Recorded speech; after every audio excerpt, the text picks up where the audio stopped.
bibliophile, things like that, right? So they were obviously alluding to me. So here we are. We're going to play that podcast and we're going to respond to every single lie, every single point, every single manipulation Asif Basit did of the evidence. Okay, they think people are stupid. They think people don't read, people don't know history, people will just simply listen to them and believe them. As I have been saying for a very long time, do not ever believe anything a Qadiani Murabbi tells you. They are trained to be liars and manipulators. Okay, you must check the context, you must check the background history, you must check the translations, you must check the authenticity of their claims every time they mention something, because they will spin you around their fingers and they will play games with your minds, right? We will show that tonight again, that these people are not trustworthy. However soft and gentle and amicable they may sound to you, they are not trustworthy people. Unfortunately, they are not trustworthy people. That's why we are doing these streams, so that we can expose them. Okay, so they did a podcast specifically dealing with a very devastating point that we have put out for the last year, which is what Mirza was a traitor. Mirza Ghulam Ahmad Qadiani was a servant of the British colonial rule in India. He called it the greatest mercy of God on earth. He said, my religion has two parts. One is obedience to Allah, the other is obedience to the British colonial rule. And they did this podcast to basically, as they say, murky the waters. They did this podcast. Oh, he also said this. He also praised the British Empire. Such and such also said this. Such and such also said. What aboutism? All the way, what aboutism? And not addressing our questions directly. And now we have changed our plan for the night. We're going to play that podcast. It's about an hour, 55 minutes, I think. We're going to dismantle that entire podcast one by one to prove to you, my brothers and sisters in Islam and my brothers and sisters in humanity, that these people are not trustworthy people.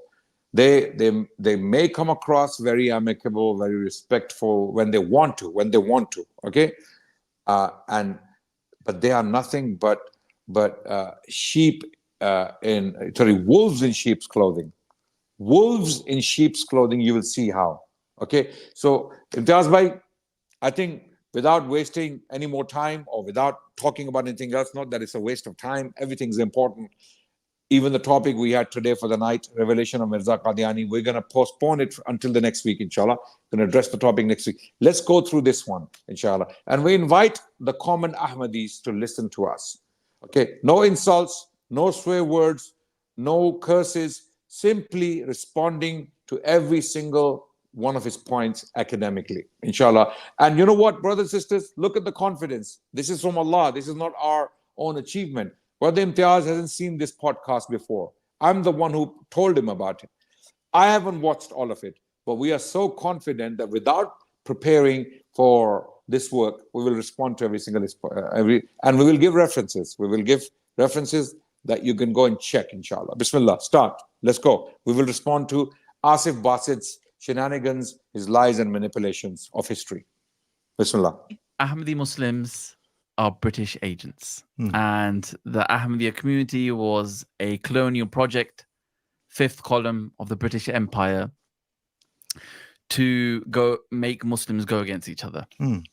And the reason this baffles me is because if we go back to the time of Hazrat Mirza Ghulam Ahmad alayhi salam, and when he made his claim to be the promised Messiah and Imam Mahdi, the ulama was saying something else to the British government. They were writing. Ulama was saying all sorts of things. I don't know which one you're talking about. Yeah, no, tell me. Tell me. The ulama. Adnan bhai, you can ask me to stop anytime. Inshallah, I will stop then.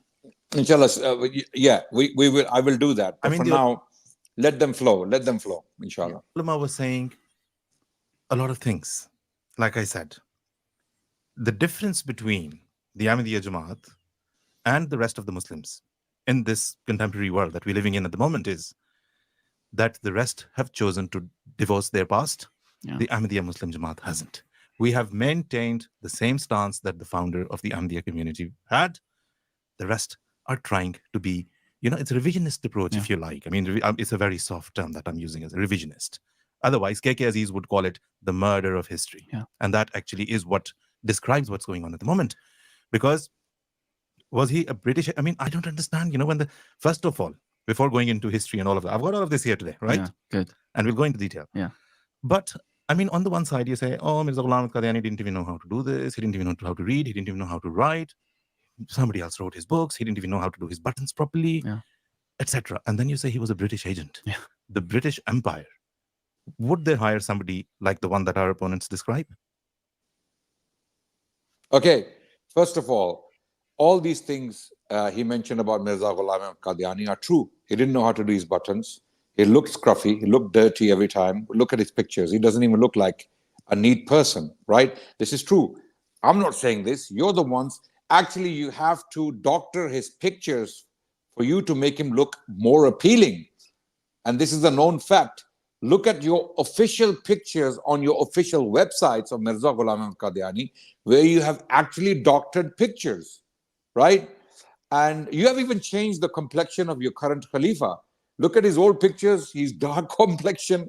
For some reason, he has become light, full of noor and light. Yeah, all of a sudden, like Michael Jackson painted his face white from being pitch black. So look, you are the people who are playing these games. We're not just making these things up. And we never claimed, to my knowledge, that Mirza Ghulam Ahmad Qadiani was actually himself appointed by the British. Have we claimed this, Imtiaz bhai, ever? No. No, because we are not claiming that he was born of a British plot, although many people do. No doubt, many people do.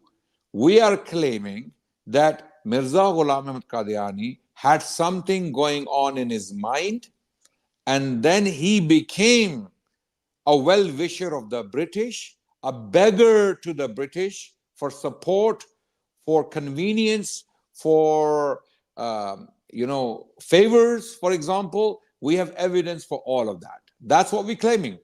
We're not claiming anything more than the evidence tells us. The evidence tells us that Mirza Ghulam Ahmad Qadiani appealed to the British for support, for convenience, and for all sorts of things. Okay? And this he was doing by invoking the great services his father and his brother had done for the British colonial rule in India. This is all we're claiming. And he said, serving the British Empire is in our blood. We will shed our blood. We will shed our blood to serve the British colonial rule. This is what we're saying. Is this all untrue? Absolutely not. Absolutely not. Which alim, which scholar of India actually said that? This is the question. First of all, I want to know which scholar said that I want to shed my blood for the British colonial rule. Which scholar actually invoked the great, treacherous, when I say great, I mean in inverted commas, treacherous services provided for the British colonial rule against the Indian brethren, freedom fighters, people who are fighting for freedom to get rid of the British from India. Because the British came in, they removed the Mughals from power. Mughals are Muslims who were ruling justly. Mughal rule for about 200 years in India was tolerant, was free, and people practiced their religions freely. Why did we need the British to come in and cause the problems, right? So our claim is that Mirza Ghulam Ahmad Qadiani, he wrote these things, and we present the evidence for that. Okay, I never claimed, to my knowledge, to my memory, that Mirza Qadiani was born of a British plot. The British made him what he was. No, I believe he was a kafir himself. He disbelieved in Islam himself. No one instigated that disbelief. He himself was a kafir. He himself was a disbeliever who claimed things that go against the Quran directly. Okay, let's go. Imtiaz, you want to add something? Please feel free. Adnan bhai, if you want me to show any of the references, what you said, I can inshallah share the screen if you like at any point. Yes, I think that's a good idea. Let's go ahead, because this stream is going to be part of history, so people Yeah. can watch what we're talking about. Okay, we're not just making this up. We have every single piece of evidence. So people like this Basit Asif, and look, this is how we respond. And we still invite Basit Asif, or Asif Basit, his name is Asif Basit, this Murabi, to come and join the stream. If you're watching right now, join us right now. You're most welcome to join and defend your views, right? Okay, look, these are some of the evidences. We have done streams on this, by the way, okay, Yeah. in the past. We have done streams, about 3 or 4 streams on this, I think, Imtiaz Bhai, with Yes. Queen Victoria's picture. And Yeah. so I think we will just quickly show some evidence and leave the rest of the evidence for you to go and check on those streams. Those streams can be found on my YouTube channel and Imtiaz Bhai's the Dialogue with Imtiaz YouTube channel. You can go and watch those streams. We did about 3 or 4 streams on this very topic. Okay, so what does it say? By, for example, obviously people can take screenshot of these references, but we can just read some of them. So this is basically public announcements or Majmua Ishtiharat, volume number 2, latest edition, page number 396 to 407. It's a big announcement published. Now, for example, by one of the part is Mere Walid Mirza Ghulam Murtaza Rais Qadian कैसे सरकार अंग्रेजी के सच्चे वफादार और नेक नाम rice थे. Now, Adnan bhai, the question is, why is he appealing, and why he just want to tell the British Raj that my father was loyal to you? Why? Because he wants favors, Imtiaz Yeah. Bhai. We have evidence for that. He actually invoked these services for the British colonial rule in India, committed by his father and his brother, so that he can get favors from the British rule. Okay, so he was actually using these services to gain sympathy from the colonial officers ruling British India at the time.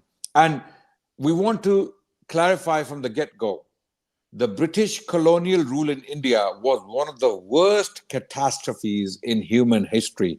Let us clarify. What is the problem? Where is the actual problem? Why are we raising this point? Why did Asif Basit, why did he do this podcast? Because it has been disturbing the Jamaat.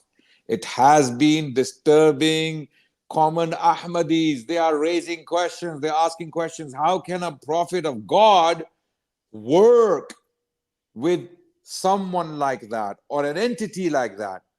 How can a prophet of God praise a principality like that? How can a prophet of God invoke their compassion, their favors for himself and his family and his followers? How can a prophet of God do that, having known the track record of the British colonial rule in India? Okay, it had been one of the worst catastrophes in human history, and books have been written on this very topic. Any book you pick up, a modern book published in the last 10 to 20 years on the British colonial rule in India in particular. I'm not talking about Kenya, I'm not talking about African colonial settlements, I'm not talking about what happened in Australia, I'm not talking about what happened in Canada, I'm not talking about what happened in the US until the War of Independence, right? I'm not talking about all that. I'm talking about India in particular, where Mirza Ghulam Qadiani was born. So it is impossible for him to not know all these things that have come to light recently in books. And Adnan bhai, we just want to highlight few important things, if you allow me, bhai. Is it okay, bhai? Please go ahead. Okay, Adnan bhai, look at this one. It says, महज इस एतकाद की तहरीक से जो खुदा ताला की तरफ से मेरे दिल में है. Now basically Adnan bhai, Mirza Ghulam Qadiani, who was claiming to be a prophet, when he is saying that he is doing all of that because Allah is guiding his heart to do all of, which mean now if somebody was actually going against the British Raj, or somebody was resisting the British Raj, Mirza Ghulam Qadiani is telling them that you are disobeying Allah and His Messenger. And by the way, inshallah, I'll show you in a minute. It says in black and white. Now it says that खुदा ताला की तरफ से मेरे दिल में बड़े जोर से बार बार इस बात को मुसलमानों में फैलाया है कि कि उनको गवर्नमेंट बरतानिया की जो दर हकीकत उनकी मोहसिन है सच्ची इताअत इख्तियार करनी चाहिए और वफादारी के साथ उसकी शुक्रगुजारी करनी चाहिए, वरना खुदा ताला के गुनाहगार होंगे। जी अदनान, ओवर टू यू भाई।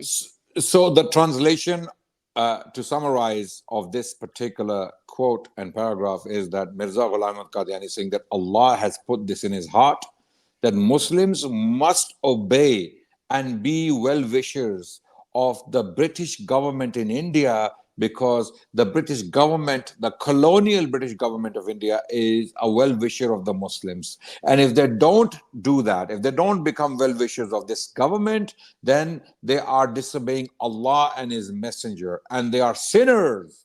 So this is now religion. This is not an opinion.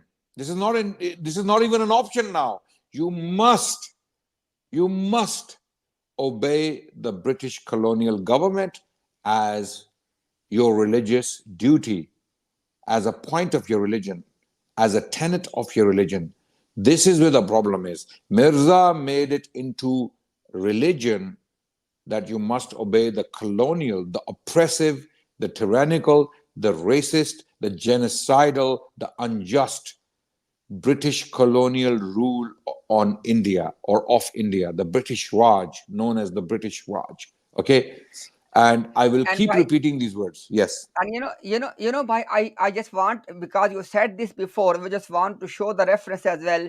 Mirza Ghulam Qadiani is saying, हमारे बुजुर्ग हमेशा इस राह में अपनी जान देने के लिए तैयार रहे।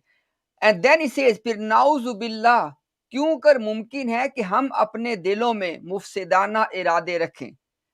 जी भाई, and maybe I read this one, then you can explain for the people भाई। यही वजह है कि मेरा बाप, मेरा भाई और खुद मैं रूह के जोश से इस बात में मसरूफ रहे कि इस गवर्नमेंट के फवाइद और एहसानात को आम लोगों पे जाहिर करें और इसकी इताअत की फर्जियत को दिलों में जमा दें। यही वजह है कि मैं 18 बरस से ऐसी किताबों की तालीफ में मशगूल हूँ जो मुसलमानों के दिलों को गवर्नमेंट अंग्लेशिया की मोहब्बत और इताअत की तरफ माइल कर रहे हैं। जी भाई।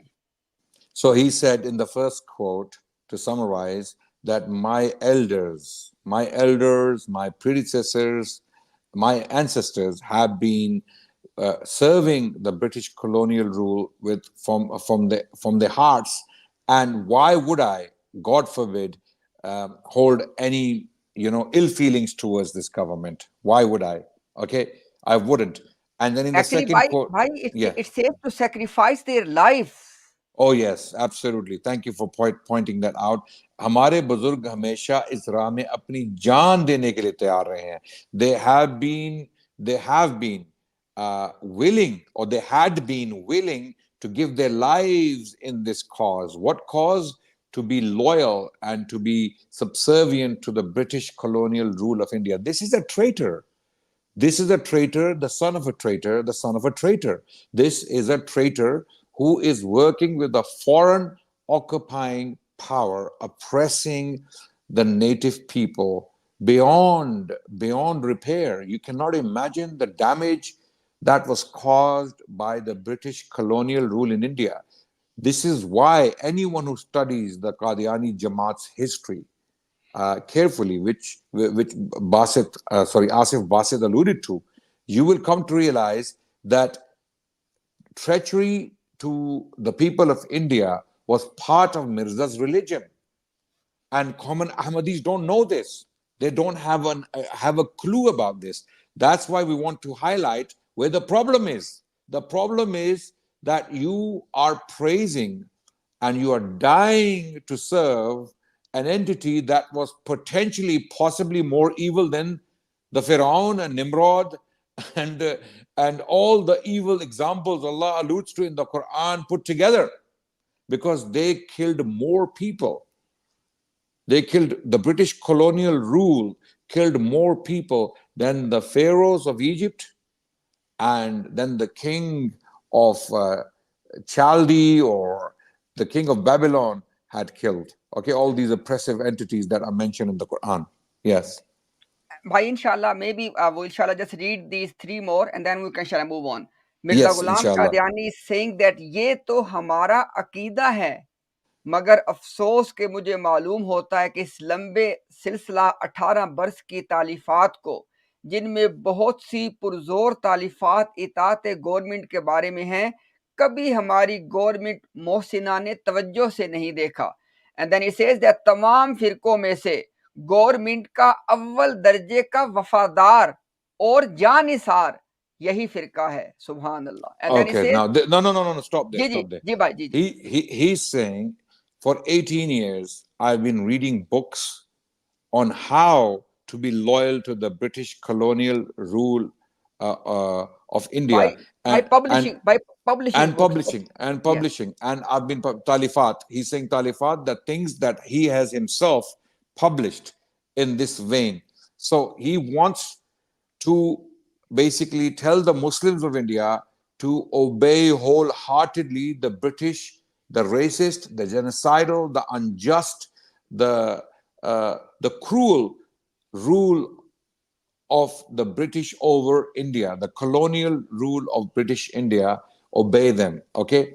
And then in the next quote, he states that out of all the groups of people in British India, this new group, this new cult, or this new sect is the most loyal to the British colonial government of India. Now, it's in black and white. And you know, Which scholar? by he used 2 things, wafadar or janisar. He's dying to give his life for them. Yes. Loyal, wafadar means loyal, and janisar, willing to give your life for them. Willing to die for the British colonial rule of India. Okay, again, genocidal, cruel, racist, unjust British colonial rule of India, even apartheid rule, because the whites were completely separated from the rest of the Indian population, whether you're Muslim, Hindu, or Christian. The whites were treated very differently, hence racist. So anyone who reads about the British colonial rule over India, okay, and if you know about apartheid South Africa, there was not much difference. Right? So let's continue. The next quote is, और मैं यकीन रखता हूं कि जैसे जैसे मेरे मुरीद बढ़ेंगे वैसे वैसे मसला जिहाद के मोतक़िद कम होते जाएंगे, क्योंकि मुझे मसीह और महदी मान लेना ही मसला जिहाद का इनकार करना है. There you go. He's saying, as my followers will grow, this is how the concept of jihad will die eventually. Those who will accept me as Masih, the Messiah, and the Mahdi, naturally the concept of jihad will be killed. They will refuse to accept this concept, which is an Islamic concept found in the Quran and in the Sunnah of Rasulullah sallallahu alaihi wasallam. And Mirza is saying that if you accept me as the Messiah and the Mahdi, you will not even think of resisting the cruel, the racist, the genocidal, the unjust British colonial rule of India. You will not even think about it. These are the things Asif Basit and Murabbis like that will never address. They will never come to these streams. When we put these things out, they will die spiritually, metaphorically. Okay, Why, sorry, they are dead spiritually already. Already, yes. Yeah, yes. just metaphorically. Metaphorically, yes. And we don't want them to die, by the way. We are well-wishers. We are true well-wishers of the Ahmadiyya Jamaat and the common Ahmadis. We want you to know this stuff so that you can free yourself from the clutches of this evil cult run by these evil Murabbis. Okay, so let's go back to his talk. These are, by the way, these are the claims we are making. Yeah. We're not making anything else. These claims are black and white from the writings of Mirza. This is all we are saying. We're not saying anything else. Come and respond to this bakwas. Come and respond to this evil stuff. This kufr. This is kufr. Okay. Yes, Imtiaz, right. Bhai, I just want to point out 2 things. Number 1, he was telling people that because he is Messiah and according to Ahadith, Yadaul Harb, he will lift the wars. But on the other hand, he's saying that I am willing to die for the British Raj. So it means that he's telling the Muslims that you cannot resist, no more war. Yes. But on the Just other don't hand, fight. Don't Ji bhai, fight the please. British. Don't fight. Basically, what Mirza is saying, don't resist and fight the British colonial rule of India. Don't resist them. Okay? Jihad against the racist, the bigoted, the unjust, the genocidal, okay, the apartheid British colonial rule over India is haram. That's what he said, jihad again. But to fight for them, to die for them is part of religion. It is a religious duty for the new firqa, for the new cult, for the new group of the Ahmadiyya. It is obligatory, because what is he saying? कि तमाम फिरकों में से government का अव्वल दर्जे का वफादार और जानिसार यही नया फिरका है. If you know Urdu, you know what that means. But loosely translated, that from out of all the sects in India, okay, this new sect, this new cult, this new group is the most loyal and life-giving, willing to sacrifice their lives for the government, the British colonial government. Okay, so this is all we're saying, Asif Basit. We're not saying anything else. Subhanallah. Why look at this one? गर्ज ये एक ऐसी जमात है जो सरकार अंग्रेजी की नमक परवरदा और नेक नामी हासिल करदा और मोरद मराहम government. Yeah, more. Now, why the point is, सरकार अंग्रेजी की नमक परवरदगा, नमक परवरदा, basically saying we are namak halal. Yes. So basically what he's saying is that this Jamaat, the Ahmadiyya, the Qadiani Jamaat, is basically a Jamaat that has been fed by the British government. Okay, we have had your salt. In the Urdu language or in the Indian subcontinent culture, when you say that I have eaten someone's salt, it's like saying that I have to be loyal now because I have eaten your salt. I have to be loyal to you. This is a figure of speech in the Indian subcontinent, and all the Qadianis and the Ahmadis know what that means. Okay, or nek nami hasil karda.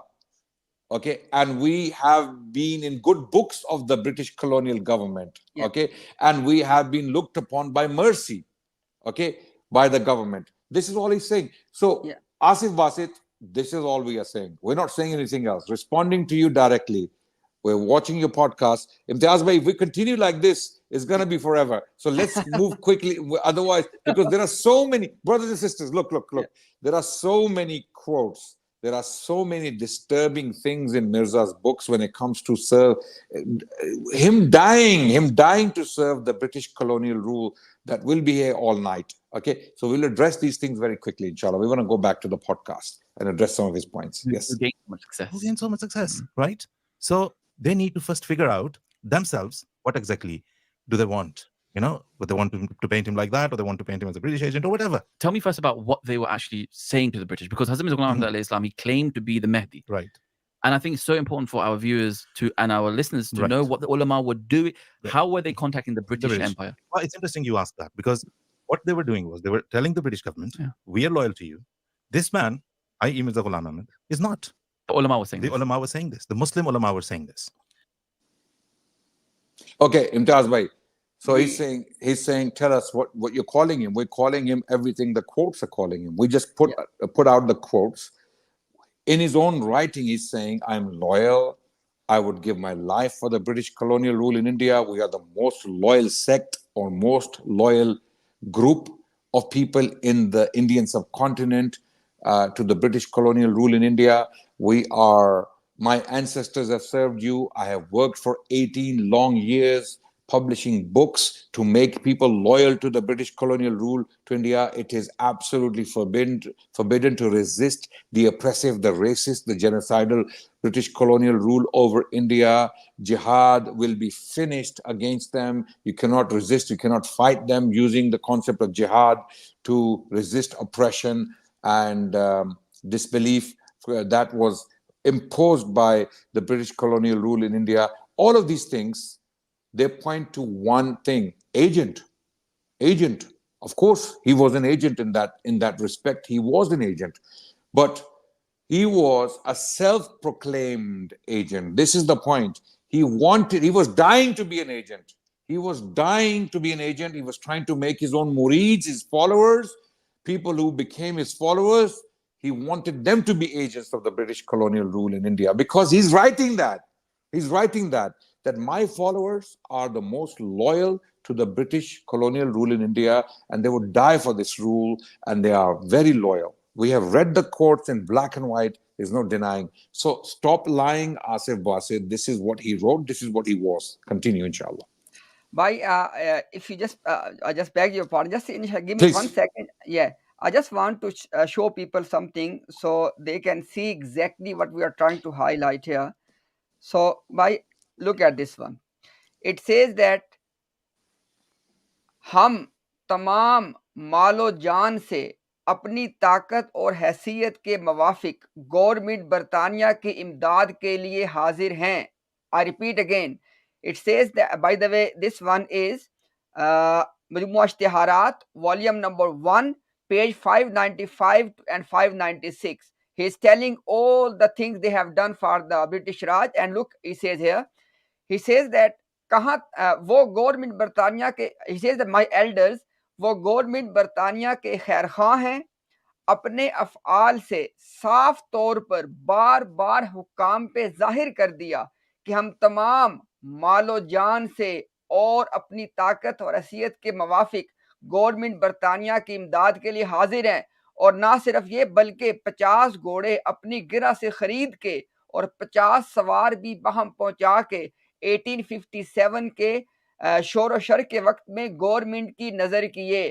फिर दूसरी मर्तबा 14 घोड़े नजर किए. और इस तरह वो और वक्तों में भी गवर्नमेंट की खिदमत में मशगूल रहे और वक्तन फवक्तन खुशनुदी की चिट्ठियां पाते रहे और इनामात भी मिलते रहे. और 40 बरस अपनी उम्र अजीज के इन्हीं खिदमात में उन्होंने बसर किए. और फिर बाद उनके इंतकाल के मेरा बड़ा भाई मिर्जा गुलाम कादिर खिदमात गवर्नमेंट में मशगूल रहा. जी भाई. So in this quote, Mirza Ghulam Qadiani is saying that my ancestors have been loyal to the British government to the extent that they provided 50 cavaliers in the during the War of Independence of 1857, when the Indians, Muslims and Hindus, both united to drive out the British from India, because the British were extremely racist and unjust and genocidal, and they were very, very oppressive. And now they were trying to impose Christianity on Muslims and Hindus by using the cartridges that were made of pig fat and cow fat. Pig abhorrent to Muslims, cow sacred to Hindus. So they did this to take away their religion or to reduce their respect for their own religions. And because of this, the Indians, the Hindus and the Muslims both united and fought the British to drive them out. And what does Mirza's father do? Mirza Ghulam Ahmad Qadiani's father sends them 50 horsemen, 50 cavaliers to keep them in India, to keep them in that powerful position, to continue oppressing the Indians, the Hindus and the Muslims, to continue forcing Christianity upon them, and to continue send missionaries to India to do so, right? And then he says, then we also sent 14 horsemen at a separate occasion, okay? And they, because of these services, they received acknowledgements from the government and gifts of appreciation from the colonial government of India, okay? And my brother, after my father died, having served the British for 40 years, after he died, my brother continued to serve the British colonial government, right? This is the reality. What agent? What are you talking about, Asif Basit? Do you not have any shame? He was more than an agent. This guy was like a loyal, treacherous servant of the British colonial rule against all the Indians, his own Muslim brethren and the Hindus who were suffering under this oppressive colonial rule. I am so surprised at the intellect of these people, and they're accusing of They're accusing us of not reading Mirza's books. Imtiaz bhai, I'm completely blown away. Seriously. Inshallah, Yeah. bhai, we inshallah play the video, and I'm gonna show inshallah one couple of references which will inshallah will be a shocker for Asif Basit inshallah. But let's inshallah continue with the video now. Trying to convince the British government, reminding the British government of the Mahdi of Sudan, Right. who was a violent, violent in his outlook and, a claimant of Mahdihood. Right. So they were telling him, you see, anybody who makes a claim to Mahdaviyat or to be a Mahdi, you know what they end up doing and the type of revolts that you're going to face at his hand. So this guy is not loyal to you. We are. The ulama of the time are saying of the this. time are saying this to the British government, to the British Empire. Yeah. We are loyal to you. Mirza Ghulam of Qadian is not. And do we have proof of this? We have 100% proof of that for everything. Because, especially from the Al Hadith section, Okay. the likes of Nazir Hussain and the likes of Muhammad Hussain Batalvi, etc. Them, writing to the government, approaching them, telling them, oh, you see, this guy is going to create havoc. You better keep him under control. You better keep an eye on him. And eyes were kept on him. How yes, so? He remained under surveillance for quite a lot of time. I mean, from the moment that he appears in the Gurdaspur Gazetteer, which... So here, Asif Basit is actually exposing Mirza Ghulam Qadiani himself. What he's saying is that the ulama were accusing Mirza Ghulam Ahmad Qadiani of being a violent person because he's claiming to be Mahdi. And if he turns out to be like the Mahdi of Sudan, then he will cause violence, right? So the ulama were accusing Mirza Ghulam Ahmad Qadiani of being a Mahdi, and by that virtue being a violent reformer or reviver or something like that, right? But then Mirza Ghulam Qadiani, how does he respond? He completely puts himself on a platter for the British to take over, to control, to use and abuse and misuse. Okay, and he tells the British colonial rule, then I'm loyal. I'm writing books in your favor. I'm trying to kill jihad. I'm trying to kill the spirit of resistance in India. I don't want to be, I don't even forget about fighting you. I want to fight for you. I will give my life for you, and so will my followers. So don't listen to these ulama. So in other words, Asif Basit is actually indicting Mirza, telling us that it had nothing to do with Allah. It had nothing to do with religion. He just wanted to save his skin. Because, I mean, if we believe him, if the ulama were accusing Mirza Ghulam Qadiani of potentially becoming a violent Mahdi like the one in Sudan, then Mirza was trying to save his back. He was trying to save his skin by putting all these messages out to the British colonial rule in India.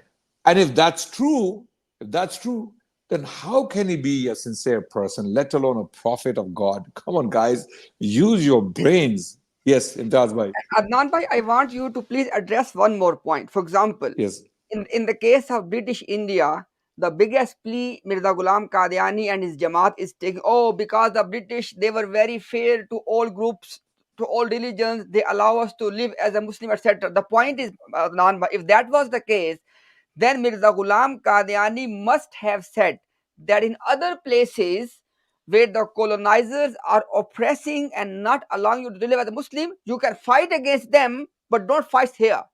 But did he say that? Did he say that? No, absolutely not. He said jihad is finished. Yes. Jihad is completely dead. Jihad has no place in his religion. So that means if jihad is not allowed in India against the British colonial rule, it is not allowed anywhere else in the world. Okay, he didn't, because Mirza did not make any exceptions. He said jihad is done, finished. Okay, no more jihad. The jihad is what? Jihad is fighting oppression, helping the poor and needy, helping the oppressed, as the Quran clearly states in chapter 4, right? Jihad is to protect the poor, the needy, the oppressed, those who are being oppressed. Jihad is a mechanism to defend them, right? Mirza is saying, don't defend the oppressed.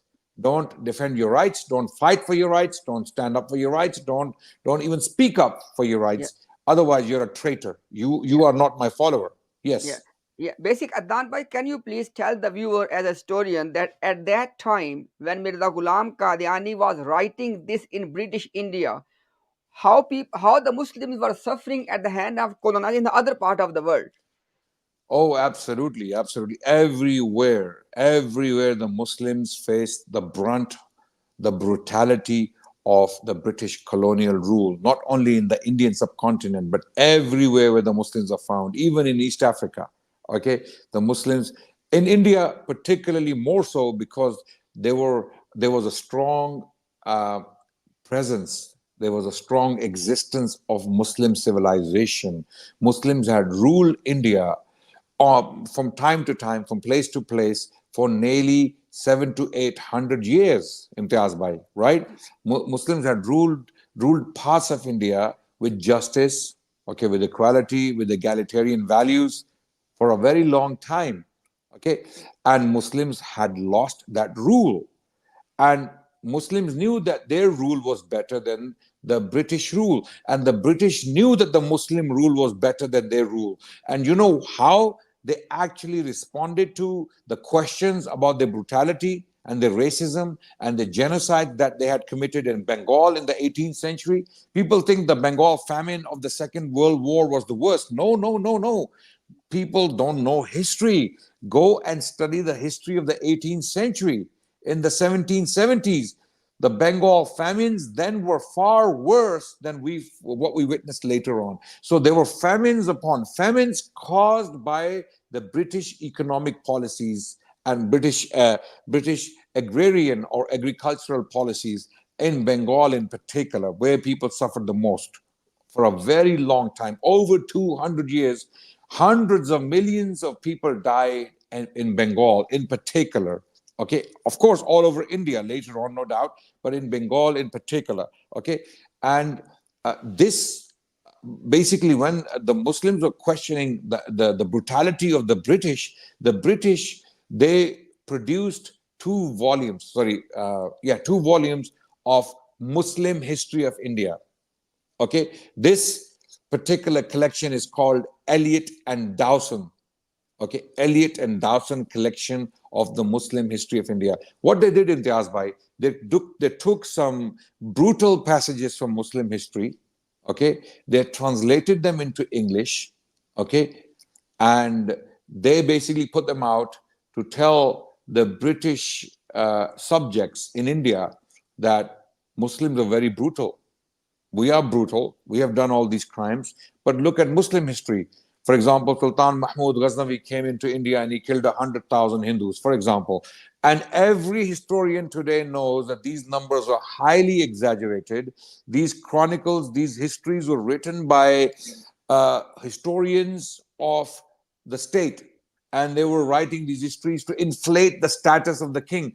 All major historians of the Indian history today reject the authenticity of these narratives. So what Eliot and Dowson, two researchers and translators, what they did was they took these brutal passages and put them together to paint themselves as the saviors, not to paint the Muslims as barbarians necessarily, but they wanted to show, look, you are nostalgic about the Muslim past, you're crying about the Muslim history and Muslim sultans and kings and the justice. Look what the historians wrote about them. Okay, but look at us. We, in comparison, are very civilized. But you see, the problem was most people didn't get to hear what they were doing in Bengal, what they were doing in the Punjab, how they were brutalizing the farmers of India and how they were dying due to starvation in the hundreds of millions. Imtiaz Bhai, I want you to put something up from the very beginning. Google 100 million deaths in India. 100 million deaths in India in colonial during the colonial rule, and put up that article on the screen so that everyone can see. This is only about 40 years. What we are about to show you happened just in 40 years when Mirza himself was active as Masih, as Mujaddid, as Mahdi, as Masih Maud, and then as a prophet. Within these 40 years, or 30 years, let's say, from 1880 to 1908, when Mirza Ghulam Ahmad Qadiani died, within these 28 years, when Mirza was dying to serve the British colonial rule in India, writing papers and works when Mirza Ghulam Qadiani was dying to serve this colonial rule, at that very time in India, this was taking place.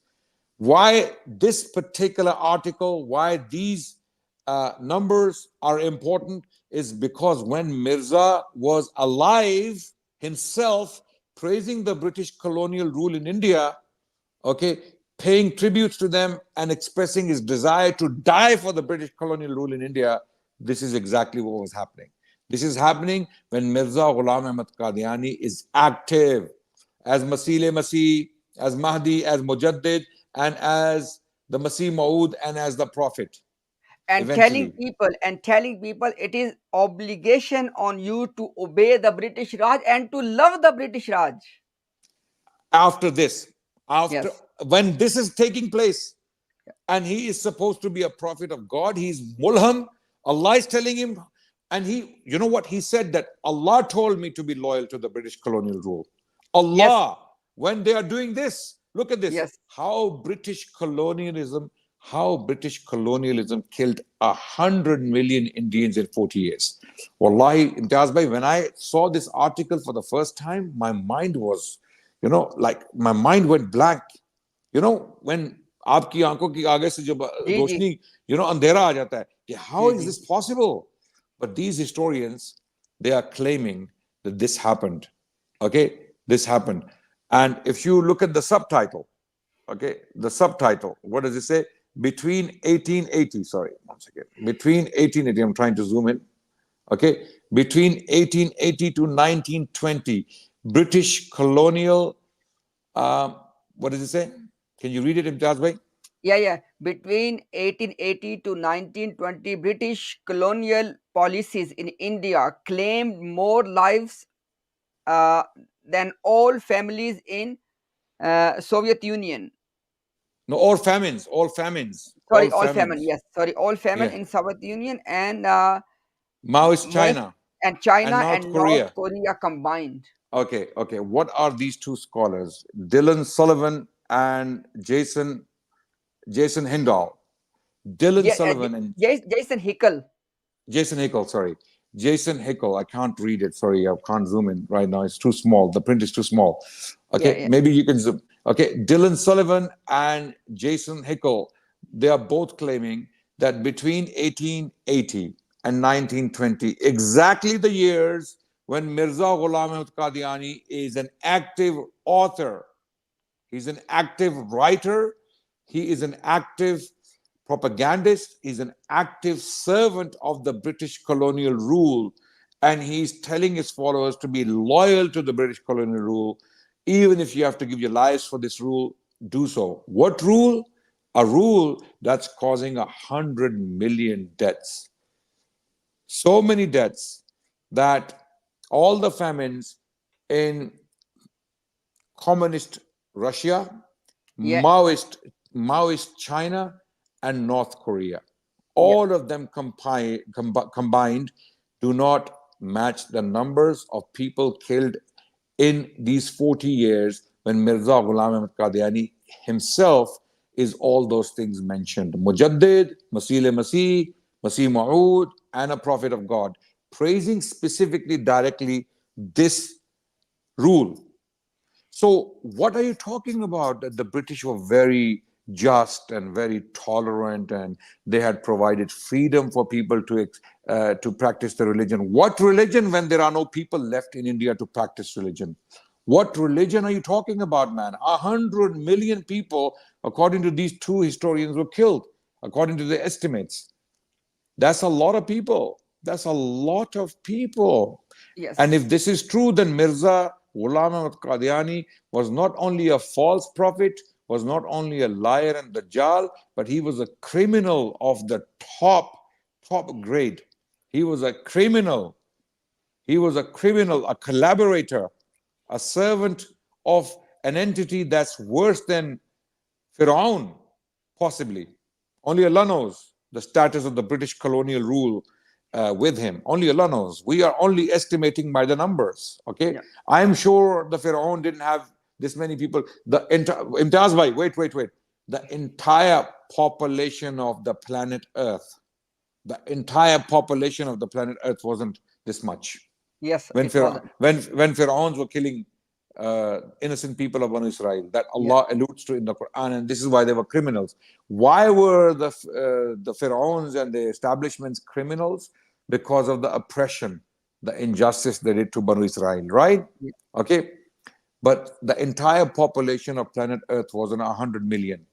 And here we have the British colonial rule from 1880 to 1920 killed 100 million people due to their policies. And Mirza Ghulam Qadiani is saying, loyal, die for them if you have to. And we are the most loyal to them. And my father and my brother have been serving them to keep them in power so that they can continue doing this.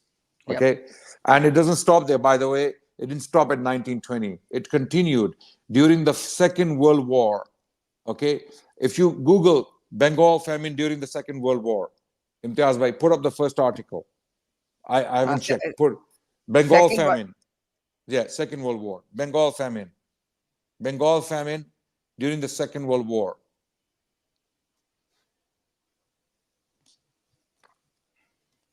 This is the rule Mirza Bashiruddin Mahmud was dying to protect.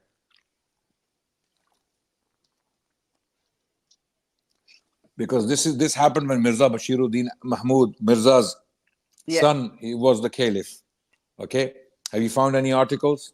Yes, let me share my screen and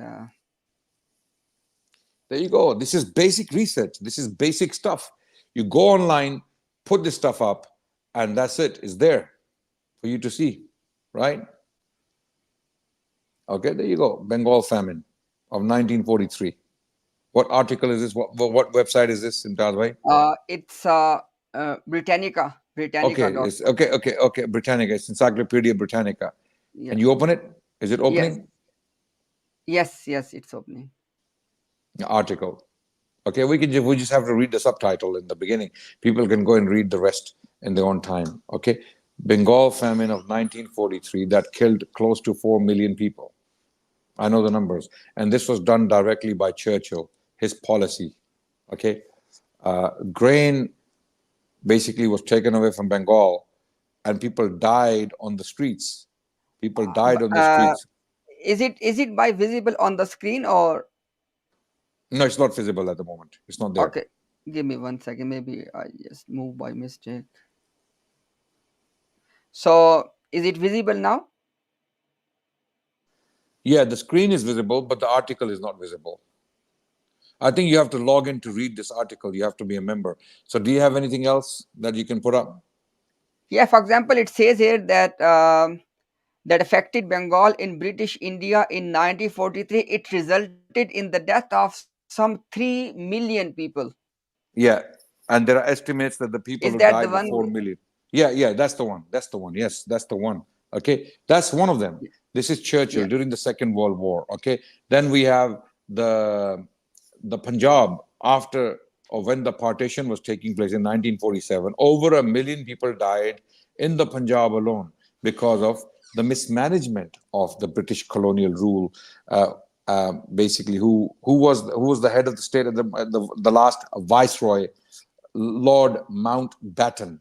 Okay, so all of these things, and the list goes on and on and on. If you read any book on the British colonial crimes, another book I want you to put up, Imtiaz bhai, if you can, Inglorious Empire, okay, by Shashi Tharoor. By Shashi Tharoor. We're presenting this evidence because they say we don't present evidence. We don't present evidence. Here's the evidence for you to go and see why Mirza could not possibly be a decent man, let alone a prophet or a mujaddid or a Mahdi. What kind of Mahdi is this who is siding with the worst colonial crime that took place in human history? Okay. By what is the name of the book? Inglorious Empire. One of them is Inglorious Empire, and another one is Era of Darkness. You can put it up, just Inglorious Empire, and people can see the picture of it. Yeah.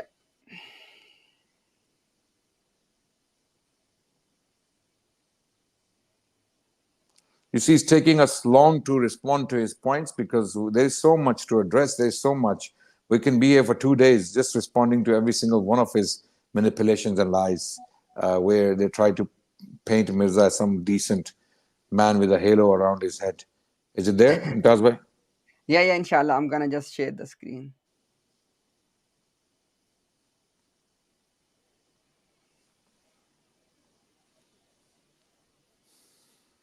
So, yeah, the screen is coming up, and you can see, you can just read this book. Just one book would be enough. If you are sincere as a seeker, as a researcher about the crimes of the British colonial rule in India, an entity, Mirza Ghulam Qadiani, was religiously following and praising and wishing to die for.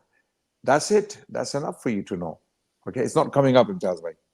Ji, by just 1 second. I think there is some lag. Okay. Is it visible now? Yes, coming up. I can see something. Yeah, there you go. That's Shashi Tharoor. And if you zoom it, if you zoom the screen, if you make it bigger, okay, if you make it bigger, yeah, there you go. Inglorious Empire, what the British did to India. Simple. What the British did to India. This is the book. That's the author there. He's an Indian author. I don't know if he's a Hindu. He may be a secular Hindu or maybe an atheist. I don't know what his religious persuasion is, but he's an historian, and he has authored this book, Inglorious Empire, what the British did to India. Just simply go and read it. Simply go and read the book, and you will know what Mirza, and in light of his own writings, in light of Mirza's own sentiments about the British colonial rule in India, you will have no doubt that Mirza Ghulam Ahmad Qadiani was a criminal of the top grade, let alone a decent man or a prophet or a mujaddid or a Mahdi. Come on, guys. You have more sense than that. There are Ahmadis and Qadianis who are educated people. You don't need more than this, okay? You know this is the truth. Let's play him, inshallah. Let's go. Let's continue. Which was a document published by every district by the British government to mention anything of interest, as you would call it these days. Hazrat Mirza Sahab, peace and blessings of Allah be upon him, he became a person of interest for the British government a little bit even before he made his claim. So in terms of surveying in him. terms of keeping an eye on, because he's mentioned again and again and again, because they wanted to see what? Because religion, although the British government, ever since the Crown took over, did grant religious freedom. Yeah, and we'll talk about that later. Yeah. But they wanted to keep an eye on what the religious leaders, religious movements, religious circles were doing, because they knew that any attempts of rebellion in the past have been made in the name of religion, and religion has always been used as a tool. So they wanted to know what religious leaders were doing. They were keeping a keen eye on all of the religious circles, especially the influential ones. So Hazrat Mirza Sahab had remained under, so they were keeping an eye on what's going on. So yeah, the reason that's a lot of Muslim youth won't even know that, because they're not even given that side. That in actual fact, the British government started spying on Hazrat Mirza Ghulam and then started keeping under tabs. Like, where is he going with this? Yeah. Okay, you spoke about the reason why the British were doing this was because of the history that they had experienced, that a lot of the revolts were due to religion. Let's talk about what the ulama had done before with the British. We're going to talk about a bit of jihad, and then I'm going to come on to how Hazrat Mirza Ghulam Ahmad alayhi salam and why he praised the British. Right. We do have all that text where he's praising the British. Of course. We're going to deal with that as well. Wonderful, definitely. Going back into history, 1857 is a very defining moment. The mutiny, right? And the revisionist ulama now try to term it as, a freedom movement or, an attempt to gain freedom from the British. It was mutiny. Yeah. And they try to paint it as jihad, when you see that actually Hindus were instrumental in the rebellion, which is now called the mutiny of 1857.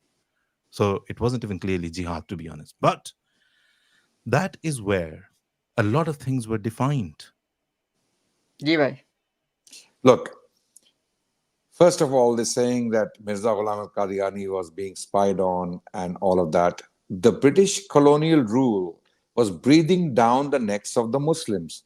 So anyone who appears to be interesting to them, they will, of course, they would want to know more about him, right? But then Mirza started to write all these things to express his loyalty, to express his gratitude, to express his desire to die for this colonial, racist, genocidal colonial rule so that he can gain their sympathy. So they are actually confirming, Asif Basit, this Murabbi who's talking, is confirming what we have been saying, but he's coming from a different angle. He's saying Mirza basically was being spied on and therefore he had to write all of that. Our concern is the writings. The writings are very disturbing. He is expressing his desire to completely abolish jihad, any spirit of resistance against racist, genocidal colonial rule. And he keeps going on about freedom. We have just shown you the freedom they brought to India. Okay, this sham of religious freedom is shattered by reading just one book. And it was authored in 1871, published by a British colonial officer. He published this book titled Indian Muslims. The Indian Muslims, are they bound by conscience to rebel against the Queen? Are they bound by conscience to rebel against the Queen?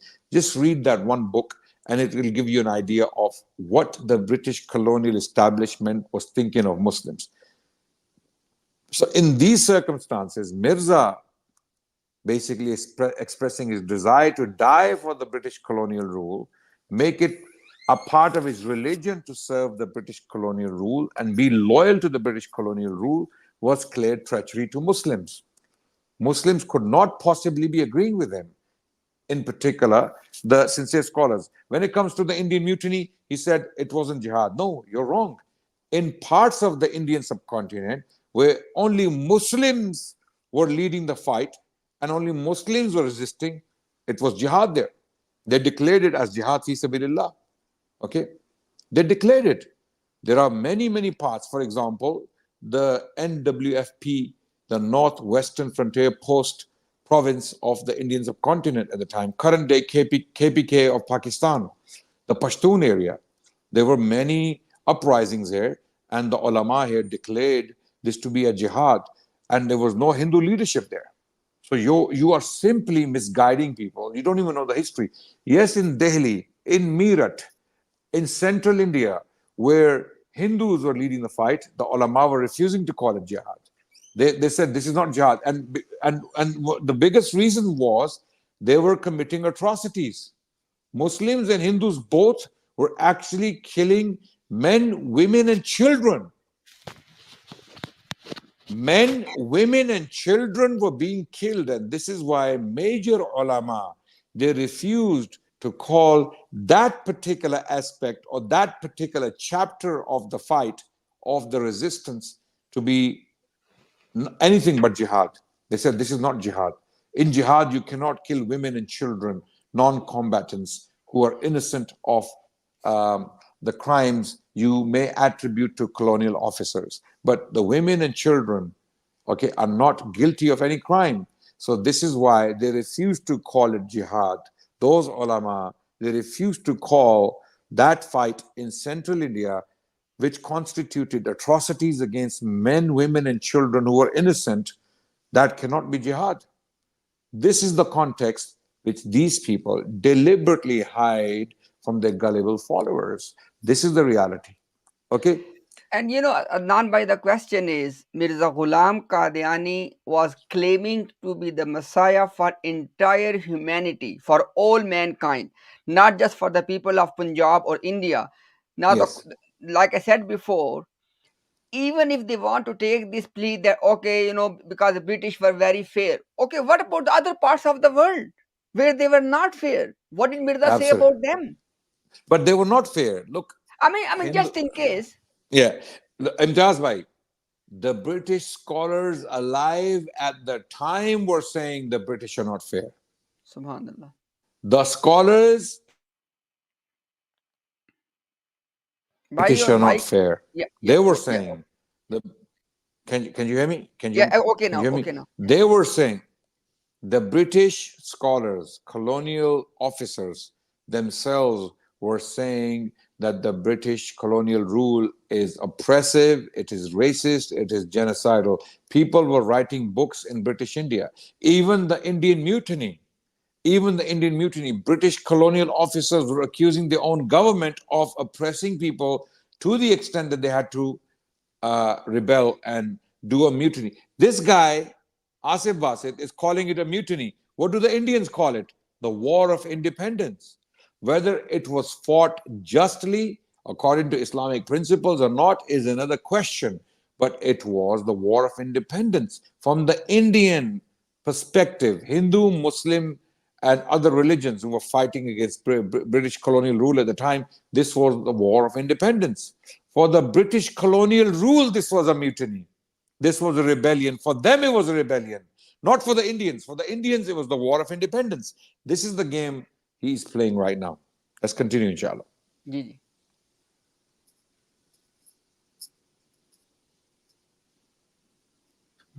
What exactly is jihad?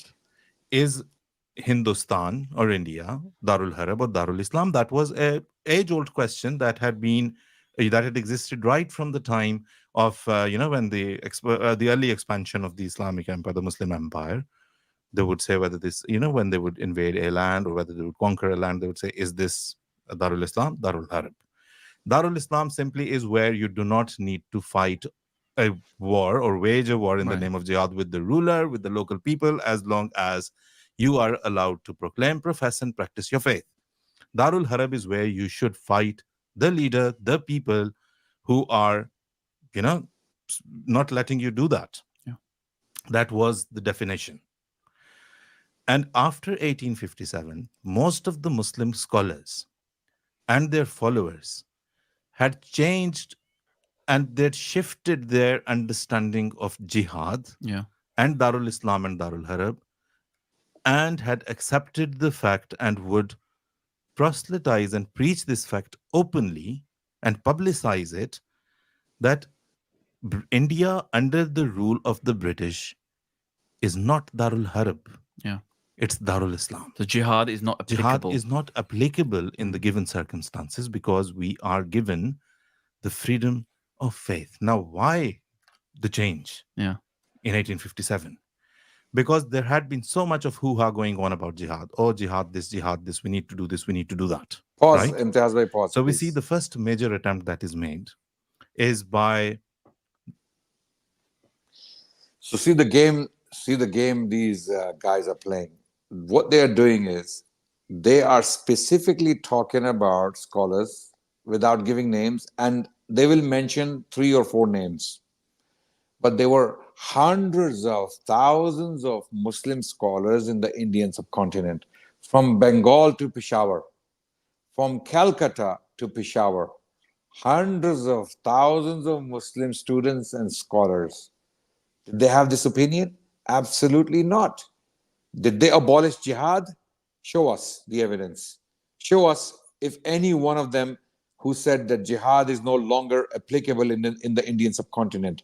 Those who did express an opinion that for now, to fight against the British colonial rule is foolishness, they did not abolish the concept.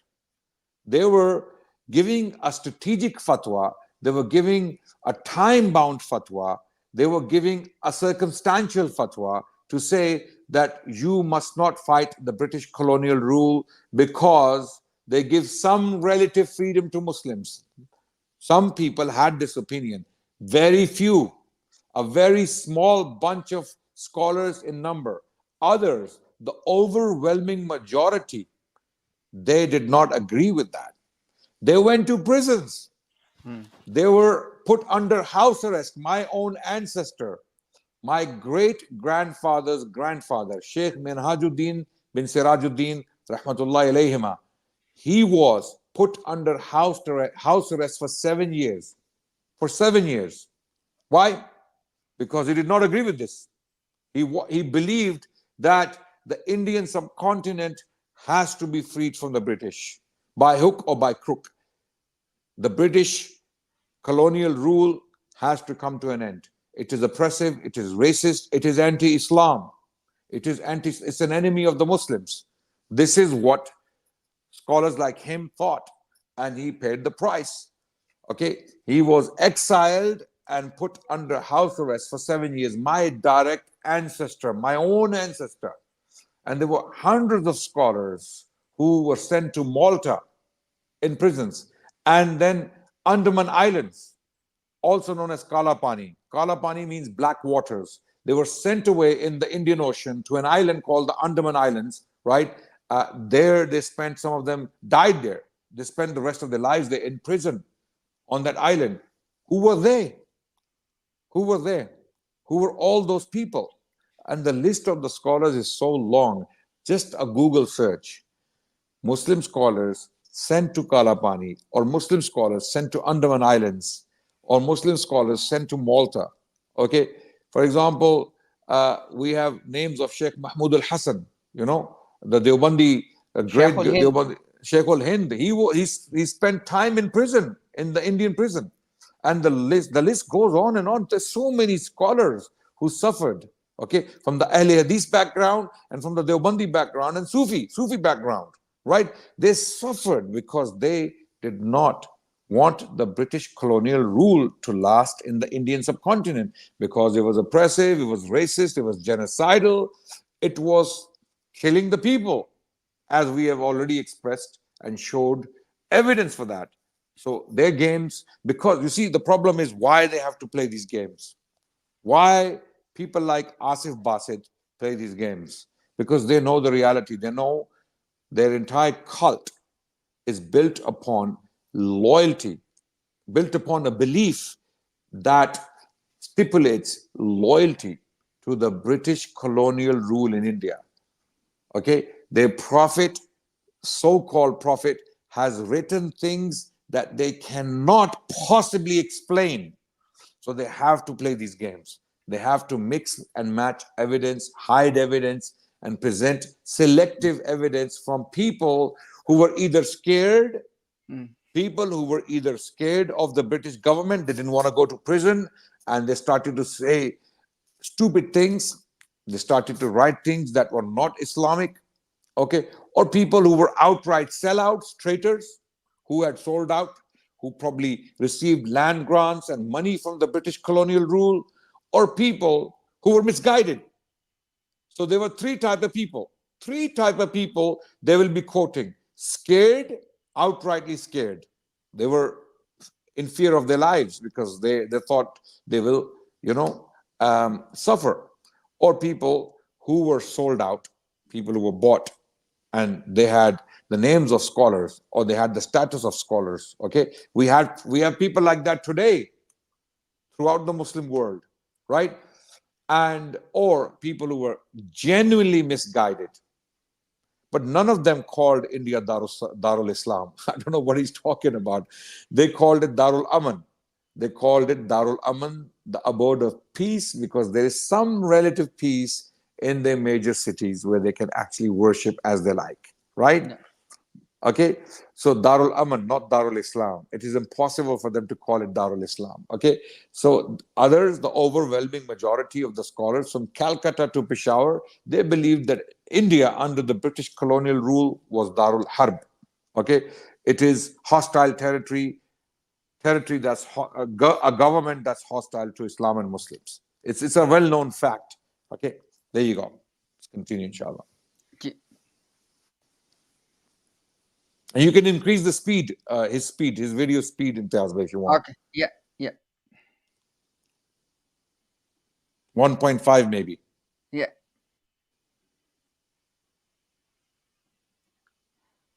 One of the successors of Shah Waliullah Muhaddis Dehelvi, Sayyid Ahmad Barelvi. Now, Barelvi is only because he belonged to Rai Bareli. Some people tend to think maybe he was Barelvi as his position. That's not the case. He was from Rai Bareli and hence called Barelvi. So, from the time of Sayyid Ahmad Shahid, when he have we forwarded the podcast, or go at war? No, we're going in had been so much of hoo-ha going on about okay. We haven't forwarded this. We need to do this. We need to do that. Right. So we see the first major attempt that is made is by one of the successors of Shah Waliullah Muhaddis Dehelvi, Sayyid Ahmad Barelvi. Now, Barelvi is only because he belonged to Rai Bareli. Some people tend to think maybe he was Barelvi as this position. That's not the case. He was from Rai Bareli and hence called Barelvi. So from the time of Sayyid Ahmad Shahid, when he decided that we should go at war with the Sikhs in Punjab, in the North India rather, and with the British as well. So he proselytized that. He gained momentum by mobilizing people and having them around him. Yeah. Moved to the northern areas, the northwestern frontier, because he thought that this is a more favorable place and favorable atmosphere for jihad to flourish. And the first opposition where it came from? It came from the Muslim chiefs of the area, because they didn't seem to agree. And they said, what are you doing? Yeah, Because it was chieftainship that was at stake. Yeah. And he didn't only stop there. Sayyid Ahmad Shaheed, who was, of course, from the Ahl Hadith denomination, he claimed to be the Caliph, Amirul Mu'mineen.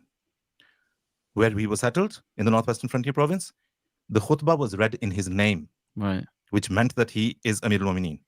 He claimed that whosoever does not accept me as a Caliph is not a Muslim. So briefly, before we move on, I would really want to ask the Ahl Hadith today, do they accept Sayyid Ahmad Shaheed, rahimahullah, as their caliph? as their Caliph? Yeah. His followers also believed in him as Imam Mahdi of the time. I would again want to ask, not only the Ahl Hadith, the Deobandis as well, who... Ji bhai. So, I don't know where he's getting his facts from. First of all, Sayyid Ahmad Shaheed of Rai Bareli was not Ahlul Hadith. He was Hanafi, staunch Hanafi Sufi. Okay? Of course, he did not follow the conventional principles or well-known values or practices of Islam in India at the time, of course, but he was a well-known Hanafi Sufi Muslim. Okay, he was not Ahlul Hadith. Number one. Number two, he claimed to be the Khalifa. Okay, Amirul Mu'mineen, because he was Qurayshi. He was from Quraysh. He was Sayyid, a direct descendant of Rasulullah Sallallahu Alaihi Wasallam through a family tree. He had evidence, so he declared himself to be the Khalifa. And he rightly pointed out, Asif Basit, that he wanted to remove the Sikh government of the Punjab, okay, led by, at the time, Maharaja Ranjit Singh, who ruled from Lahore from 1799 to 1939. This movement of Sayyid Ahmad Shaheed is taking place in the mid-1820s. Okay, he started preaching and he launched this movement, and he started with the Sikh Empire of the Punjab, because they considered this Sikh Empire to be very oppressive towards Muslims, so they wanted to get rid of it, take back Lahore, and then fight the British to push them out of India. That was the plan, which he acknowledged. Did you hear him? He acknowledged that plan, right? Now continue. Claim to be inspired by the teachings of Shah Waliullah Muhammad Dehlvi and his successors. Do they accept Sayyid Ahmad Shaheed as Imam Mahdi? They don't. Anyway, so the attempt of jihad carries on against the Sikhs to start with. Goes against the British. Yeah, and then but by the way, he was asked at a certain point that you're fighting jihad with the Sikhs. Why not with the British? And he is reported to have replied that the British are letting us practice our faith. We are in no danger, particularly, under them. So the first target is the Sikhs, and with the British, we don't seem to be under any danger at the moment. So he's accepted that, okay, the reason I'm not going for the British right now is because of religious freedom. Absolutely. Okay. And this is not me saying it. Ji bhai. Pause. Here, he's now changing the story. First, he acknowledged that the plan of Sayyid Ahmad Shaheed was to fight jihad against the Sikh rule of the Punjab and then go for the British colonial rule in the Indian subcontinent. Now he's saying that his basically intention was to fight the Sikh rule in the Punjab only and not the British, because the British were not oppressive. Now, if you let him continue, I want everyone to follow what he's doing. If you let him continue, and by the way, this claim was made by one of the authors, that the Sayyid Ahmad Shaheed only intended to confront the Sikh rule of the Punjab, not the British colonial rule of India. Okay, this claim was made by one author. His name was Maulana Ja'far Thanesri. He will mention him. Let it continue, and we will explain when it comes, inshallah. Yeah. It's his biographer, Ja'far Thanesri, in Hayat Ahmadi. Now, Hayat Ahmadi is not our source, by the way. Let me just quickly tell the viewers before they start getting biased about it. It's Ahmadi because with reference to Sayyid Ahmad Barelvi. So that is there. So that too is there, although he did have, it was a very uneven kind of the way things were going with the ulama at that time. So just taking forward this. What was the end of this jihad? The end of this jihad at Balakot when he came. Okay, in this book, Maulana Ja'far Thanesri deliberately hides the passages where Sayyid Ahmad Shaheed categorically wrote in his letters that he intends to go for the British colonial rule next. Imtiaz bhai, are you clear on that? Okay, I will repeat. Ja'far Thanesri, in this book that Asif Basit quotes, deliberately takes out or hides those words, those passages from the very letters of Sayyid Ahmad Shaheed. He quotes where he said that he intends to go, having dealt with the Sikh rule in the Punjab, he intends to go for the British colonial rule next.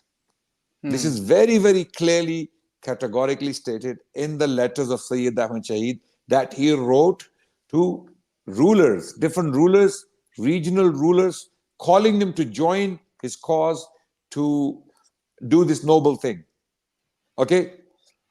Who did this research, Imtiaz bhai? Who exposed Ja'far Thanesri and his dishonesty, I would call it? Who exposed it? Maulana Ghulam Rasul Mahar. Maulana Ghulam Rasul Mahar is another historian who has written a book titled Sirat Sayyid Ahmad Shaheed, the biography of Sayyid Ahmad Shaheed, the same man Asif Basit is talking about. In that book, there is an entire chapter on how Ja'far Thanesri deliberately hides that information, and he quotes the full letters. And those full letters are available for anyone to see. So why would you quote a dubious source like that, Maulana Ja'far Thanesri, and hide these facts from people? Either Asif Basit himself doesn't know this history, or he's a liar. It's one of the two. In both cases, you don't have the right to speak. Don't speak about these topics if you haven't, because I've read these books, Imtiaz bhai. I have read Ja'far Thanesri and I have read Maulana Ghulam Rasul Mahar's book, Sirat Sayyid Ahmad Shaheed, because this history is directly linked to my own family's history. That's why I was so interested in it. So I read it. Okay. So we have already put out this challenge to them, Imtiaz bhai. Either Asif Basit is not aware of our responses or he's ignoring them. Okay. Because Sayyid Ahmad Shaheed specifically, deliberately mentioned the British colonial rule to be his major target after the Sikh rule in the Punjab is over. Okay, so I don't know why these guys, and why is he playing this game? Oh, look at Sayyid Ahmad Shaheed. Even he didn't want to fight the British. Even he didn't want to fight because he considered the British to be very just and they allowed freedom for the Muslims. Lie. It's a lie. That's not true. I'm only mentioning this because you mentioned Sayyid Ahmad Shaheed. You mentioned him. Okay? Okay. And he was not of this opinion. You lied on him. And I challenge Asif Basit. And watch him ignore this challenge. Watch him ignore this challenge. I challenge Asif Basit to take me up on this question. And in fact, I challenge Asif Basit on every single question he's going to mention. Okay, every single thing he's going to mention. But I challenge him specifically on this question on Sayyid Ahmad Shaheed and Ja'far Thanesri. Take me up on it. Take up my challenge and watch what happens. He will ignore me. Let's continue, inshallah. As usual. As usual, unfortunately, Imtiaz bhai. Came head to head with the Sikhs. He was defeated. I mean, he was martyred, right? And that is how it ended. It didn't end. And by the way, he came face to face with the Sikhs, Sher Singh, I believe it was, but he was supported by the local Muslim chiefs who were behind him to fighting this jihad with Sayyid Ahmad Shaheed. He's contradicting himself. Right? So that is contradicting himself. He earlier, Earlier he said the 1831. Muslim chiefs are against Fast him. forward another couple of decades. Yeah. 1857, another attempt of jihad Should I in the name stop of jihad or continue? Stop. fails, falls flat. Right? Yeah. Okay. First he said the Muslim chiefs of the area, they betrayed him. They didn't want to support him. Now he's saying the Muslim chiefs of the area were behind him. Okay. I'm going to be fair with him. I'm going to give him the benefit of the doubt that it is true that some of the Muslim chiefs in the Peshawar area, they were against Sayyid Ahmad Shahid and they fought them. They fought them actually. Okay. The Sayyid and his followers, die-hard followers, had to fight some of the chiefs in the Peshawar area. And some other chiefs were with him. So it wasn't black and white. Not all the chiefs were against him. Not all the chiefs were with him. Okay, so maybe this is what he meant. So we'll give him benefit of the doubt. Let's continue, inshallah. Yeah.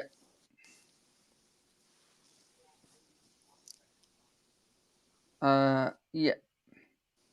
So Muslim scholars knew by then, because you see, even in the Holy Quran, wherever jihad is allowed, Yeah. I mean, allowing it to fight back when they're under oppression, Yeah. the Muslims, Yeah. Allah the Almighty very clearly says, after allowing them that you can fight back, He says, Inna Allaha ala nasrihim laqadir. Allah the Almighty has the power to assist the Muslims and make them victorious in jihad. So there, these two examples where the Muslims had not been victorious, Allah's not in the helping name of them. Allah didn't help in that Yeah. cause.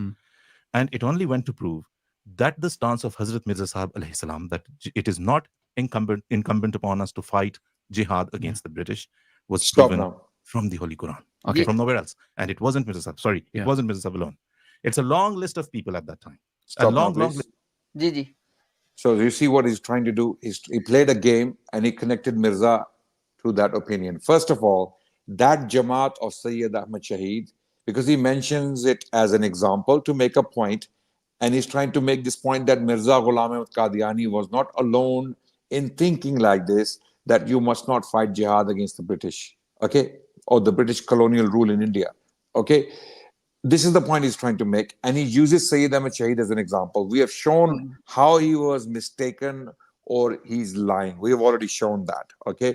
We have given the evidence, and if he wants to challenge us on that, we are here. Right now here, or we are here in the future as well. You can come back anytime and say, you're a liar, okay? And we will show you, right? We have shown that. Secondly, after Sayyid Ahmad Shahid was killed in 1831 in a place called Balakot, by the Sikh army led by Sher Singh, okay? At the time, Prince Sher Singh, later on the Maharaja Sher Singh, right? He was himself leading the battle, and Sayyid and some of his die-hard followers were killed, including the grandson of Shah Waliullah ad-Dehlavi called Shah Ismail Shahid, who was also leading the army with Sayyid Ahmad Shahid, right? These two leaders were killed. But did the movement of jihad stop there?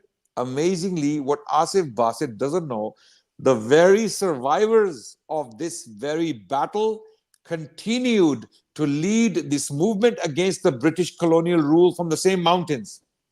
Imtiaz bhai. So the lie, you see the spin he did? Oh, after he was killed, the scholars, and then 1857, the scholars changed their view. What happened to the Jamaat Mujahideen? It was called Jamaat Mujahideen. The Jamaat Mujahideen of India, the Mujahideen of Hind, they were called this. This was their title, and they operated from the mountains of NWFP, or current day KPK, right? The Pashtun area, the Pashtun belt. These are the mountains they were based in, and the British had to send many expeditions to suppress them.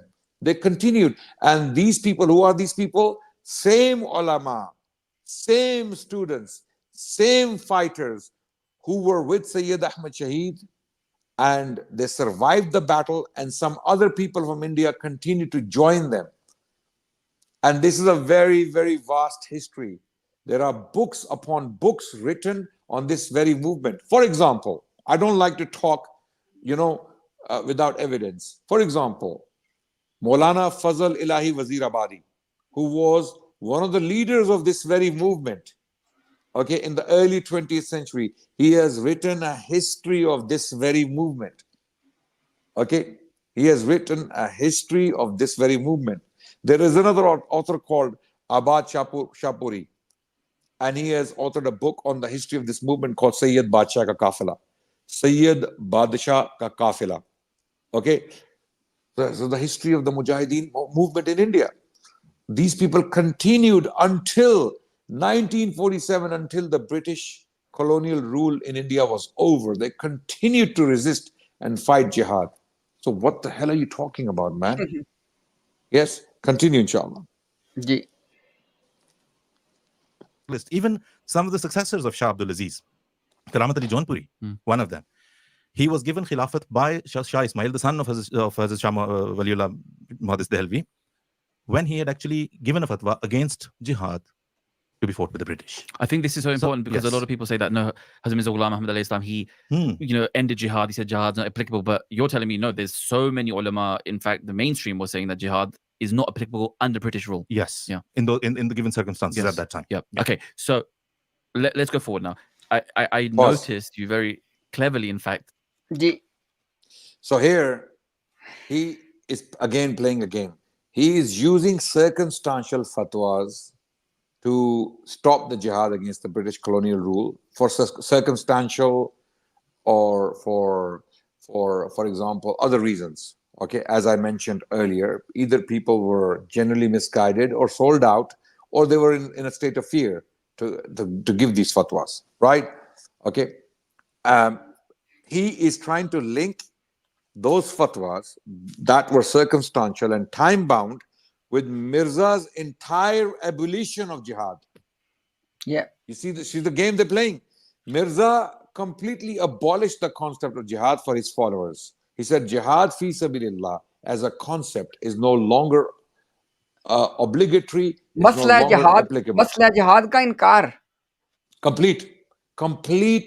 Complete denial of the concept of jihad in Islam. No more resistance unless the Qadianis can come and correct us. Unless the Qadianis, the Ahmadi Murabbis can come and tell us they still believe in the concept of jihad, fi sabilillah. Okay, fighting oppression and kufr around the world. Okay, go on, tell us.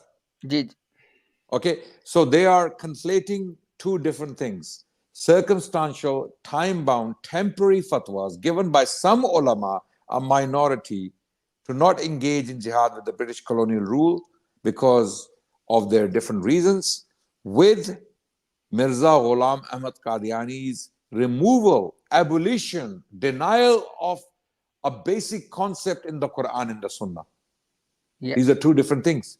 Two different things. Don't play these games. Don't think we are stupid and we're not watching what you're doing. Continue, please.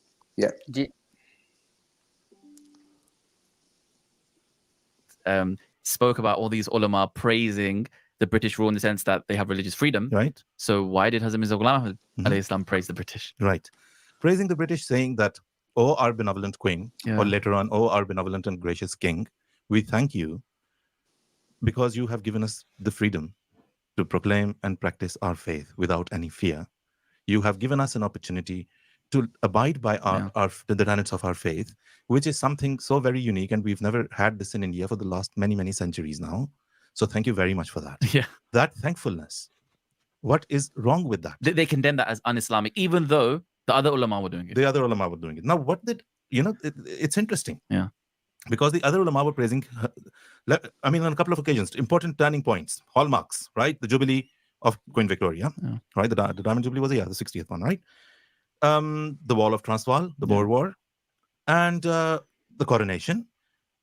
On all these occasions, when the Diamond Jubilee was happening, the Muslims of India had a letter of congratulations written to Queen Victoria, the Empress of India, and the whole of the British Empire, in gold. Wow. And it's all reported. Yeah.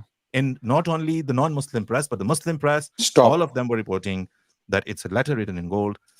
Ji So even if the entire world was to come together, it doesn't justify the crimes of the British colonial rule in India. Okay? So if all the Muslims of India came together and they stood in front of Queen Victoria and they said, "You are a mercy of God. Okay, you are the shadow of God on us," that does not justify the fact that the British were committing some of the worst atrocities in the Indian subcontinent. yeah Okay, even if some ulama with their turbans were writing panegyrics or praise of the Queen Victoria, let's say if they were doing it, okay, which the majority, the overwhelming majority weren't. They considered the Queen Victoria to be a usurper, to be an oppressive ruler, although again we have to be just, Victoria had no idea most of the time what her colonial officers and managers were doing in India at the time. She was very distant. She was very, very far from India. She never came to India. Okay, she was in Britain. Okay, so Victoria had no idea what her officers were actually doing on the ground. She hardly got to hear about it. Okay, but even then, she was the ruler, right? So she was seen as the ruler of an oppressive, a racist establishment, whether she was actually aware of the crimes or not, but she was seen as the ruler, right?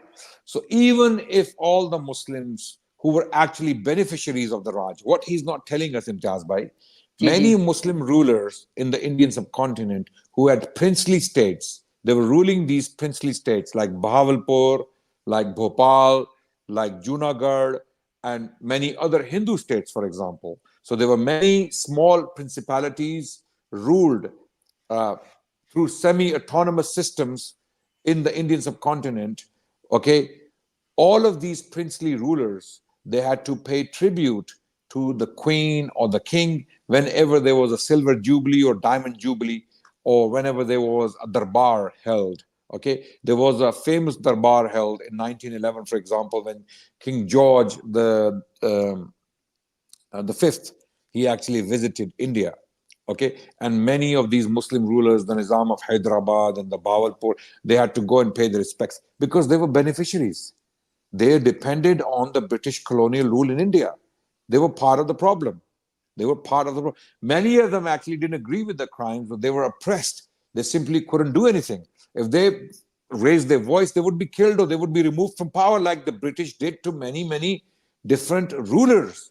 For example, the state of Awadh, Nawab Wajid Ali Shah, in 1856, was removed from his kingdom, from his throne, and sent to Calcutta as an exile. There are so many examples in the Indian subcontinent where the rulers were terrified of the British colonial establishment because they knew if they were to raise alarm or they were to confront this colonial rule, they would be removed from power. And many were after the War of Independence in 1857, because many did side with the freedom fighters. Others remained silent. Some actually sided with the British, like the father of Mirza Ghulam Qadiani and his brother. So this is the context. Continue, inshallah. Yeah. Such and such delegation is going to go and collect it and then send it off to the Queen. Maybe even those gilded letters aren't important for someone. So the contents of the letter: "Oh, our Queen, we live in peace under you. May God strengthen your rule. May God strengthen your throne. May you live forever," etc., etc., etc. The thankfulness, whoever was doing it, I'm not saying Muslims would, it was absolutely right. They were right, it was, exactly. And most of them would mention in the congregations that they would hold and the conferences they would hold around these celebrations, they would mention this fact that we are thanking you because our religion instructs us to do that. Yeah, exactly. Allah the Almighty instructs us to do that. Our Prophet instructs us to do that. Hence, we are very thankful to you. The reason I think that's so important you mentioned that is because online you see people saying that those ulama were wrong. And you guys you are comparing ulama with someone who claimed to be a prophet, in a sense, right? So, but you've answered that. No, it doesn't matter. They were both right in the sense that it was a Quranic injunction to thank those who are giving you religious freedom. Ulil Amr. Bhai, inshallah, I will let you comment, but I want to share something at this point, if you allow me. It will give you, inshallah, more context too. Okay. Yeah. So, Mirza Ghulam Qadiani was receiving ilham at that time to support. He was revelation from Allah. Yes. That's this is something they are hiding. Bhai, I read this one, for example. So it was what we're trying to highlight is it was not just a matter of opinion. It wasn't just that he had this opinion. It was his religion. Yes. The ulama, on the other hand, they were either sold out, or they were in a state of fear, or they were outrightly misguided. Because how can you possibly give a fatwa against resistance against such genocidal, racist, apartheid, and unjust rule? How is that possible when there are secular historians who are writing histories today to show us the evidence that the British colonial rule in India, while Queen Victoria was the Empress of India, was the most oppressive, tyrannical, racist, apartheid rule in the world at the time. Okay, so it's unbelievable. So they're quoting those mistaken, sold out, or misguided ulama to defend Mirza Ghulam Qadiani, and we are right, because Mirza was receiving revelation. Those ulama were not. They can be excused. They can be excused. If someone is in a state of fear, okay, they can be excused because of the fear. If someone is sold out, they can make tawbah. They can make tawbah and say, Ya Allah, forgive me, and they will be forgiven. Someone who's misguided, they can also be forgiven for their mistakes because they're misguided. But a prophet, someone who is receiving ilham, revelation from Allah, to praise such an entity, and Allah is commanding it, having known what they are doing, and we have only put up one piece of evidence: the amount of people who died between 1880 and 1920. The amount of people who died between 1880 and 1920, when Queen Victoria was the queen. She was the Empress of India, 1880. Queen Victoria died in 1901. She died in 1901. So the best part of this period, she was the queen. And 100 million people died in these 40 years. Okay? It doesn't matter. Now, after you look at that article, Imtiaz Bhai, does it matter which alim, which sheikh, which mufti gave fatwa to not resist the British colonial rule? Does it even matter? Yeah, and that's by inshallah, look at this reference, and inshallah it will give you more perspective on this one. Ruhani Khazain, volume 8, page number 44 and 45. Mirza says, और मैंने इन इमदादों में i.e. to aid the British Raj एक जमाना Surf किया है, यहाँ तक कि 11 बरस इन्हीं अशातों में गुजर गए और मैंने कुछ कोताही नहीं की। बस मैं ये दावा कर सकता हूं कि मैं इन खिदमात में यकता हूं और मैं ये कह सकता हूं कि मैं इन ताइदात में यगाना हूं।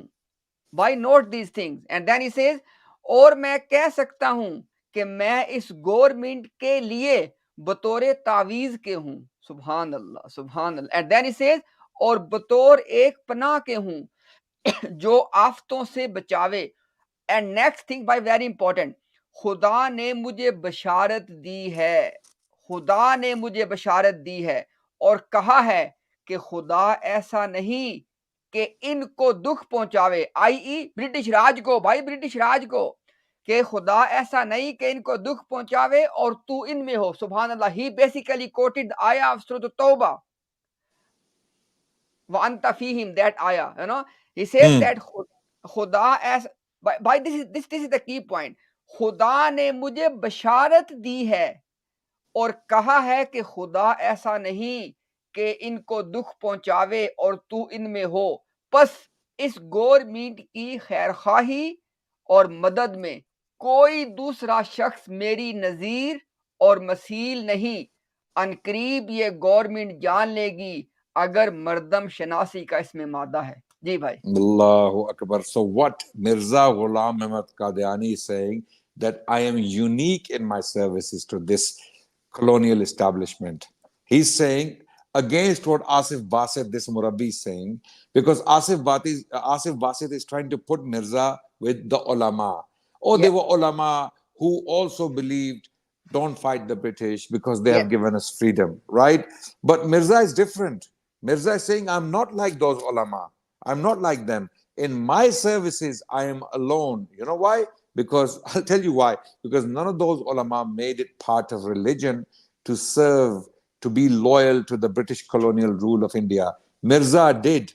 Mirza Ghulam Qadiani actually made it part of his religion to be loyal to the British colonial rule of India, in particular, Angrez ki hukumat, Bartania ki hukumat, okay, Englistani hukumat. He used all these terms differently in different places. Angrez, Angrez, Angrez. Who were Angrez? Angrez is the British colonial rule, the British Raj. This is what it means, right? And Mirza is saying himself from his own mouth or from his own pen that I am unique, I am alone, there's no one like me in the services I've provided, that I have written books for 11 years. Previously, the quote we read was 18 years. In fact, he said, I have written so many books that 50 cupboards or cabinets can be filled with those books that I have written in favor of the British colonial rule in India. Wallahi, if you have any sense, if you have any sincerity, any regard for Allah and His Messenger, you would not consider this man even to be a decent human being, let alone a mujaddid, a Masih Ma'ud, or a prophet of God. And he's claiming that he's saying all of this from revelation, from ilham. This is from ilham. So Imtiaz bhai, I want you to put up that article again, 100 million deaths. जी भैया. Yeah, so that people are reminded again and again what we're dealing with, right? This is what Mirza is talking about. How can Allah possibly, my question is, how can Allah possibly send revelation to praise or to be loyal or to be a die-hard defender of an entity that does this? Please explain to me. Okay, how can Allah possibly do that? And bhai, in the meantime, can you please comment on this one when it says that Allah ne mujhe basharat di hai? Bhai, this point is very important here. Yeah, revelation. This is revelation from Allah. Allah ne mujhe basharat di hai means Allah has given me the glad tiding. Allah is sending the glad tiding to Mirza to be loyal, to be subservient to the British colonial rule, which is basically the rule of the cross over Islam. So the British removed the Mughals from power and they came to power. They removed the rule of Islam and they brought the rule of the cross. Yeah. And Mirza was supposed to be breaking the cross. The article is coming up. We will keep reminding you about this article so that you see what we're dealing with. This is when Queen Victoria was the queen. Asif Basit, if you're watching, this is what we're talking about. Okay? You are saying there was freedom, and those scholars were praising the British freedom, or the freedom the British colonial rule had facilitated for everyone to worship as they liked. What about this? And Mirza did not separate only the freedom. He said, mutlaqan, by default, I am subservient to the British colonial rule of India. By default, I am loyal. By default, Allah has sent down revelation upon me to be loyal, to be subservient to the British colonial rule in India. What about this? How British colonialism killed 100 million Indians in 40 years. This is worse than genocide and ethnic cleansing and massacre and mass murder. Genocide, ethnic cleansing, massacre, mass murder, this is all of that put together is worse than that. Between 1880, when Queen Victoria was the queen, Queen Victoria became the ruler of England in 1837, and she died in 1901, and she became the Empress of India after 1857. This is when she is ruling. And between 1880 to 1920, British colonial policies in India claimed more lives than all famines in the Soviet Union, Maoist China, and North Korea combined, according to Dylan Sullivan and Jason Hickel. Respond to this. How can your prophet, having received revelation from Allah, be loyal to this entity, people who are doing this? Or you cannot separate this. You cannot separate this from the profile of the British in India. Yeah. You cannot divorce this, because this is what matters. Now, it doesn't matter what the ulama or those dodgy, sold out or mistaken ulama might have said about the so-called freedom in the Indian subcontinent of religion. What freedom when they are killing 100 million people in 40 years? What freedom? Why does it matter? What freedom? The Israelis today claim the same thing, that we have Arabs living in Israel who are very free. They can pray as they like, they can live as they like, they wear hijab, Muslim women wear hijab. So we have Arab Israelis. They are claiming. Do we accept it? They are committing a genocide.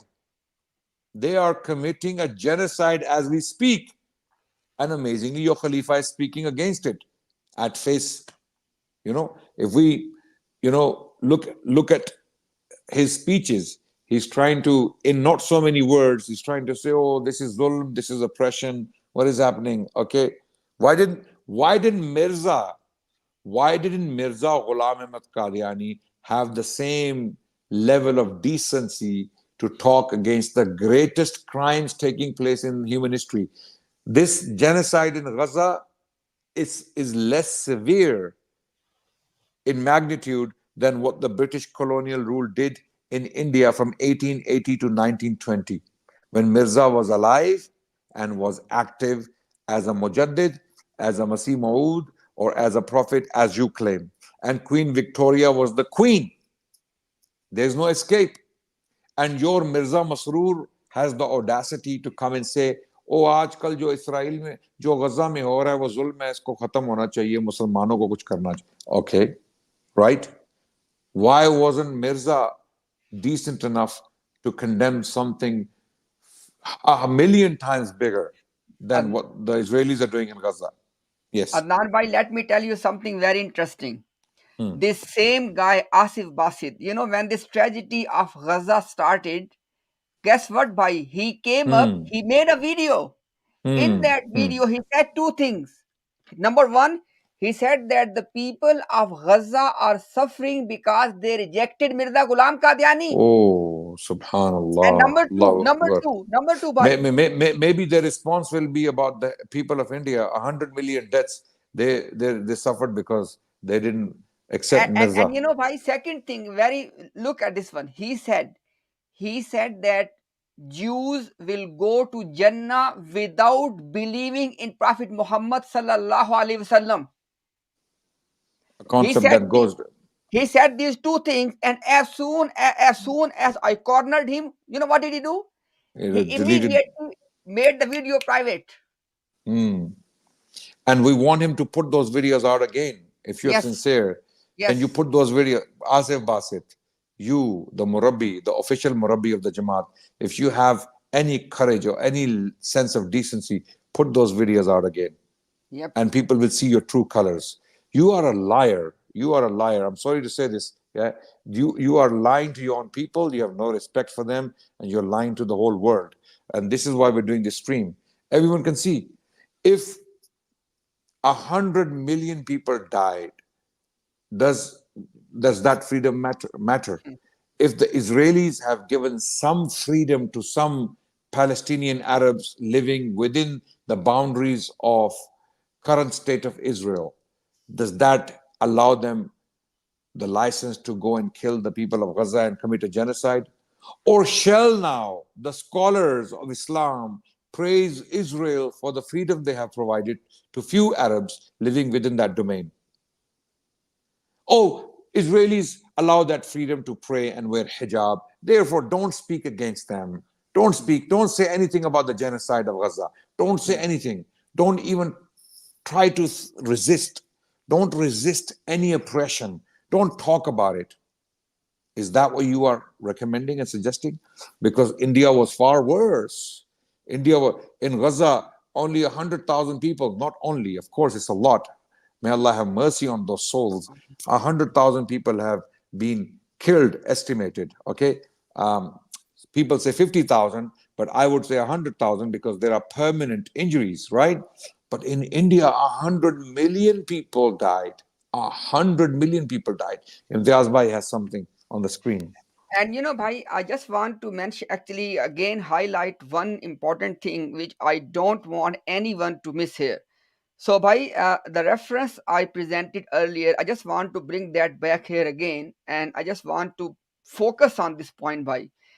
Mirza Ghulam Qadiani is telling to British government that as long as I am in you, nothing can happen to you. He said, मैं तुम्हारे लिए तावीज़ की तरह हूँ, बतौरे पनाहगाह के हूँ, आफतों से बचाने वाला हूँ, और खुदा ने मुझे बशारत दी है कि और कहा कि खुदा ऐसा नहीं कि इनको दुख पहुंचावे और तू इनमें हो. Basically, Adnan bhai, I really want you to highlight this point. Basically, Mirza Ghulam Qadiani is giving a divine justification to all of that killing. Yes, 100%. That whatever you're doing is completely justified, valid, and I am your protection from God. I am ta'weez. Ta'weez basically is Allah's refuge. He said himself, Ta'weez. he Yeah, said, he said, बतौरे एक पनाह के हूँ. and I am, Pana Urdu mein hai aur ta'weez Arabi mein hai. Yes. Ta'weez literally means refuge. Yes. Ta'weez in Arabic, ta'awuz means refuge. You're taking refuge from Allah. So he's saying, I am God's refuge for you, the British colonial rule. So your atrocities, your Keep mass doing. murder, your genocide, your racism, your injustice, your enmity towards Islam and Muslims, which was the official policy, because I gave you the reference, 1871, William Wilson Hunter, a colonial officer, wrote a book putting out a British colonial policy on the Muslims. And the book was titled, Are Indian Muslimans, Are They Bound by Conscience to Rebel Against the Queen? That's the title of the book. Check it out. And wallahi, we could not put out more black and white evidence for you to consider. Right? And Mirza is saying, I am, despite all that, or in spite of all of that, I am your refuge with Allah. God has chosen me to give you refuge. To give you refuge. To give who refuge? To give who refuge? Racist, genocidal, oppressive, okay, and what do you call it? Unjust rule, the British colonial rule over India. Genocidal and racist to the extent that Indians were killed like rats. Like, in fact, rats may have more value. 100 million human beings to reduce the population, or for whatever end, were killed in India. 100 million deaths due to direct colonial policies. While the British colonial officers were sipping tea at parties and playing cricket, and if you just read a book, read William Dalrymple's book, The Anarchy. The Anarchy is an excellent book. It gives you the history of the British colonial rule in India, how the East India Company came to power in the first place, and what came of it, the crimes it committed. William Dalrymple is a white guy. He's Scottish, he's British, okay? And he has written this book, The Anarchy, which he has basically authored to document the history of... If you went to William Dalrymple, who's not a Muslim, he's not a Muslim, right? He's on Twitter. If you went to him and you told him what Mirza Ghulam Ahmad Qadiani wrote about the British colonial rule in India, he will laugh at you. He will laugh at your face and he will say, what the hell is this guy? You claiming he was a prophet? He was a prophet? He lost your mind? Allahu Akbar. Allahu Akbar. May Allah guide you, the common Ahmadis. May Allah open your eyes. May Allah open your hearts to the reality. Okay? To my knowledge, in the English language, never before this level of deep research has been presented to the common English-speaking Ahmadis. This is your chance to repent. This is your chance to come back to Allah and real Islam of Muhammad Rasulullah. Don't listen to these Murabbis when they say, oh, what Islam are you going back? Deobandi, Barelvi, Ahl Hadith. No, choose whatever pleases you, because these are the believers in Allah and His Messenger. This is what's most important. You believe in Allah and believe in Muhammad Rasulullah as the last and final prophet. And then you follow the Quran and Sunnah to the best of your ability. Allah will give you Jannah in return. Follow the Quran and the Sunnah authentic sunnah to the best of your ability, Allah will give you Jannah. This is your chance, my brother and sister. Let's continue, Imtiaz bhai, with the जी भाई podcast, inshallah. Yeah. In the Holy Quran, Yeah. Atiullah wa atiur Rasul wa ulil amri minkum, Allah it's very clear. You know, those who are ruling over you, ulil amr. Go back slightly, please. Go back slightly. This translation, Right, in the sense that it was a Quranic injunction course to it was. thank Yeah. those who Yeah. are giving you freedom. ulil amr. Yeah. In the Holy Quran, Yeah. Atiullah wa atiur Rasul wa ulil amri minkum, it's very clear. You know, those who are ruling over you, ulil amr. Now, is this Mirza Sahib saying this? जी भाई Look at this. Astaghfirullah. I don't. Where does he quote the ayah from? Atiullah wa atiur Rasul. सूरतुन Nisa Yeah, we know the reference. Yeah. But what part of the ayah does he quote? Atiullah wa atiur Rasul wa ulil amri minkum. So from ulil amri minkum, he's translating those who are in power from you, right? Yes. Minkum, from you. So Yes. because the British colonial rule was in power in India, you obey them, and it's an injunction from the Quran. So he's using the Quran now to justify obedience to racist, genocidal, unjust, and apartheid colonial rule over India. Okay, using the Quran and using the verse starting from the middle. How does the verse start, Imtiaz bhai?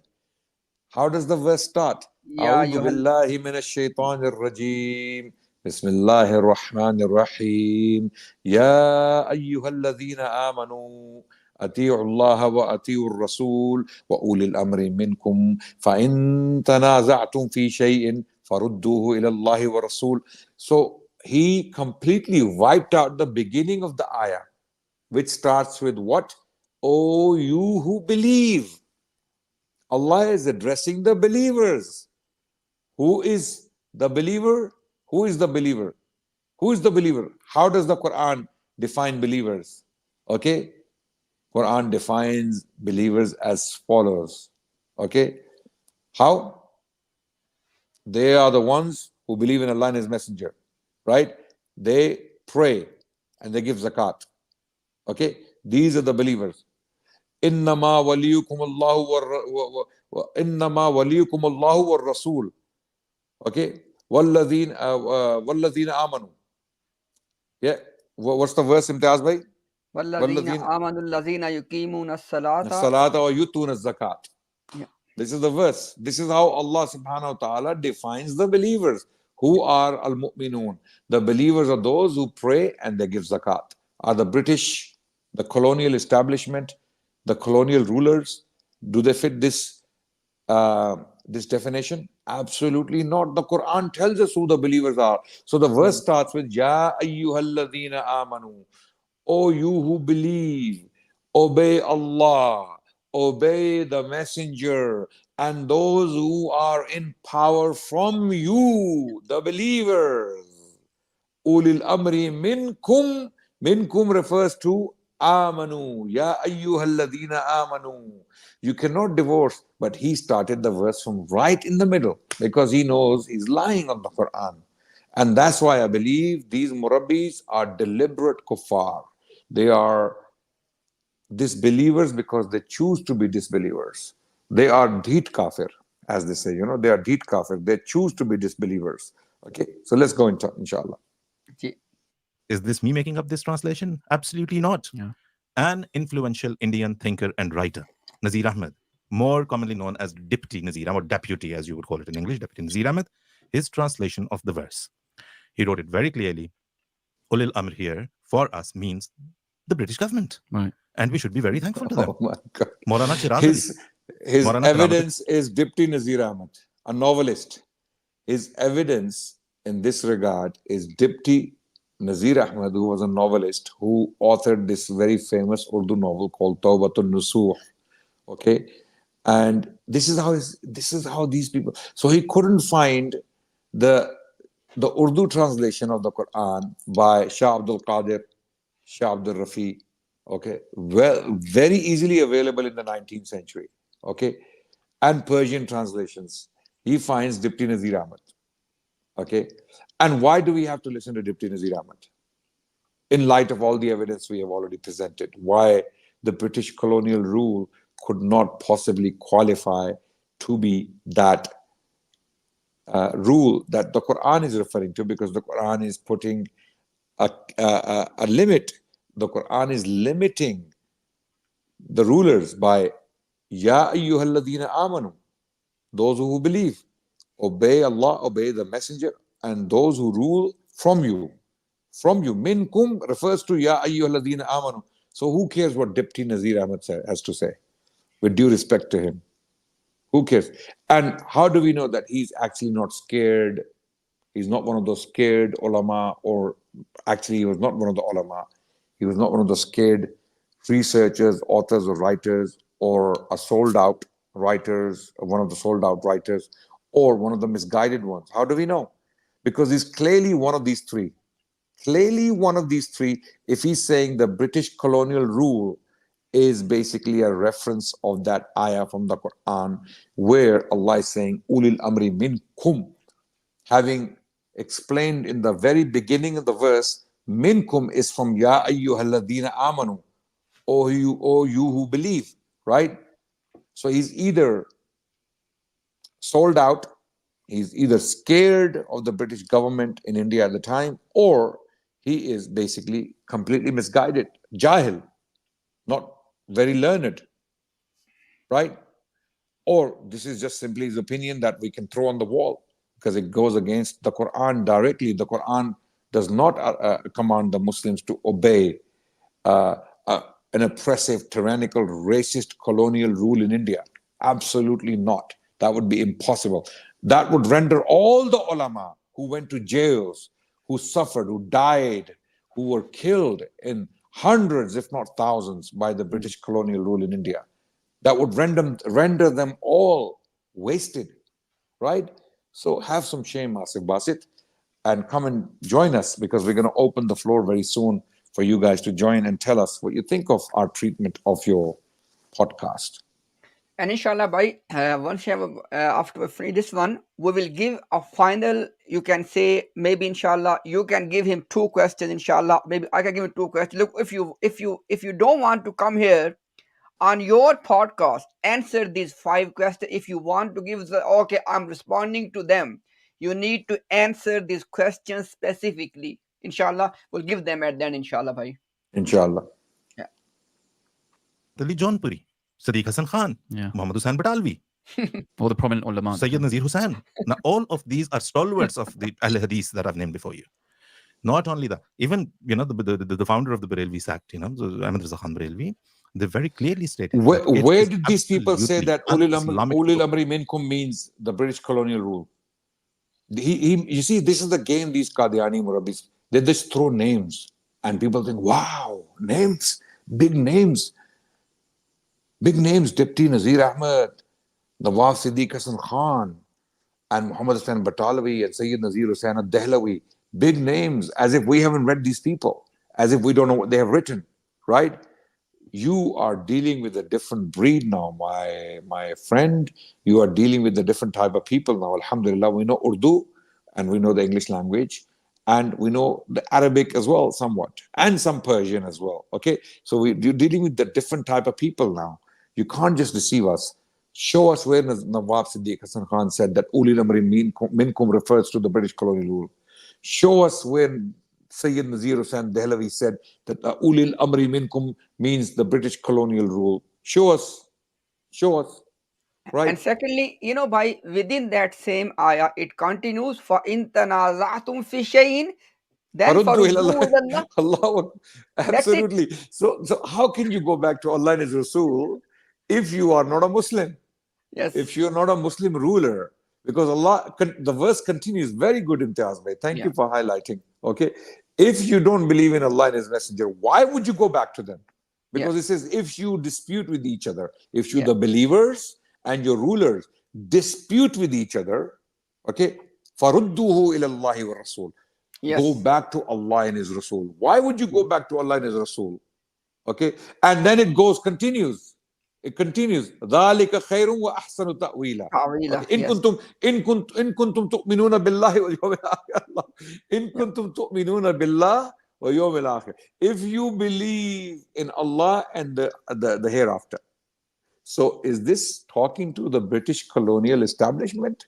Is this verse possibly, can this verse possibly be referring to the British colonial establishment, that if you believe in Allah and the last day? They don't. They don't. The British colonial establishment don't, right? And why would they go back to Allah and His Rasul? They don't accept Muhammad Rasulullah. They were sending missionaries to convert the Indians to Christianity. Yes. Right? The British colonial rule was sending missionaries. This is how they made Africa, sub-Saharan Africa, Christian. How did they make sub-Saharan Africa Christian in the last 100 years? By sending missionaries, establishing schools and hospitals. They couldn't do this in India because India, you know, they had a very strong attachment. The Africans were still following their traditional religions, and they left them and they came to Christianity because they found Christianity, the schools and the hospitals, to be more attractive, and they became Christians. They tried to do this in India, they couldn't, because the Hindus had a very strong sense of culture, so did the Muslims. Right? Continue, inshallah, please. The British government in India. That is a history again. A lot of the youth do not know, and it's kind of, you know, kept under the carpet. People, I think a lot of the so-called Muslim influencers themselves don't even know this history. We do. You say that you don't know and you put it under the carpet. Yeah. You think we don't know this history? Yeah, Alhamdulillah, we have studied this history very well. You haven't. So, or if you have, the he's a bunch of liars. Somebody's praising the British. Yes. It's all because of the religious freedom. It is indeed.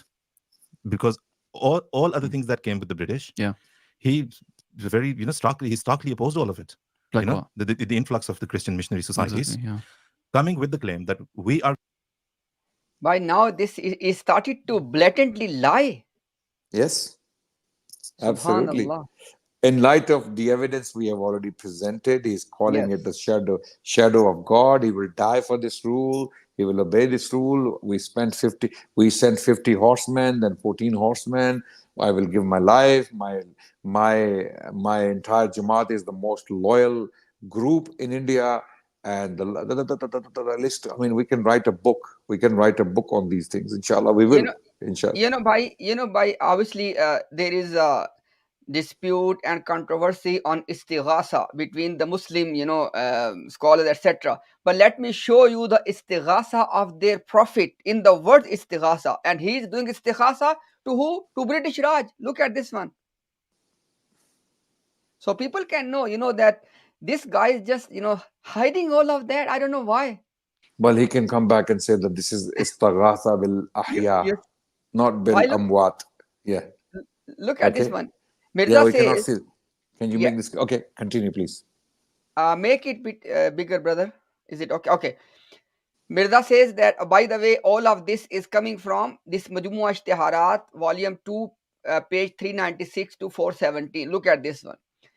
After writing all of that, then at the end he says, istighasa ye hai कि वो तमाम जाफिशानियाँ 50 साला मेरे वालिद मरहूम मिर्जा गुलाम मुर्तज़ा और मेरे भाई गुलाम कादिर, जिनका तज़किरा सरकारी चिट्ठियात और सर लेपल ग्रिफन की किताब रईसाने पंजाब में है, नीज मेरी कलम की वो खिदमात जो मैंने 18 साल की तालीफात से जाहिर की हैं, सब की सब जाया और बर्बाद ना हो जाएं.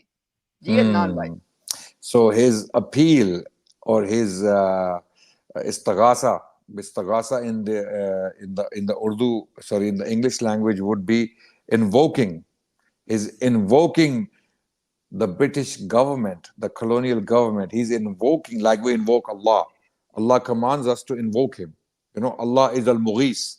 Allah is al-Mughis, the one we invoke. Okay?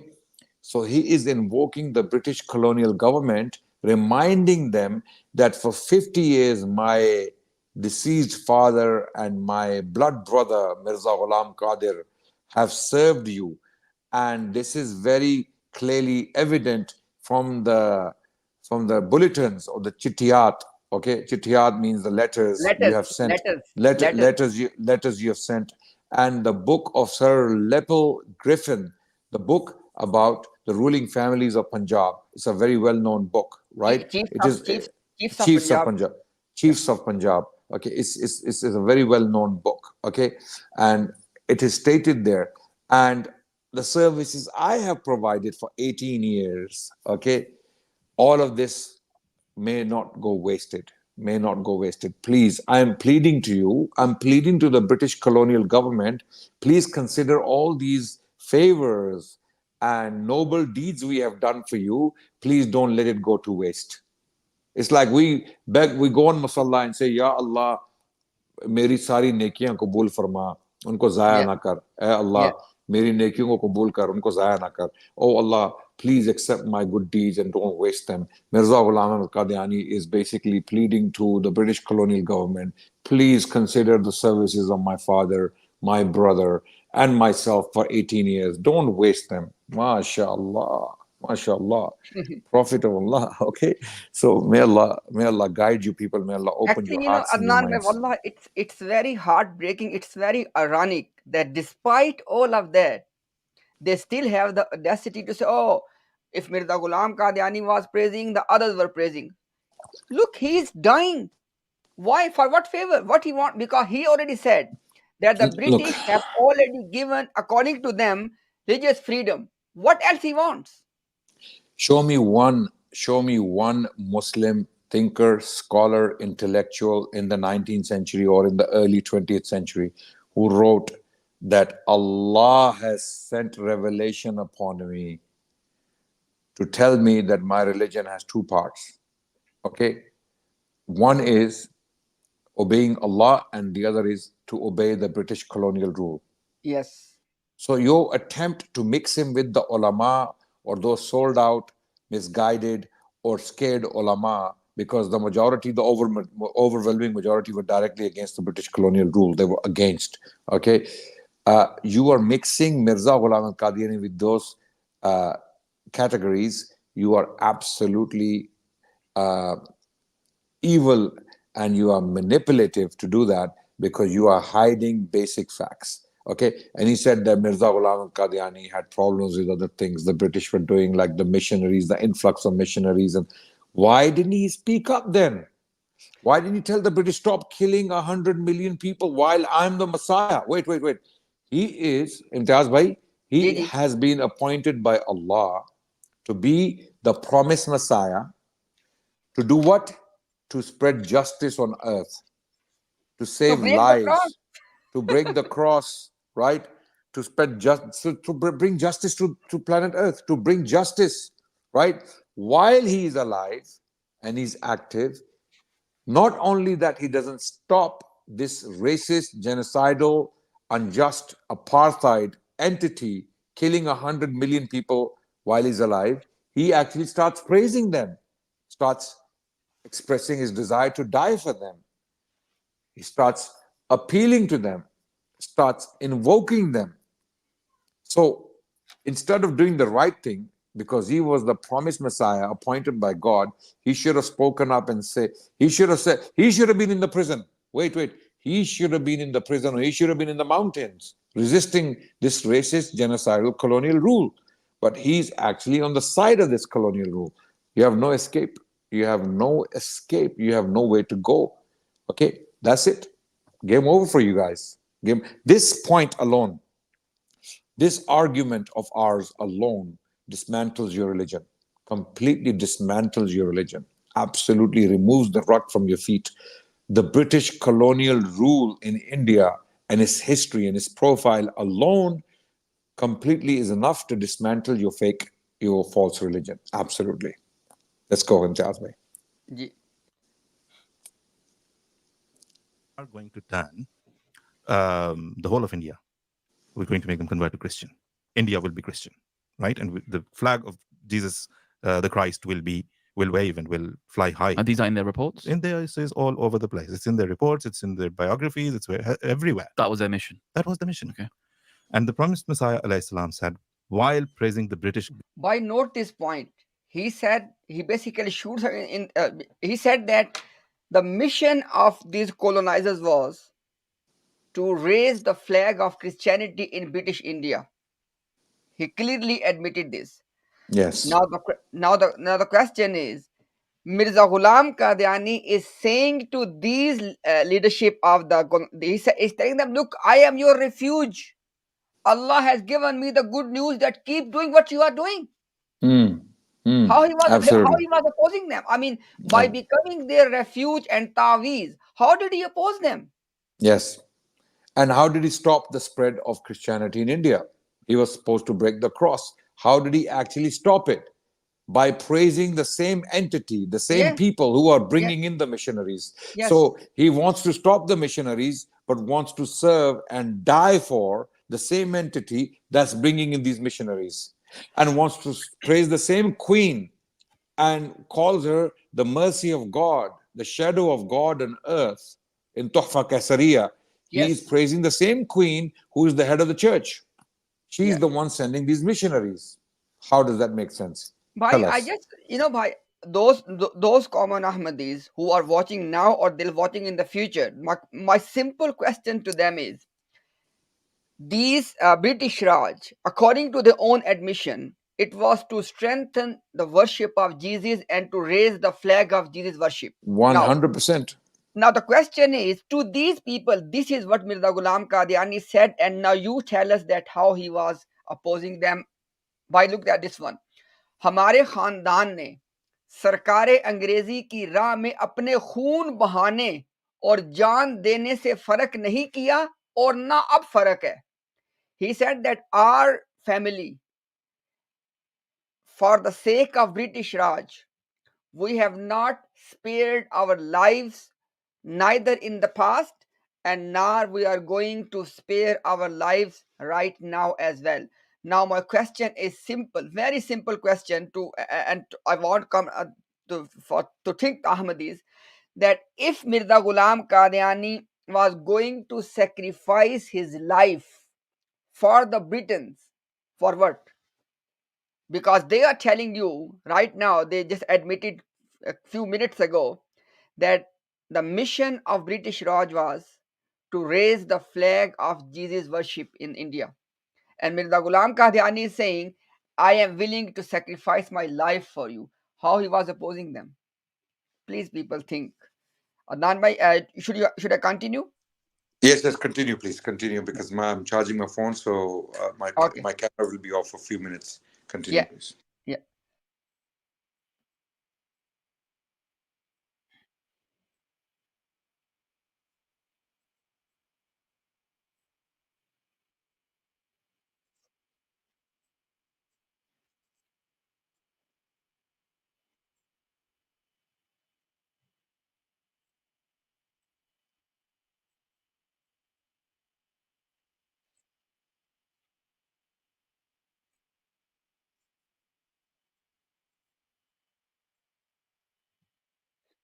But I just want to make sure, is it audioable, Umar? Yes, I can hear you, brother Imtiaz. Should we share the link or? Yeah, please share. No, I'm just asking that, was the video audioable? Yes, the video. No, did you share anything now? Now there's nothing. Okay, I think it was another. Have we finished? Have we finished? Yeah. Continue to play. How much is left of this podcast? We are not even half the way. So shall we continue, or shall we stop here and let people in? I think inshallah maybe we can maybe do another 5 minutes. Yeah. And I remember the bit where he talks about some Arab sheikhs from the Gulf region got the British involved in their affairs because they were, and the Sharif of Makkah, he got them involved. So again, the point is we can go on and on and on. These guys simply don't know history, or if they know history, they are manipulating, deliberately lying about Mirza's shenanigans. Mirza made it point of religion on those guys. Whoever was taking support from British for their political ends were doing it because they wanted to remain in power. Okay, they had their own personal gains and their own personal interest at heart, rather than making it a part of religion. Mirza made it part of religion. This is the point. So let's continue for another few minutes, and we can open the floor, inshallah. Inshallah. Umar bhai, inshallah, in the meantime, you can share the link. It was Mirza Ghulam Qadiani alone who turned the tide of the Christian missionaries. Allah. Lefroy, especially the Bishop of Lahore. Subhanallah, Subhanallah. He's look at the level of lies these people are fabricating. He's saying that Mirza Ghulam Qadiani single-handedly, subhanallah, subhanallah. And people, don't forget, Mirza Ghulam Qadiani's son, Mirza Bashir Ahmad M.A. in Siratul Mahdi, he said that his father, i.e. Mirza Ghulam Qadiani, he did one debate with one Christian, Abdullah Atham. And the result was, everyone knows. The history is known to all of you. Mirza's own family member became Christian. Own family members became Christian.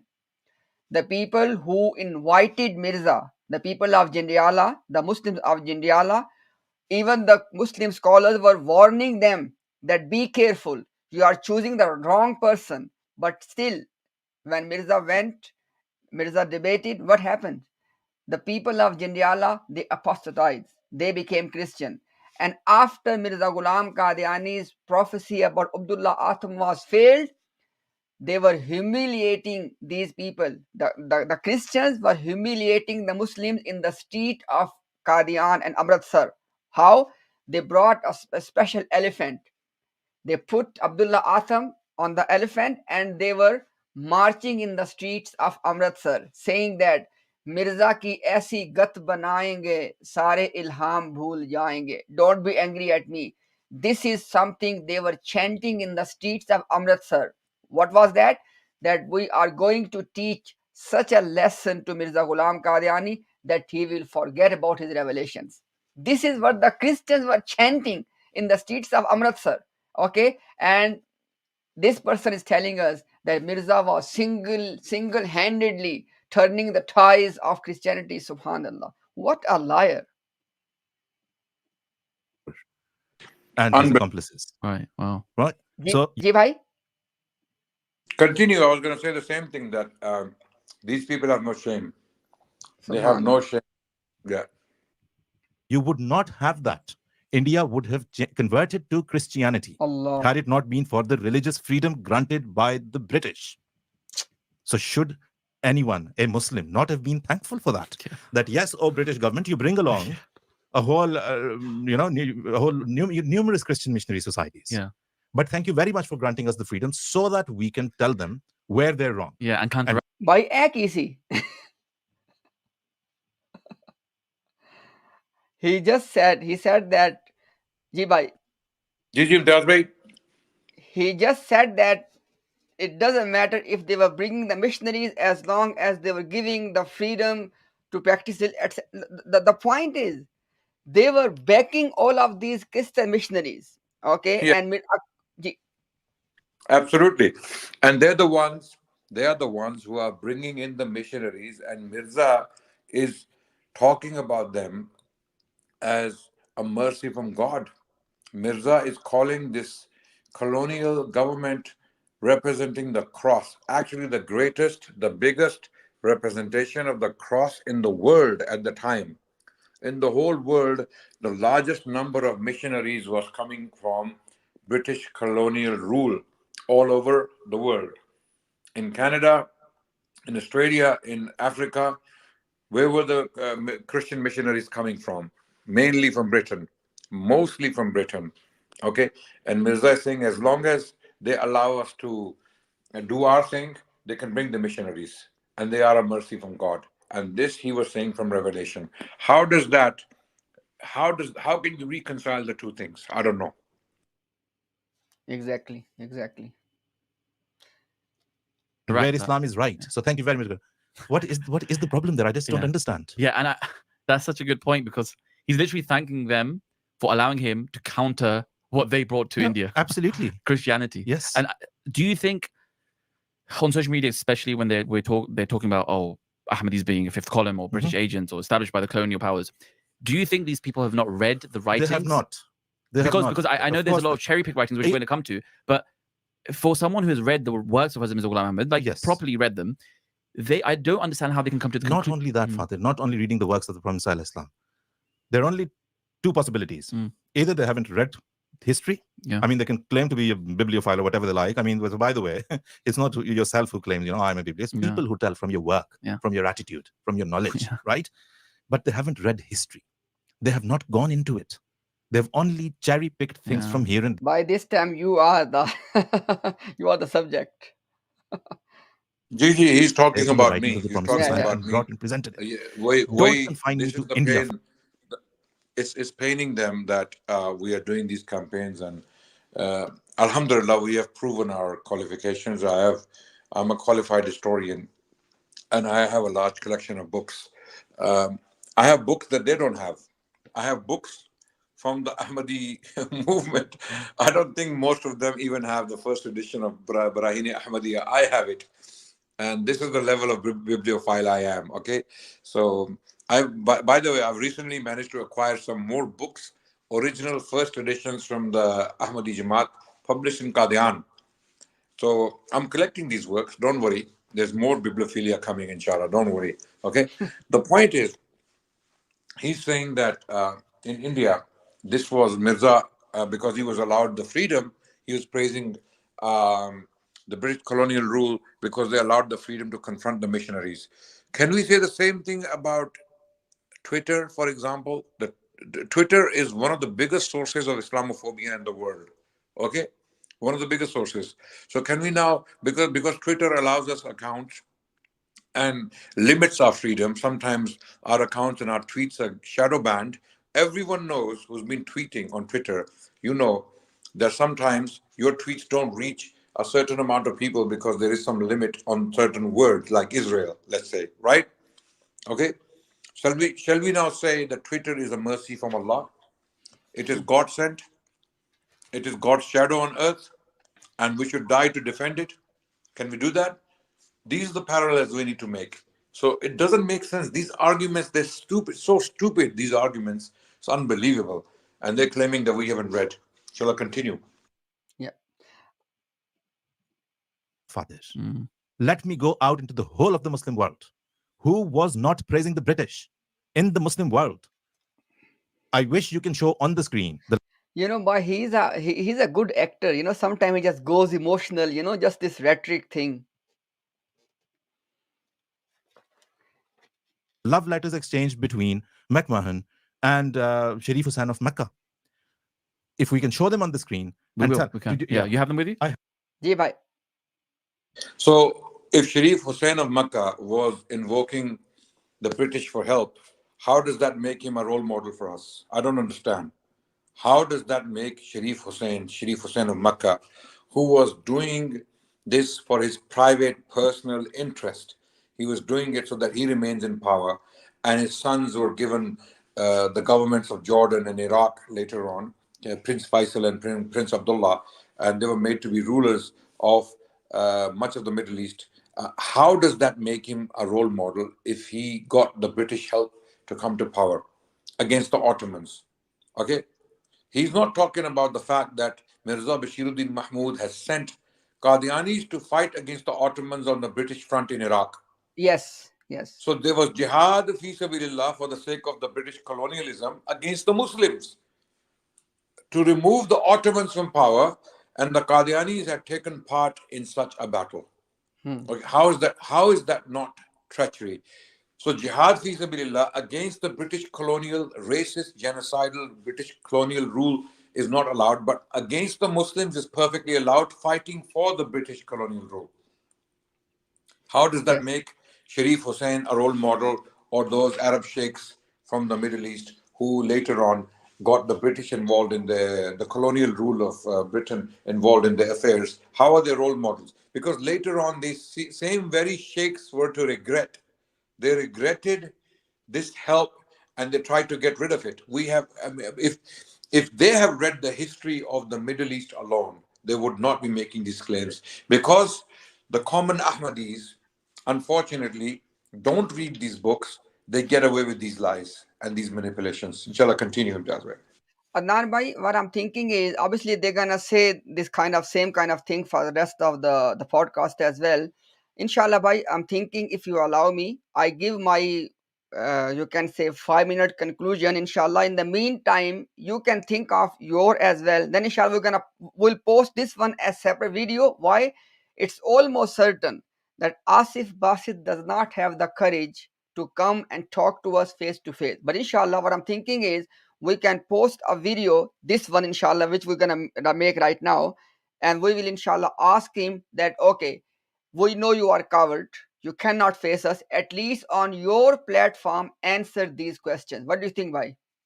No problem. Go ahead. Go ahead. But the problem is, Imtiaz, by even when they answer the questions, they don't actually answer the question. They will take That's exactly, people bhai, on. that's exactly when we'll give them this pointed questions, we want people to see how they responded. Yes, inshallah. Let's go. Go ahead, Okay. inshallah. Okay. Alhamdulillah. Alhamdulillah wa salatu wa salamu ala rasulillahi amma ba'd. Okay, Mr. Asif Basit, we have just done some response to your recent podcast in which you try to justify that Mirza Ghulam Qadiani was not serving the British Raj. Okay, now obviously the best thing was, or the ideal thing was, that either you can come on this platform or we have no ego. Okay, if you invite myself and Adnan Rashid Bhai, we are more than happy to come on your platform and let's have a civilized dialogue. Let's see that how strong your arguments are to defend Mirza Ghulam Qadiani.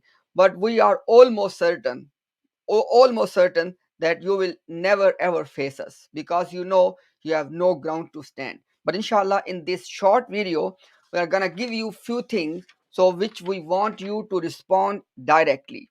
Okay, first of all, the gist of your podcast is number one, that if Mirza Ghulam Qadiani was praising the British Raj, so was the case with the other scholars as well.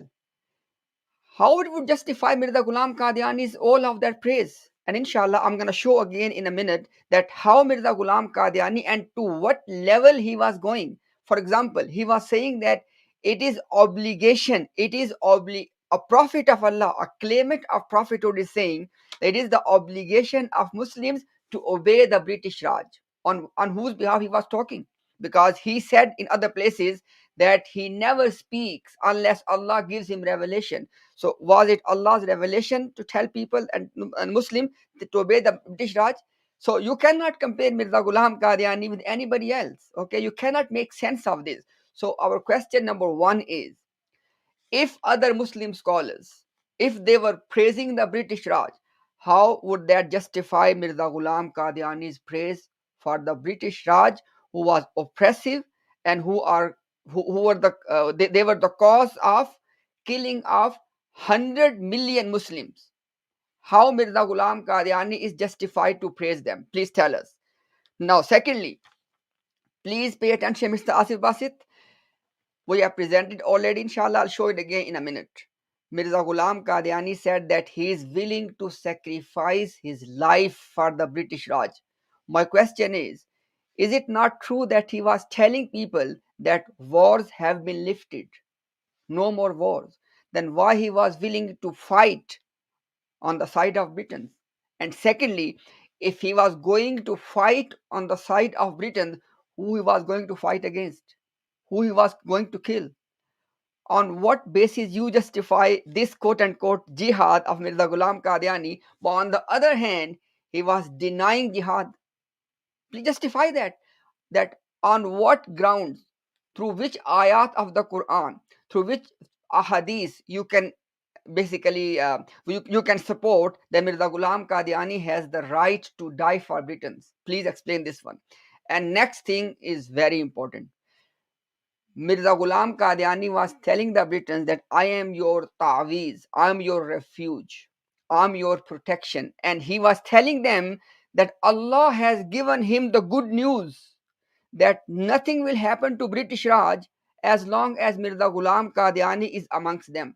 My question to you is it not true? If this is the case, it clearly proves that Mirza Ghulam Qadiani was giving divine justification to all the killings and massacres of British Raj, because he was giving, because if this was the good news, that nothing will happen to British Raj as soon as Mirza Ghulam Qadiani is amongst them, if this was his ilham, if this was his revelation, who he was protecting, who he was favoring? So you need to answer this very specific question. Question number one: if jihad, wars have come to an end. On what basis Mirza Ghulam Qadiani was telling to British Raj that his family has sacrificed their lives for them, and he was also willing to sacrifice his life for them because wars have ended. Why he was saying that? And if he was going to fight with the Britons, who he was going to fight against, who he was going to kill. And if he was the protection, if he was the ta'weez, if he was the refuge of the British Raj, and if he was giving the good news on the basis of ilham that nothing will happen to you, O British Raj, as long as I am in your midst, who he was supporting in this case? So please answer this very specific question. Ji Adnan bhai, you want to add something here? No, continue, inshallah. Continue. Okay, inshallah, we end here, and we'll see that inshallah we'll paste, we'll inshallah publish this one as a separate video clip. We want to see the response of Mr. Asif Basit. And by the way, you can add one more thing. Mr. Asif Basit, you published the video almost 1 year ago in which you said two things. Number one, you said that the people of Palestine are suffering because of their rejection of Mirza Ghulam Qadiani. And number two, you said that the Jews are going to go into Jannah despite their rejection or not believing in Prophet Muhammad sallallahu alaihi wasallam. And then you just quietly, you just took that video off. We want you to publish that video, and if you were wrong in that video, then you need to issue a public apology. Okay, be a man. If you made a mistake, no problem. You need to acknowledge that. You just secretly remove that video. Why? Ji Adnan bhai. I would like to maybe add a couple of questions very quickly. That Mirza Ghulam Qadiani, if he was aware of 100 million people dying, if he was aware of 100 million people dying within 1880 to 1920, in 40 years, in these 40 years, when he himself is alive, active, and actively writing, and he was to be a prophet of God, as he would claim in 1902, why did he not touch upon this extremely important matter? A matter that concerned every single Indian. And if he was a God-sent promised Messiah, Mahdi, Mujaddid, and Prophet, why did he ignore such a great catastrophe taking place when he is himself active? Simple question. Why did he fail to address it? Especially when he was sent as a prophet, a savior for the humanity, for all of humanity. This is one question. Second question I want to ask is, Sayyid Ahmad Shaheed, your claim that he never intended to confront the British colonial rule, are you willing to stand by that?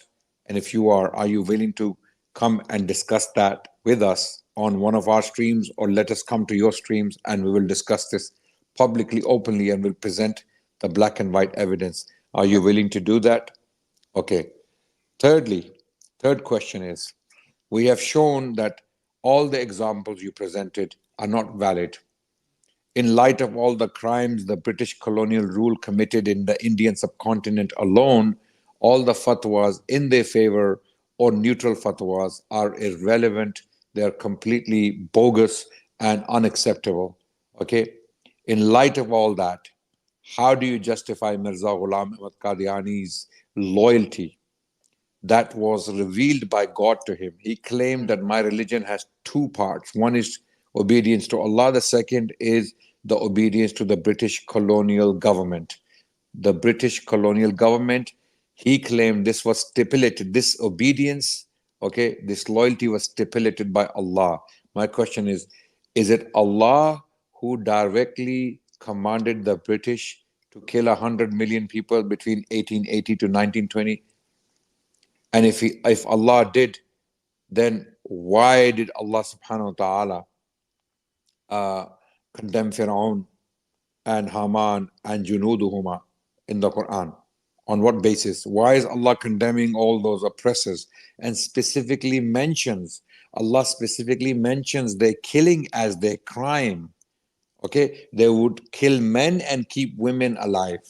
They would kill men and keep women alive. The British colonial rule killed men, women, and children, 100 million of them. So, on what basis did Allah tell His Prophet to be loyal to an entity that's going to kill 100 million people in 40 years when He Himself is active and alive, and condemn Fir'aun and other oppressors in the Quran? Tell me, inshallah. These are my questions. Inshallah. Address them directly. Address them directly. Don't play games. Yes. Inshallah, we'll publish them, inshallah, a separate video clip. So let's see what they respond, inshallah. So, Inshallah. Brother Umar, if you want to bring anyone on, inshallah, we can interact with the viewers. If somebody is there, Adnan bhai, this is that one topic, subhanallah. Even back in the days when they used to come regularly, even at that time when we touched upon this topic, nobody showed up. Yes, this is death. This is absolute death of the cult. This topic is basically the end, the end of the cult, basically. And we need to keep talking about this. We need to keep highlighting this with the common Ahmadis. Inshallah, Allah will show them light. Inshallah, because there's no escape. There's no escape. There are few topics that are absolute disasters for them. The Ahmadiyya cult, Muhammadi Begum, okay, is one of them, and British colonial rule in India is another one. And there are many failed prophecies and language and behavior and all sorts of things. Absolutely, yeah. It's interesting, Nan bhai, that there's two women, Muhammadi Begum, obviously from the Muslim side, and from his own Jamaat, there was another Muhammadi Begum who was the wife of Manzoor Muhammad. You remember we shared that one as well. Yes, and she died before giving birth to a child. Because Mirza said that, Mirza actually, he said that Allah has revealed to him, Allah has sent him revelation that she will give birth to a son, to a male child.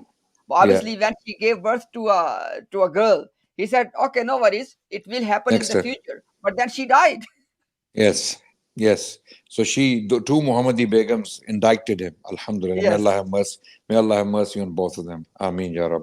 May Allah give them Jannah for exposing this liar, Dajjal. We know the Muslim Muhammadi Begum, alhamdulillah, for sure, but we don't know this other Muhammadi Begum if she was the follower of Mirza. Wallahu alam. Absolutely.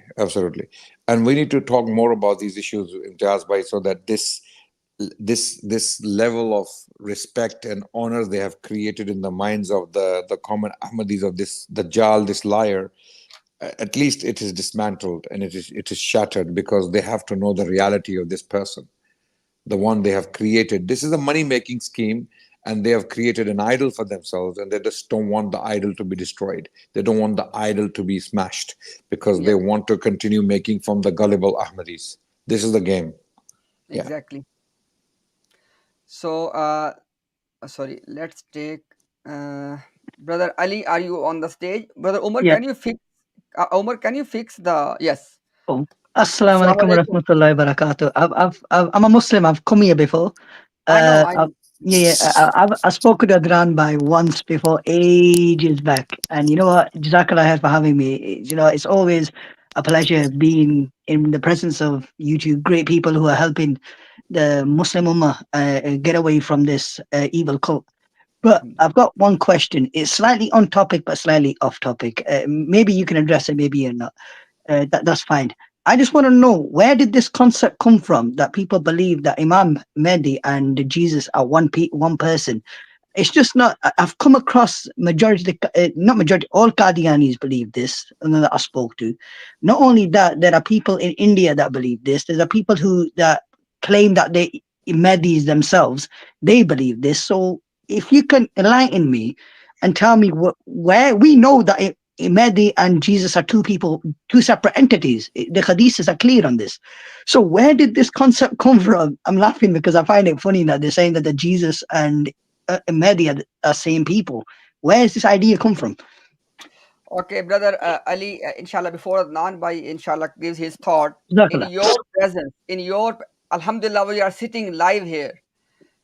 Adnan bhai, Mirza Ghulam Qadiani knew that Mahdi and Messiah are two separate figures. Yes. And he used to mention this in his private gatherings. Yes. Oh, okay. This is interesting. Now our thing now it is simple. If any Murabbi has the courage, come and challenge us. Yes.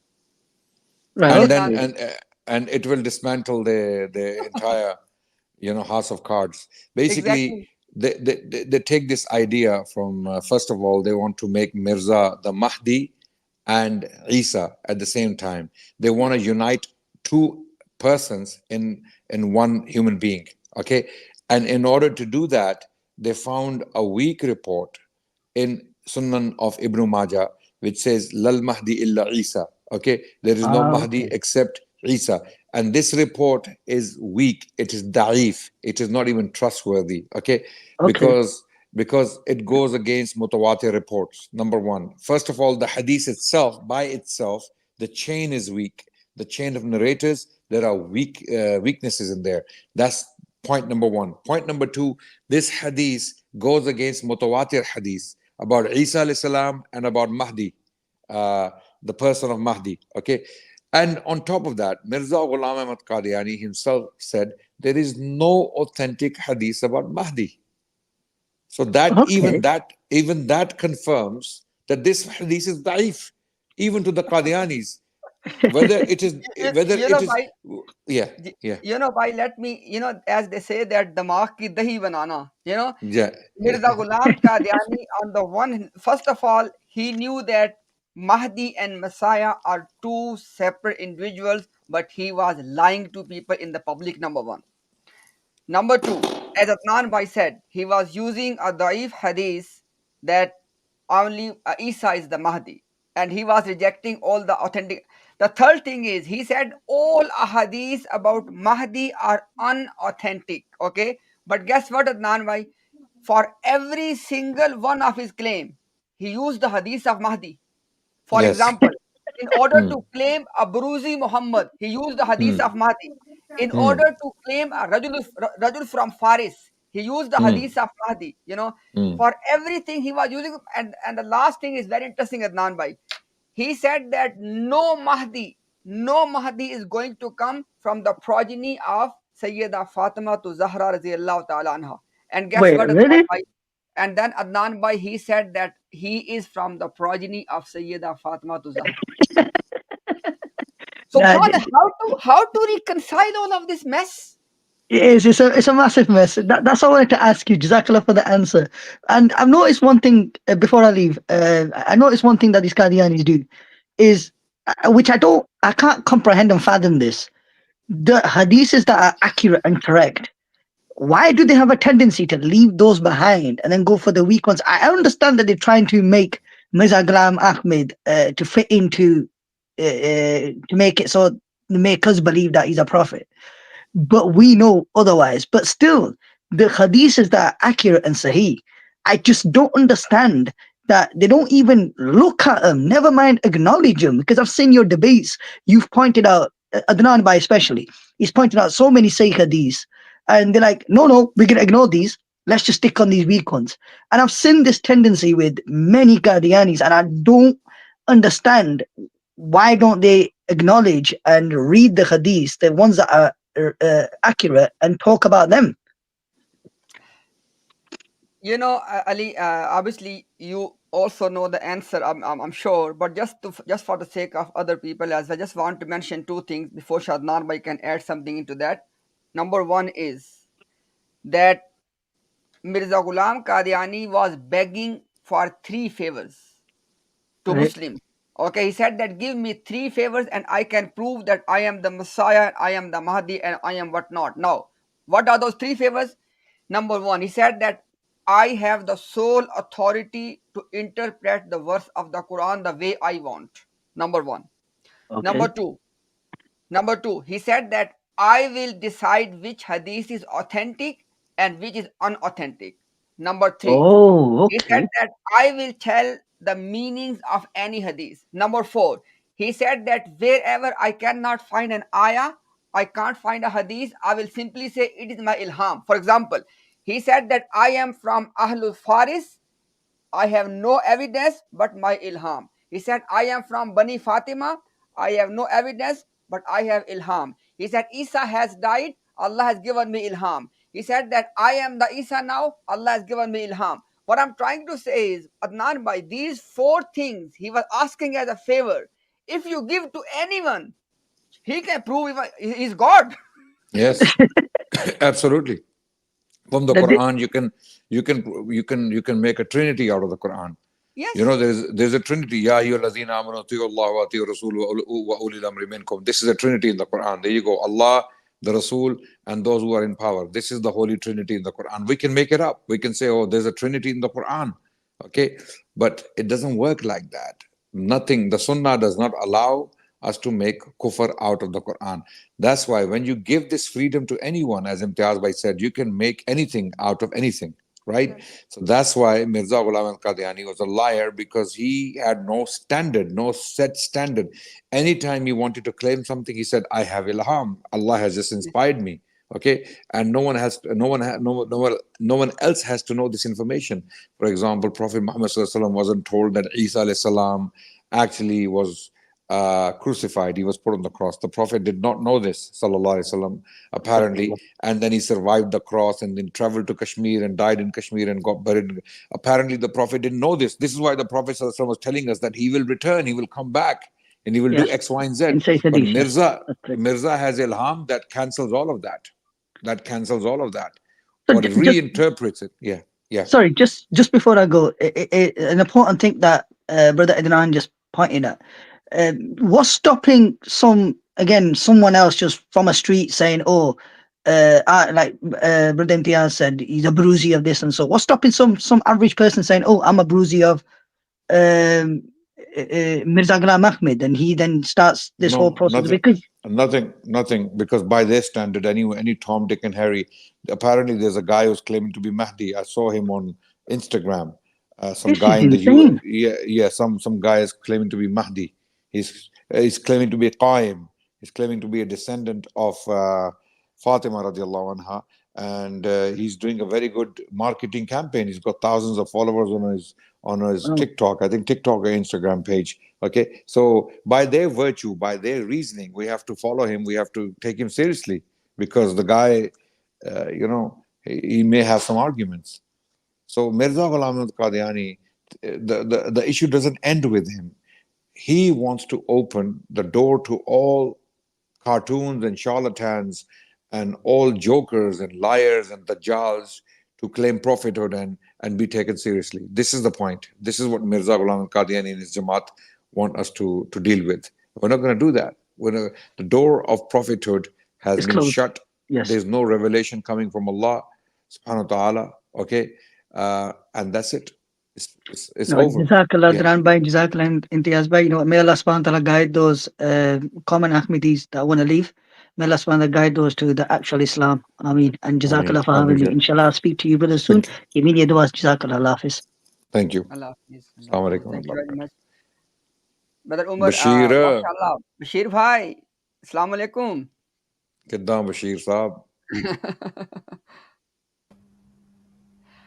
Adnan Bhai, I'm going to show you something very interesting, inshallah, before Bashir Bhai. Bashir Bhai, are you there? Walaikum salam. Adnan भाई सबसे पहले अस्सलाम वालेकुम रहमतुल्लाह। वालेकुम सलाम जी। दूसरी बात ये कि आप जिस तरह का मिर्ज़ा कादियानी के बारे में काम कर रहे हैं, मुझे ऐसा लगता है कि अनवर शाह कश्मीरी की रूह दोबारा जाग उठी।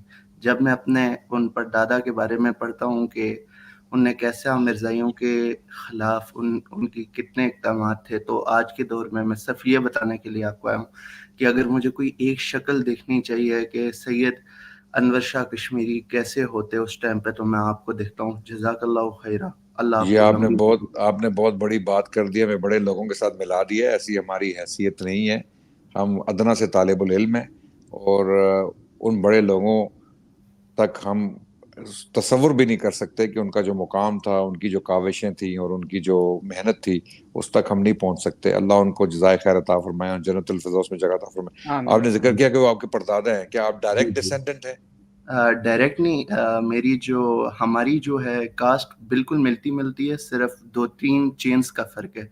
और अच्छा, लेकिन जो माशाल्लाह। मेरी परदादी थी वो उनकी सकी भतीजी थी, तो अल्लाहु अकबर, अल्लाहु काफी अकबर, जो है रिलेशन मिलता जुलता। अल्लाहु अकबर। अल्लाह खुश रखें आपको और अल्लाह आमीन आपको उनके नक्शे कदम पर चलने की तौफीक अता फरमाए। आमीन थैंक यू सो मच। आमीन अल्लाह bless you.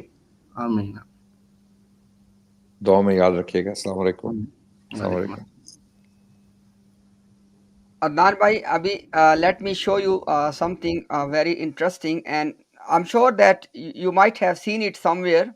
Okay, let's inshallah see that one. Then inshallah we can talk to Naveed bhai afterwards. Okay, so where is that?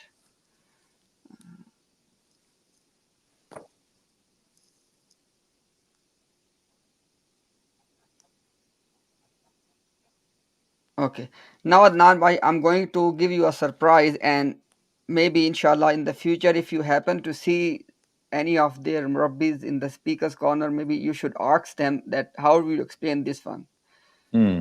Okay. And it will also Interesting. challenge their view on jihad, because this was the topic today, that how would they justify all of that. Okay, so let me share the screen bhai. Is it by my screen visible? Yes, coming. Something's coming up. Yeah, there you go. It's there, but it's not in Yeah, the middle. okay, Yeah, let me now we can see it. Maktubat Umar Ahmadi. bhai, can you please bring this in the middle, Umar? Okay, Jazakallahu Yeah, khair. it's fine. It's in the middle now. Maktubat Ahmadiyya. Okay, bhai, basically this is the because I need to find this reference in there, because the thing is, whenever they publish their books, they change pages and everything. So I need to trace this back to the new edition as well, inshallah, which we can do. But this old edition is available on the own website, by the way. It's not ours, it's theirs. So this is by basically Maktubat Ahmadiyya. Page number is 43. It is the old edition, volume number 5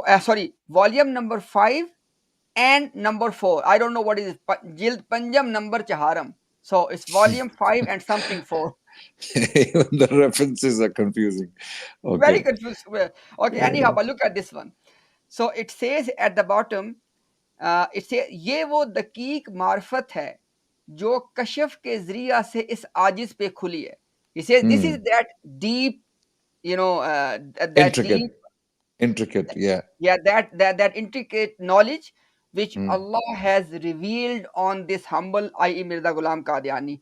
और ये भी खुला है, and this is also revealed to me, मुकद्दर है कि एक ज़माने के गुजरने के बाद, it is destiny that after passing of certain time, खैर और इस्लाह का गलबा तौहीद का ज़माना होगा. There will be the time of खैर and तौहीद etc. फिर दुनिया में फसाद और शिरक और जुल्म ओद करेगा. And then again there will be mischief, there will be polytheism and oppression in the world. And by the way, this is after Mirza Ghulam Qadiani will die. It's all after him. और बाज को कीड़ों की तरह खाएंगे, and some will be eating away the others, और जाहिलियत गलबा करेगी, and they will be the ignorance will be dominant, और दोबारा मसीह की प्रस्तिश की जाएगी. By this interesting thing, Mirza Ghulam Qadiani has died, Tawheed has established, and then somehow Jesus worship has started again. और मखलूक को खुदा बनाने की जहालत बड़ी जोर से फैलेगी, and to worship the creation will be widespread. और ये सब फसाद ईसाई मजहब से आखिरी जमाना के आखिरी हिस्सा में दुनिया में फैलेंगे. He said all of this will happen because of the Christian religion in the end time. तब फिर मसीह की रूहानियत सख्त जोश में आकर जलाली तौर पे अपना नजूल चाहेगी. At that time, the spirituality or the ruh or the spirit of Jesus or Messiah, it will be, it will be angry, and it will want it to have its manifestation and descending. तब कहरी शबी में इसका नजूल होके, at that time it will come, with I don't know what is कहरी शबी. A vengeful appearance. Okay, then there will be an eventful appearance and descending of the spirit of Messiah. इस जमाना का खात्मा हो जाएगा and this thing will bring an end to that time और दुनिया की सफ लपेट दी जाएगी and the world will come to an end. इससे मालूम हुआ कि मसीह की उम्मत नालायक करतूतों की वजह से it is proven from this that because of the incapable ummah of Isa alayhi salam, मसीह की रूहानियत के लिए यही मुकद्दर था कि 3 मर्तबा दुनिया में नाजिल हो. He said it was decreed for the spirit and spirituality of Messiah to descend 3 times. Now look at this one. Anybody can read the whole by the maktub. First time was Isa himself. Second Yes. time Mirza Ghulam Mirza. Qadiani, and this was third time. Wow. So there's a third coming expected of Masih Maud.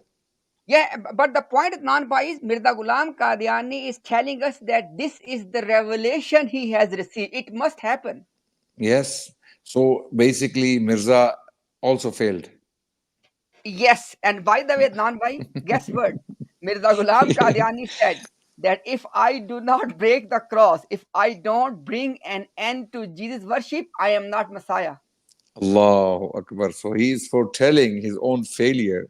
Yes. So he's saying God has decreed, Allah has already revealed to him that the promised Messiah has to come 3 times. Yes. Because the first time he won't be able to stop Jesus worship. The second time he will come to stop Jesus worship, but it will return because he's saying shirk or zulm ood karega. Ood means it will basically return, it will come back, and the Messiah will be worshipped again. And that's why Allah had decreed to send the Messiah 3 times. 3 times. So there's a third time the Messiah will come as well. So I'm sure these Qadianis, the common Ahmadis, don't know this. They don't And know now this. I want to point out something very interesting because let's seal this matter inshallah with the reference here. By look at this one. I want you to read this one, bhai. Okay मेरा काम जिसके लिए मैं मैदान में खड़ा हूँ ये है कि मैं ईसा नबी को सतून को तोड़ दूं, ओके, और बजाय तसलीस के तौहीद को फैलाऊं और आप सल्लल्लाहु अलैहि वसल्लम की अज़मत और शान दुनिया पर जाहिर करूं. बस मुझसे करोड़ निशान भी जाहिर हों और ये इल्लत गाई ज़हूर में ना आए तो मैं झूठा हूं. बस दुनिया मुझसे क्यों दुश्मनी करती है और मेरे अंजाम को क्यों नहीं देखती. अगर मैंने इस्लाम की हिमायत में वो काम कर दिखाया जो मसीह मऊद और महदी मऊद को करना चाहिए था, मैं सच्चा हूं. और अगर सच्चा ना हूं और मैं मर गया तो फिर सब गवाह रहे कि मैं झूठा हूं. वाह. So he's saying the point is this. My point is this. ईसा नबी के सुतून को तोड़ना और तसलीस को फैलाना, तसलीस खत्म और तौहीद को फैलाना. This was the mission, right? Yes, absolutely. And you can read English if you want, by this is the English translation as well. My mission for which I stand in the field is to break the pillar of Jesus worship and instead spread the Tawheed over Trinity and show the greatness and glory of Prophet Muhammad, peace be upon him, to the world. So even if 1,000,000 signs appear for me and this end goal is not achieved, then I'm a liar, basically. So why is the world hostile to me? Why does it not see my end? If I have done in support of Islam what the promised Messiah and Mahdi of the covenant should do, then I am true.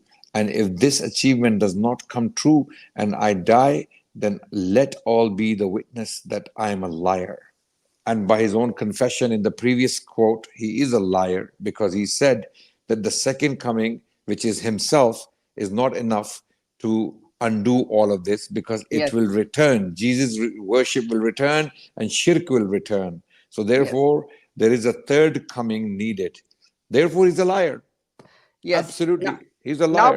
Now by look, if you want me to complicate and to the mark ki dahi banana, let me show you one more thing. So then let the people figure out how to deal with this stuff. Wallah, this man was subhanallah. Nobody can reconcile this man. Look at this one, bhai. Let me share something here for the surprise of the common people.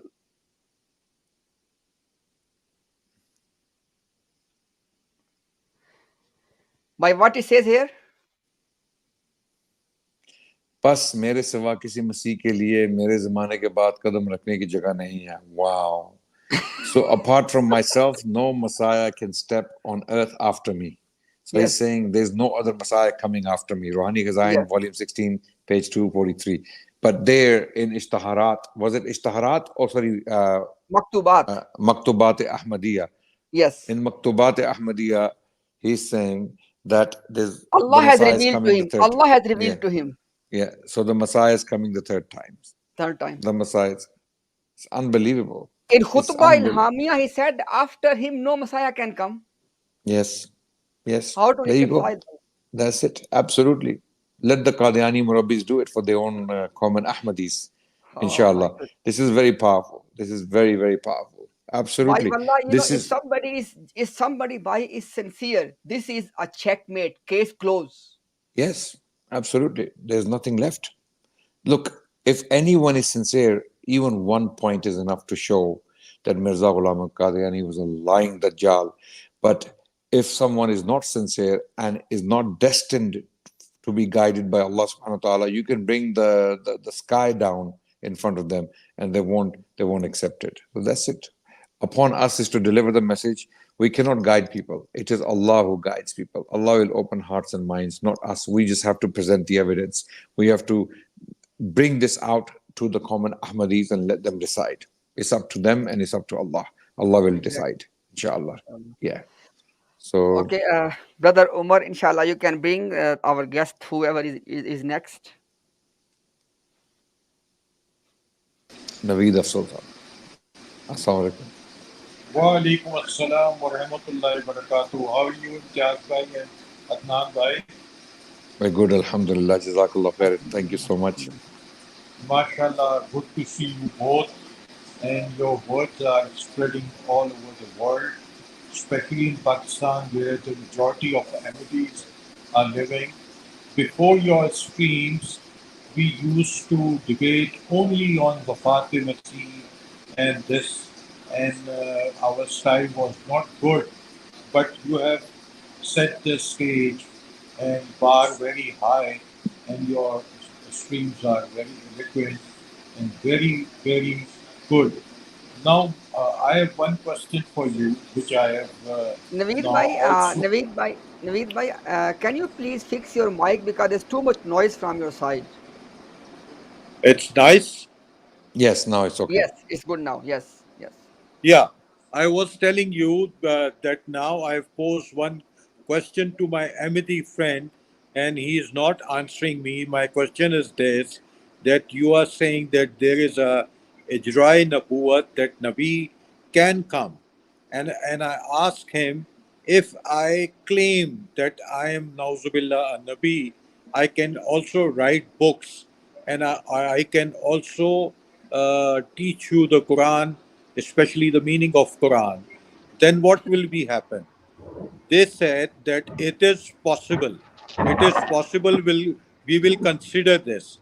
Then I said that just like jihad, that your Nabi says that the jihad is no more. If I say now the namaz and hajj is no more, then what you will say?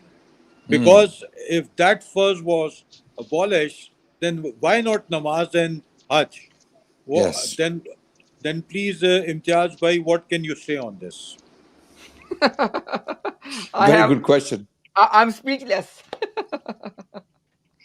It's a very good question. Absolutely. Yes. If a prophet can come and abolish a concept of Islam like Mirza did to serve the British colonial interests in India, then a prophet can come in the future and to the Qadianis, and completely abolish Islam altogether and say, we have a new religion now. I've been told by Allah. No, that, it's not. He says that this is the true religion, that you cannot more perform namaz, hajj, and na'uzubillah, you can make Makkah, Muharrama, Muazzama a university because it is the need of the hour. So there is no need for this. Only you can study over there and do your job and earn money, and that's it. So why not? If you can abolish jihad, then why not namaz and hajj? If another Nabi comes and say this, And Absolutely. if I ask them to produce any ayah or hadith, they say it is just like Mirza Ghulam Ahmad Qadiani has abolished jihad, because it Yes. is nothing in the hadith, nothing in the Quran. Hmm. Please elaborate Absolutely. in this. Please elaborate. Yes. Yes. There is nothing. There is nothing in the Quran or the Hadith that allows this kind of abolition of a concept of Islam that's so clearly stated in the Quran and the Sunnah. The Quran is categorical and the Quran is final. There's no more book coming from Allah after the Quran. The Quran is the final revelation from Allah. And if the Quran has put down a concept against oppression, against injustice, then it remains. No Messiah, no Mahdi, no so-called prophet can come and undo the Quran. Okay, that's why Mirza Qadiani, okay, failed miserably because he himself knew how difficult this was. But to appease the British, he would go to any extraordinary length to get their favors, okay, or to get their attention. And he knew he will face opposition from the ulama. The ulama will declare him to be a kafir, someone who is abolishing a concept of Islam that he doesn't have the authority to do so. He didn't care about the ulama. He didn't care about the Muslims. He was only worried about getting favors from the British colonial rule. That's why he was paying lavish tributes. So again, the Quran and the Sunnah are very clear. The Quran is very clear. The Sunnah of the Prophet ﷺ is very clear. Man ahdatha fi amrina haza ma laysa minhu fahuwa raddun. Anyone who adds any new matter into this religion which is not from us, okay, it is rejected. The Prophet ﷺ said, Man amila amalan laysa alayhi amruna fahuwa raddun. Anyone who does an action and there is no injunction from us on that action, it is rejected. Khalas. These are basic principles of Islam that we all know. So the Prophet ﷺ has put foundations from Allah very, very firmly. No joker, no liar, no dajjal can come and shake those foundations. Okay. So this is why Qadiani cult is declining, is dying. It's not growing, it's dying. It's not growing. Okay, we can see that online, we can see that offline. Yeah, it's dying. Because by, for example, as by as well, in some part of Africa, we get the messages that they have their temple there, etc. So just a couple of days ago, one brother just went to confirm their temples are pretty much nobody's coming there. No, some empty. of them are just open on weekly basis. They are like jails. They are closed. They are closed. They're like, the gates are closed. They are so nervous about people coming in to even pray with them. Sometimes people, they don't know if it's a masjid or not. They just walk in and they start staring. So even the temples in some of these African countries are closed, cordoned off, and they're not open to public as such. They're not. They look like closed compounds. Secret, like secret intelligence offices or something like that. Secret services. Yes. Brother Naveed, you want to say something before you go, brother? Yeah, thank you very much for taking me.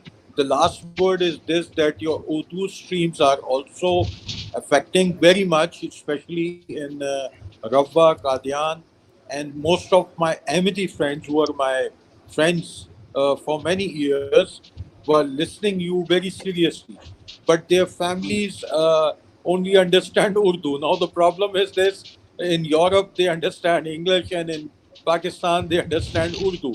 So please also make the time for the Urdu streams also. Thank you very much. Inshallah we will do. Thank you so much, Naveed bhai. Thank you. Jazakallah Naveed bhai, thank you very much. Ahmad bhai, Assalamu alaikum. Wa alaikum assalam wa rahmatullahi wa barakatuh. How are you, brothers? Brother Imtiaz and Adnan bhai. How are you, bud? Very good. Jazakallah. Thank you so much. Very, very happy and an honor to be here. I've been watching you guys for almost a year, since Ramadan last year. Subhanallah. So it's very happy that you guys working towards this cult, and I'm very I'm every day when I see what they're doing, it just hurts my heart so much. Like if we, subhanallah, may Allah subhanahu wa ta'ala give you guys barakah in your health, in your wealth, in your family, and keep you guys going on this effort. It's very, very important.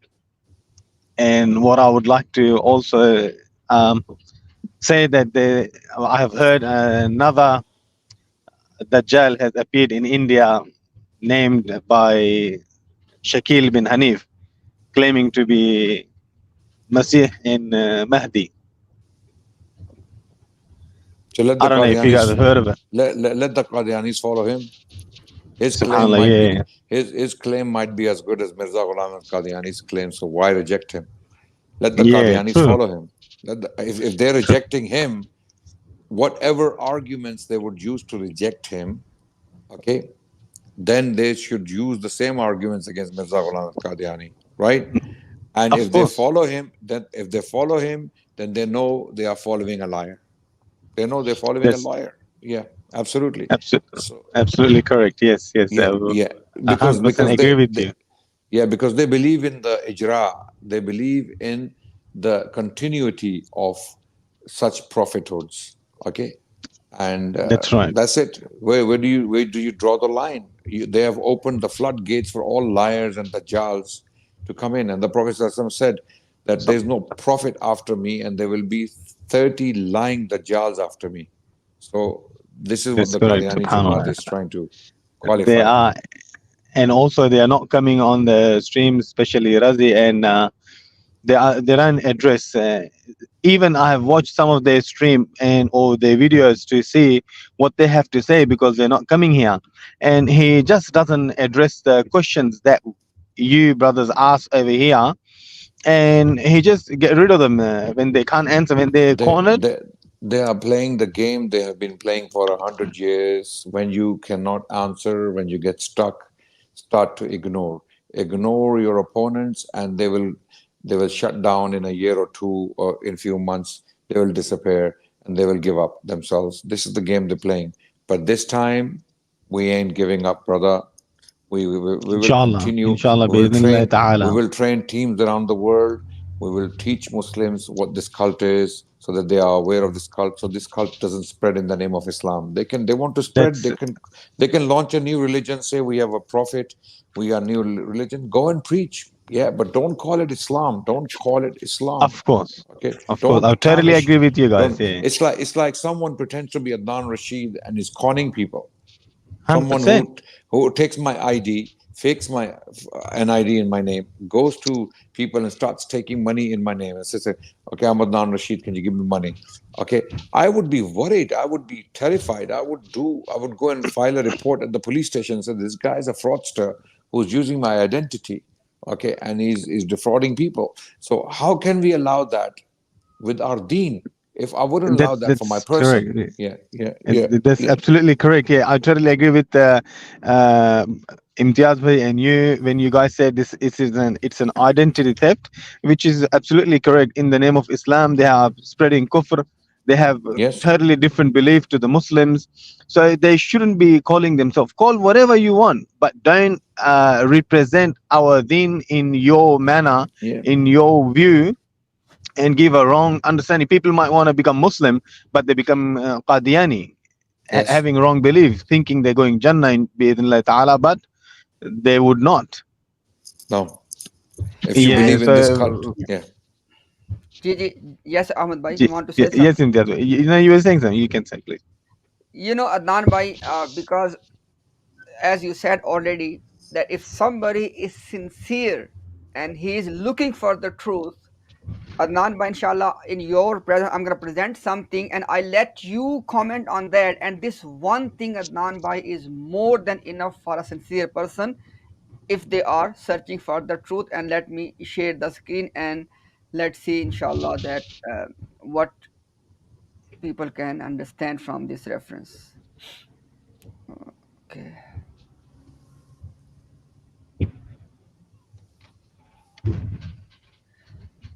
Bhai, can you see my screen? Now we can. Bhai, there is one thing nobody can deny, that if someone lies on Rasulullah sallallahu alaihi wasallam, Sallallahu alaihi wasallam. this person does not even qualify to be a Muslim, let alone something else. Adnan, bhai, you agree with me? 100%, absolutely. Right now, I want you to read this one and tell us that is he lying or not. Okay, Bismillah ar-Rahman ar-Rahim. Hazrat Sallallahu Alaihi Wasallam ko Farsi zuban mein ilham. The Prophet received ilham or revelation in the Persian language.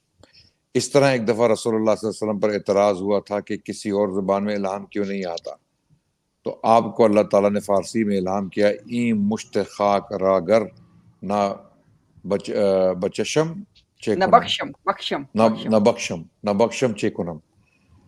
So basically, he says, Mirza Ghulam Qadiani says that just like that, the Prophet ﷺ was once criticized for not receiving revelations in another language or a different language. Then Allah sent a Persian revelation to him in the following words: "E mushtakhak, this fist of dust, ragar na baksham chikunam." Okay, so if this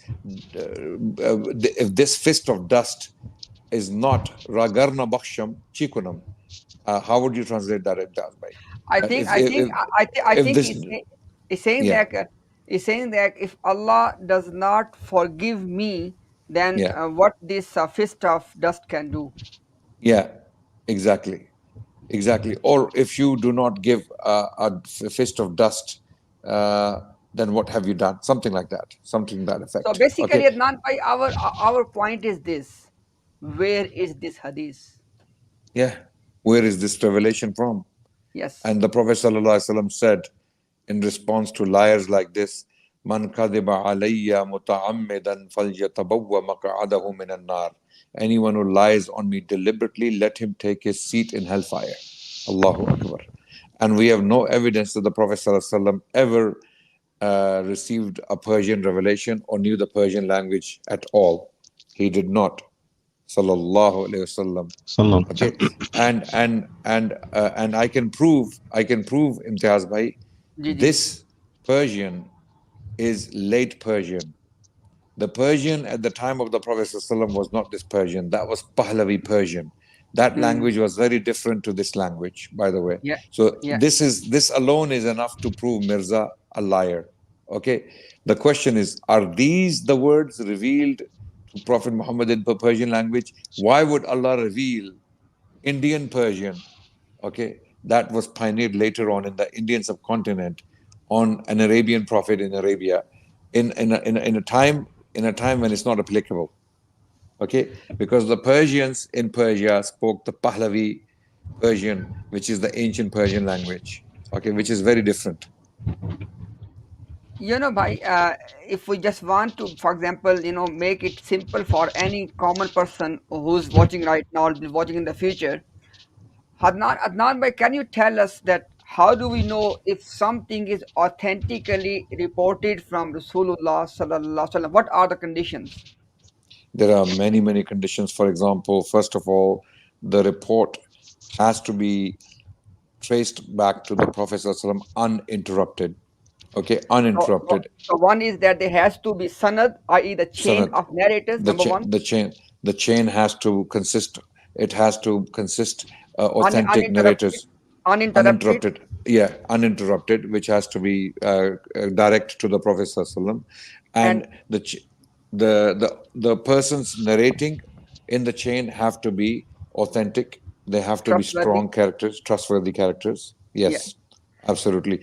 So these are the very basic principles for a hadith to be qualified as hadith. For example, the definition of hadith in Islam is what? Okay, not just the saying of a Prophet ﷺ. Hadith, technically, Islamically speaking, is a combination of two elements. A statement attributed to the Prophet ﷺ, accompanying a chain. If there is no chain, this statement means nothing. it cannot qualify to be a hadith of Rasulullah sallallahu alaihi wasallam. If someone claims Prophet Muhammad said such and such, so and so, it cannot be taken as such unless it accompanies a chain of narrators going to the very Imam who attributes that information to the Prophet Muhammad sallallahu alaihi wasallam. For example, if Imam Bukhari says Qala Rasulullah sallallahu alaihi wasallam, he has to qualify it with a chain. So he does. For example, he has reports in his collection that has 3 individuals between Imam Bukhari and Prophet Muhammad sallallahu alaihi wasallam. Imam Bukhari narrates from his teacher Makki ibn Abi Ibrahim. Brother Omar, Brother Ahmed, can you mute your mic, please? Because we can hear thank you. So Imam Bukhari narrates from his teacher Makki ibn Abi Ibrahim, who narrates from his teacher Yazid ibn Abi Ubaid, who narrates from his teacher Salma ibn al-Aqwa, who narrates from his teacher Muhammad Rasulullah sallallahu alaihi wasallam. So this is a chain that comes directly from the Prophet sallallahu alaihi wasallam to Imam Bukhari. Likewise, there are 4 people in the chain.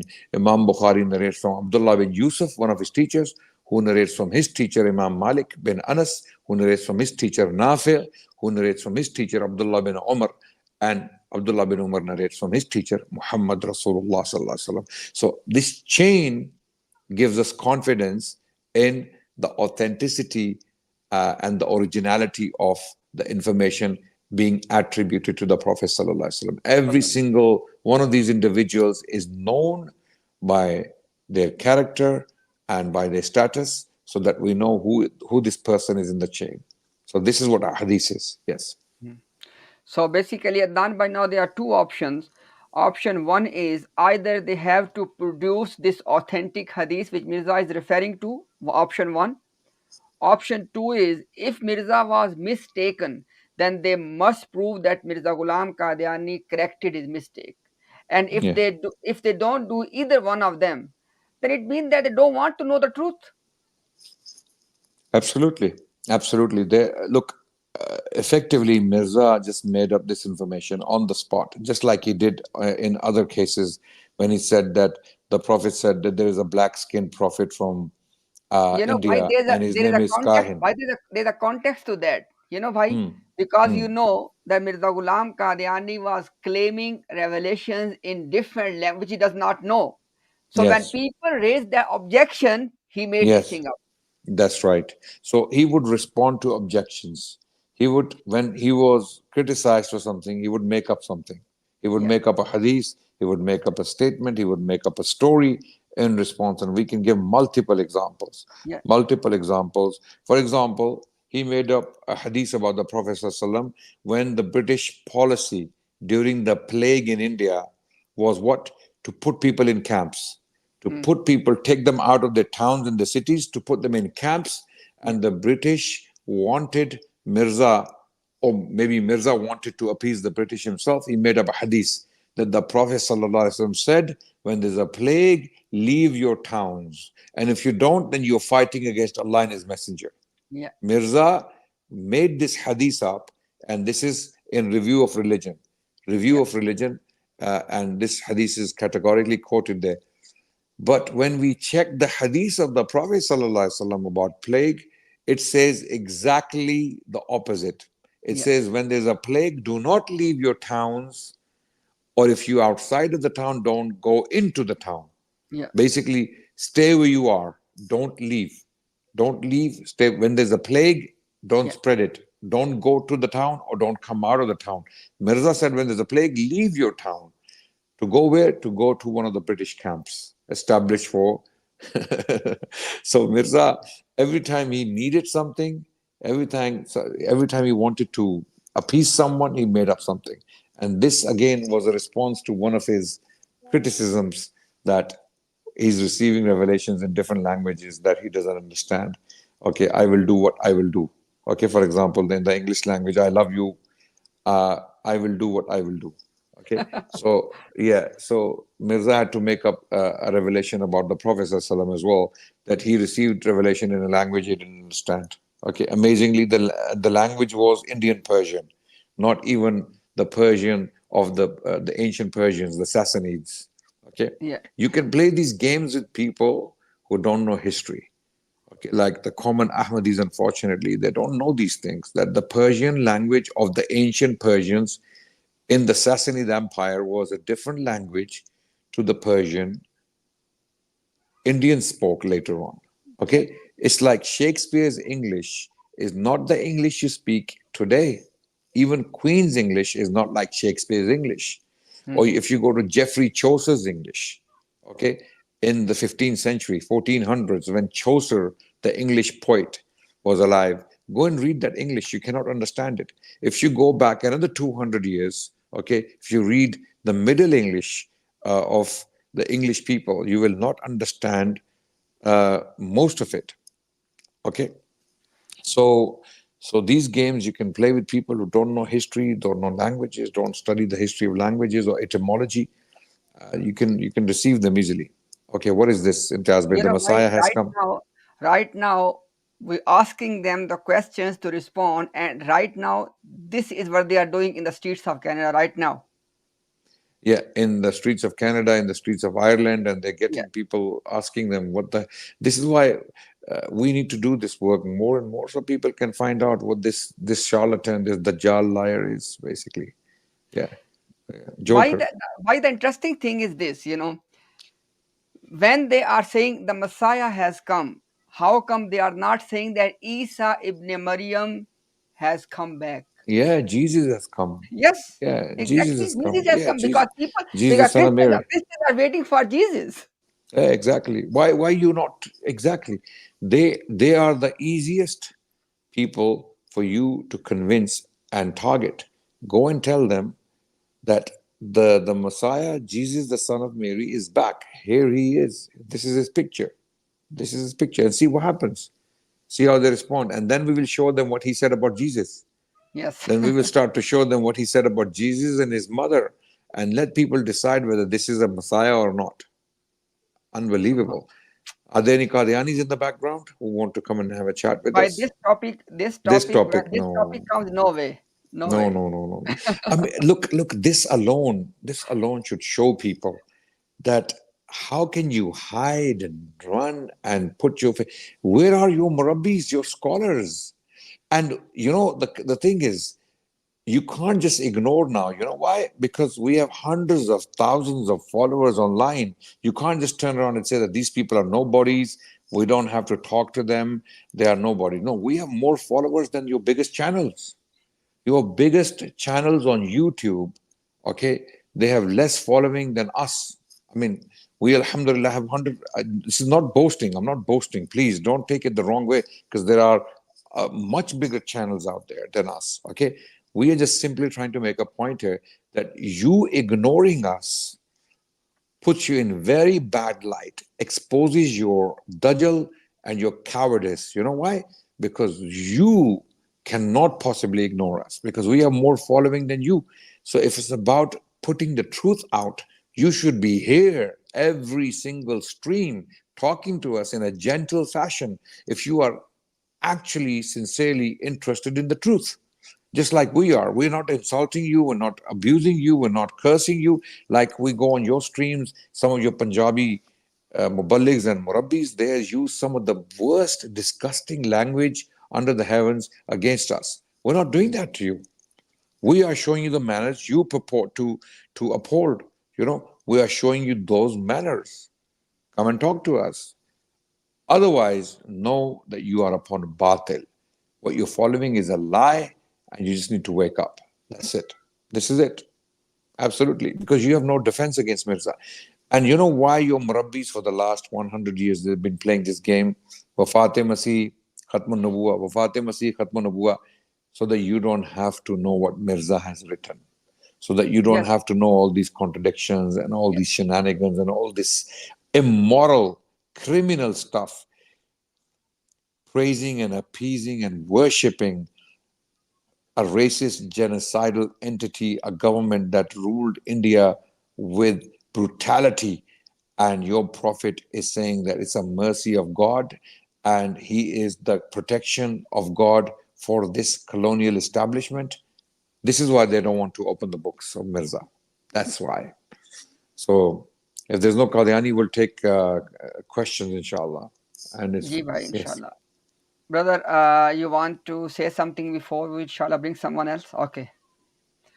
So Munakas is here. Munakas, assalamu alaikum. Assalamu alaikum, Munakas. Wa alaikum assalam. So yeah, it was quite some time ago before I spoke to you, and I can actually say it because we had a private discussion and I took my shahada.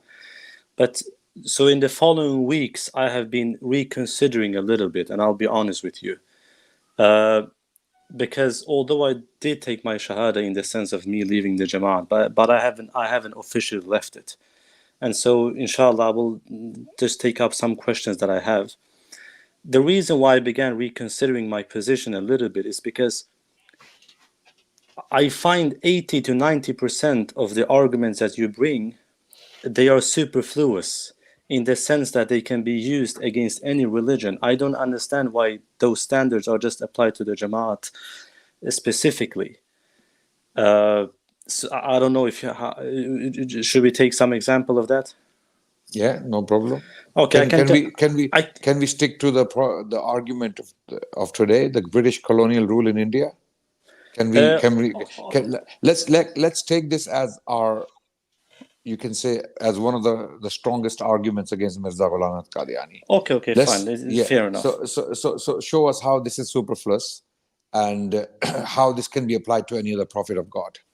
Yes, okay. So in the sense that, for instance, if we go back to Jesus himself, he didn't make any revolution against the Romans. And in fact, we have certain hadiths from the Prophet ﷺ, where he says that even if an emir whips your back and drinks alcohol at the same time, obey him. Let's discuss. Yes. Let's discuss Jesus first. First of all, we don't know what Jesus said and did because we don't have authentic sources to confirm his teachings. But even though we take the Gospels as the truth, let's say, okay, where did Jesus say that my religion has two parts? One is to worship God, the God of the Israelites, and to obey the Romans. Jesus never said that. Okay, where did Jesus say that obedience to the Romans is paramount? I'm the most loyal servant of the Romans. Okay, fighting against the Romans is illegal. It is haram. You are a bastard if you fight against the Romans. Did Jesus say anything like that? No, you're right. He didn't say any of that explicitly. So the argument doesn't. Yeah. Yeah. So you mentioned, I think in this stream you mentioned Musa earlier, alayhi salam, when he. Yeah. My brother Munakas, let's make it easy and simple for all of us.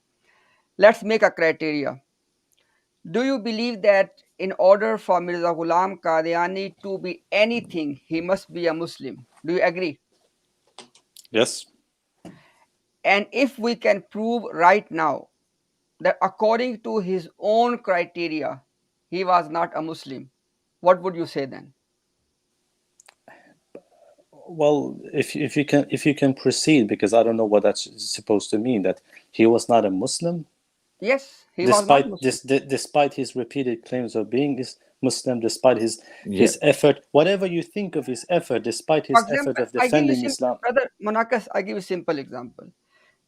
If we want to complicate things, we can do as much as we want, okay? But let's simplify things, okay? You tell me one simple thing. Is it blasphemy to disrespect a true prophet of Allah? Yes or no?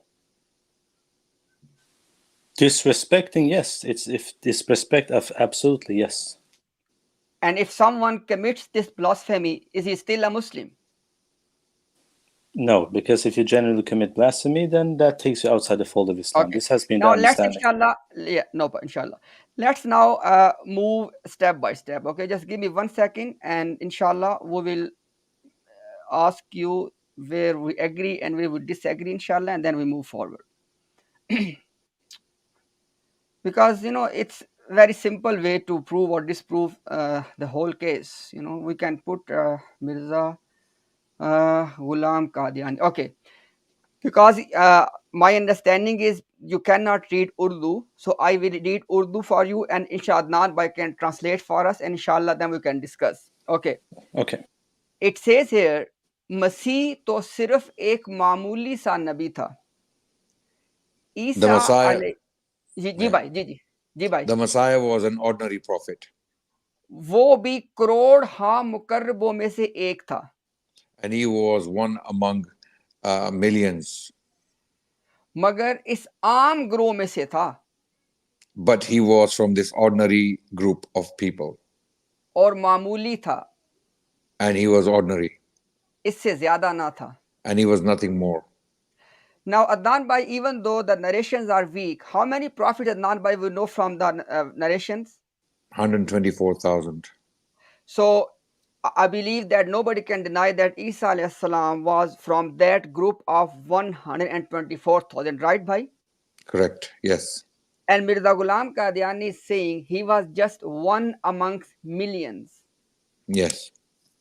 So, obviously, we just want to go step by step. So, I want to hear from you, Brother Munakas. According to you, there are three things Mirza Ghulam Qadiani, and by the way, the reason I presented this reference is so that there should not be any problem of, oh, which Jesus, oh, Jesus of the Bible, oh, this and that. No, it is about Prophet Isa alayhi salam. So Mirza Ghulam Qadiani said that Jesus was, number one, he was from the ordinary group. He was from ordinary group, number one. Number two, he said he was just one righteous person amongst the millions. Crore ha mukarrabo mein se ek tha. He was one righteous person from the millions. Now, Brother Munakas, he was a prophet of Allah. At the minimum, he was one from 124,000. Do you agree? I agree so far, and I tell you, Why yes. Mirza Ghulam Qadiani is saying that he was from the ordinary group and he was just one amongst millions? But brother Imtiaz, you know very well in what context he's making all of those comments about Jesus. It is in the context of the competition. Brother Munakas, we are more than happy to discuss the context, but first we need to understand that a prophet of Allah, can we say that a prophet of Allah is just one from ordinary group and he was just one amongst millions? Because he cannot be one amongst millions.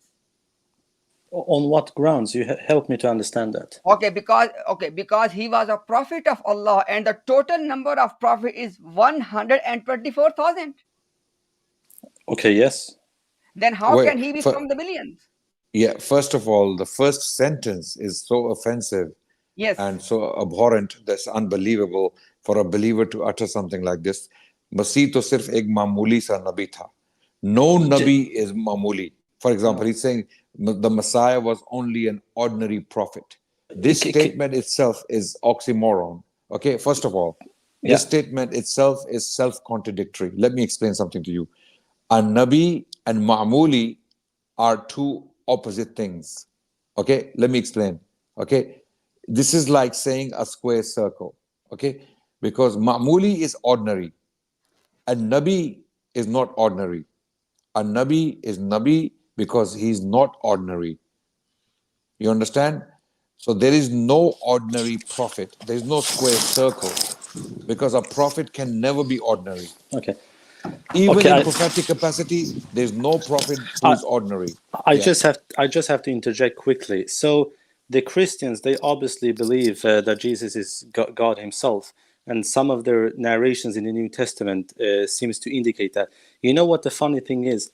Even in the New Testament, Jesus himself tells his disciples that you will even make greater signs and deeds than me. So it's very strange. If even the Christians have narrations where Jesus tells the disciples, you will even perform greater deeds than even I do. Brother Munakas, how can it be? My brother Munakas, we are just going unnecessarily away from the point. Do you believe that Isa was an ordinary prophet?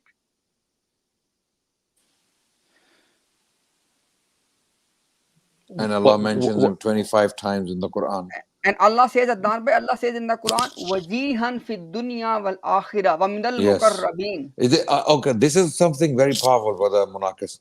This statement, Masih to sirf ek mamuli sa nabi tha, is directly against the Quran. Yes.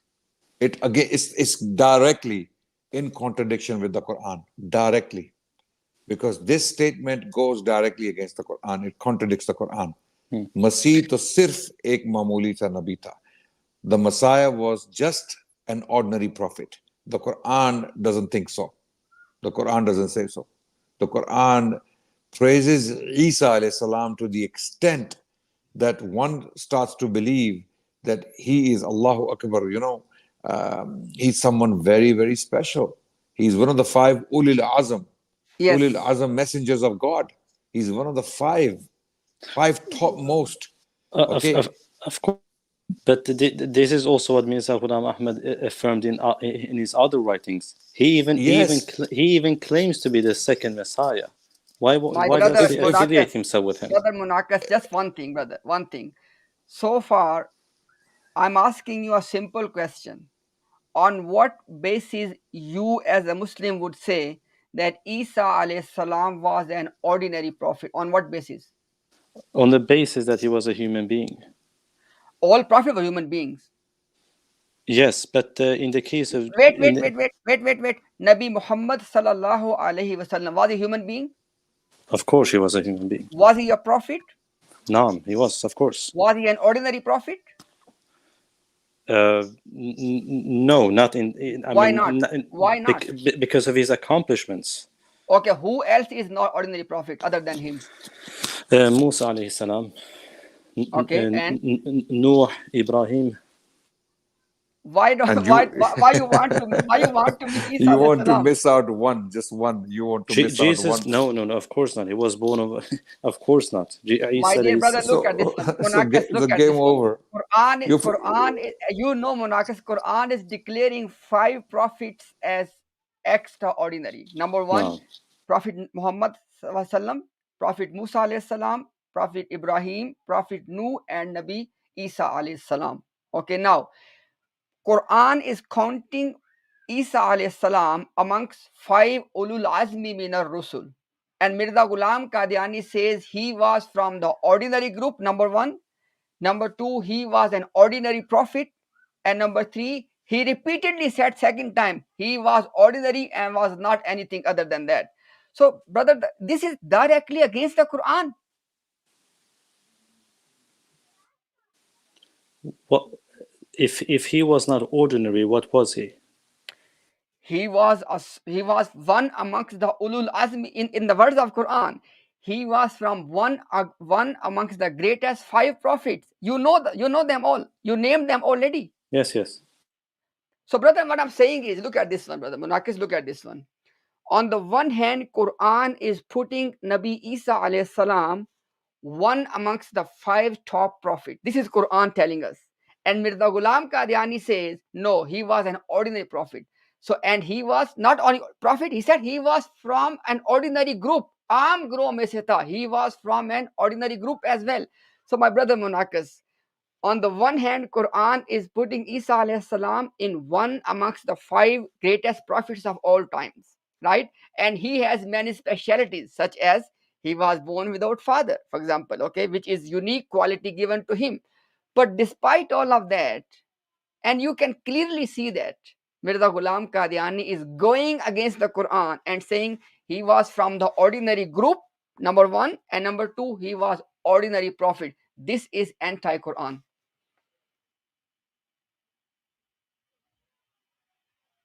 Yes, Munakas, your mic. Yeah. Sorry, no, I was just writing on the chat to Brother Omar. But okay, now wait, Munakas, wait. Obviously, we can go on and on this one, but I just want to move forward. Okay, now. Yes. Let me just move forward, because obviously we need to. Okay, I read for you this one. It's Ruhani Khazain, volume 11, page 290, and please listen what I'm saying. Mirza says, ईसाइयों ने बहुत से आपके मोजज़ात लिखे हैं. He said Christians have documented many miracles of Isa alayhi salam. This is obviously he is referring to Bible or whatever you want to call it. Now look at this one. मगर हक बात ये है, but the truth is आपसे कोई मोजज़ा नहीं हुआ. no miracle at all occurred from Isa alayhi salam. Now, my dear brother, regardless of how we understand miracle, my question to you is, do you believe that Isa alayhi salam performed miracles? He did. According to Okay, the now, Quran, he did. okay, now, Mirza Ghulam Qadiani is saying two things. Number one is that Christians have documented many miracles of Isa alayhi salam. And then he said, Magar haq, please note the word, Magar haq baat ye hai. But the truth is that no miracle at all occurred from Isa alayhi salam. Do you agree? Only depending on what he means by that. My dear brother, meaning is not important. He's saying that Magar, my dear brother, please be honest. He's saying that, let me repeat one more time. ईसाइयों ने आपके बहुत से मोजज़ात लिखे हैं. Christians have documented many miracles of Isa alayhi salam. मगर हक बात ये है, but the truth of the matter is, or the truth is, कि आपसे कोई मोजज़ा नहीं हुआ. That no miracle occurred from Isa alayhi salam. How can you make this statement, my brother? So he would be denying that he made miracles of healing. He made miracles It of is all not, of brother. It is in front of you. He says, Yes, haq yes, baat ye. yes, but I mean in consideration of everything he wrote. That's what I mean. Okay, let me give Yeah. you one more. No problem. No problem. Look at this one. Look at this one. It says, और अपना call. He says that the statement of Jesus कि यूनुस के मोजज़ा के सिवा कोई मोजज़ा ना दिया जाएगा. He says that the statement of Jesus that other than the sign of Jonah, no miracle will be given. And then Mirza conclude, बाकी मोजज़ात को रद्द करता है. It says that it refutes all miracles of Isa alayhi salam और सलीब पर मरने से बचने को मोजज़ा ठहराता है. And it declares that because Isa was saved from the crucifixion, this was his miracle. Now, the reason I gave you the second quotation, that the second quotation is also testifying the first one. He said that there is no miracle of Isa other than just one thing. And No, what was no. that? That One statement. One statement is Ji, bhai, definitely. So now, and the reason, Monakas, I quoted the second one, that I can quote you 10 right now. I can quote you 10 right now, Monakas. But the point is, if you just want to, reject, it's up to you. Mirza yeah. Ghulam Qadiani is saying in black and white that the truth of the matter is no miracle happened from Isa alayhi salam. Yeah, End of yeah. story. It's black and white because he's saying, can you hear me? Yeah, Can you I hear can me? hear. I can hear you. Okay. It says, हक बात ये है. The truth is, आपसे कोई मौजज़ा नहीं हुआ. You have not done any miracles. Very simple. Any sincere person who really wants to understand and contemplate, this is enough. And if you're not sincere, if you're not willing to pay attention, then we can bring the heavens down, the sky, the sun, and the moon. It will not make any difference. No. The issue is not about sincerity. The issue is that I find many of the points that you bring, they are superfluous. How is this? They cannot be maintained except that they demolish every religion that exists. Okay, tell us Brother, how this statement where he says Jesus did not do any miracles is superfluous. It is superfluous because his reasoning is that if even the New Testament record says that Jesus replies to the Pharisees and say, I will not give you any sign except the sign of Jonah, why would he? But this is not what he's saying. He's saying the truth is that Jesus did not do any miracles. That's what he's saying. But what is he basing that upon? He's not making that statement out of a vacuum. No, because we know the greater context of his writings.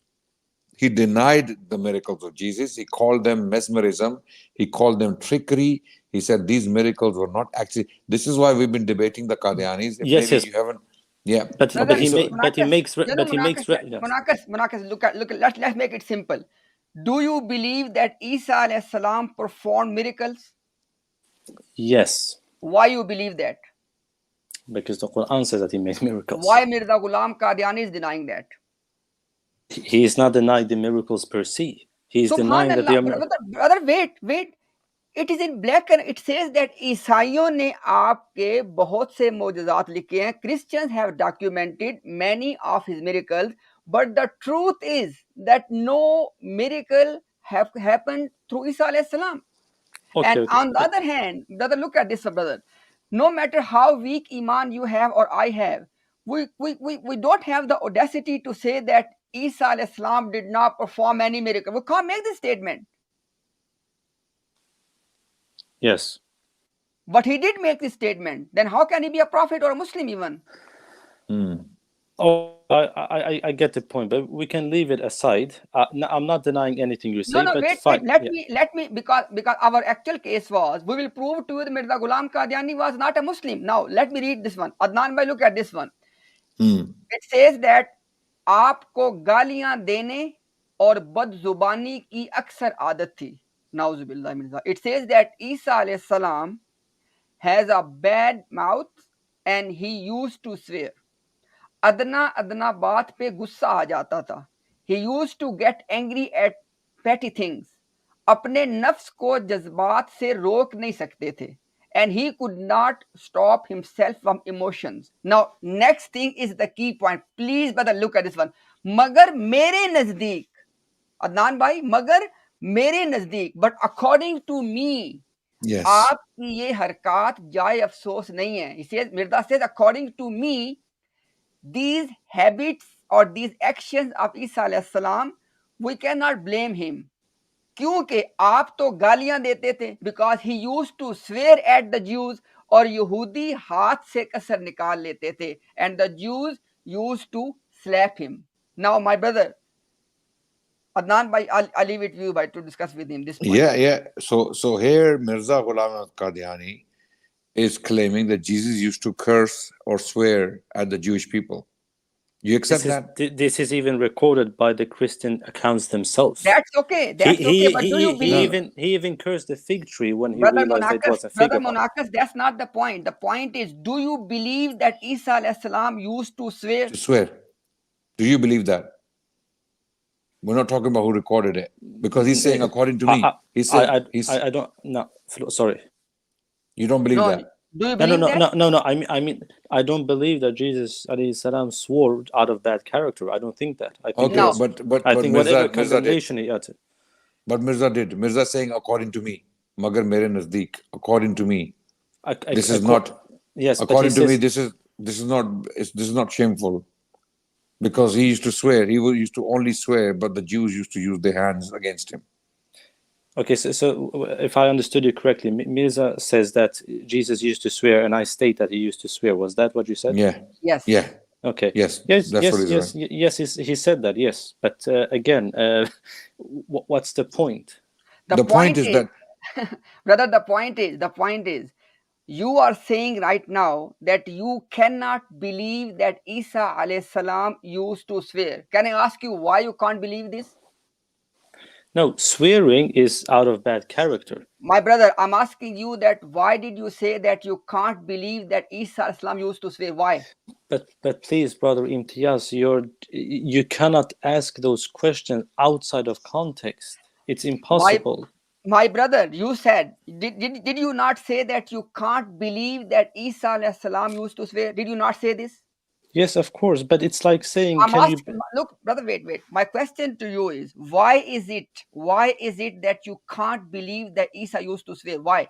No, I will explain to you why I cannot answer that question. It's like me making a statement that a prophet cannot fight. It's impossible that a prophet fights.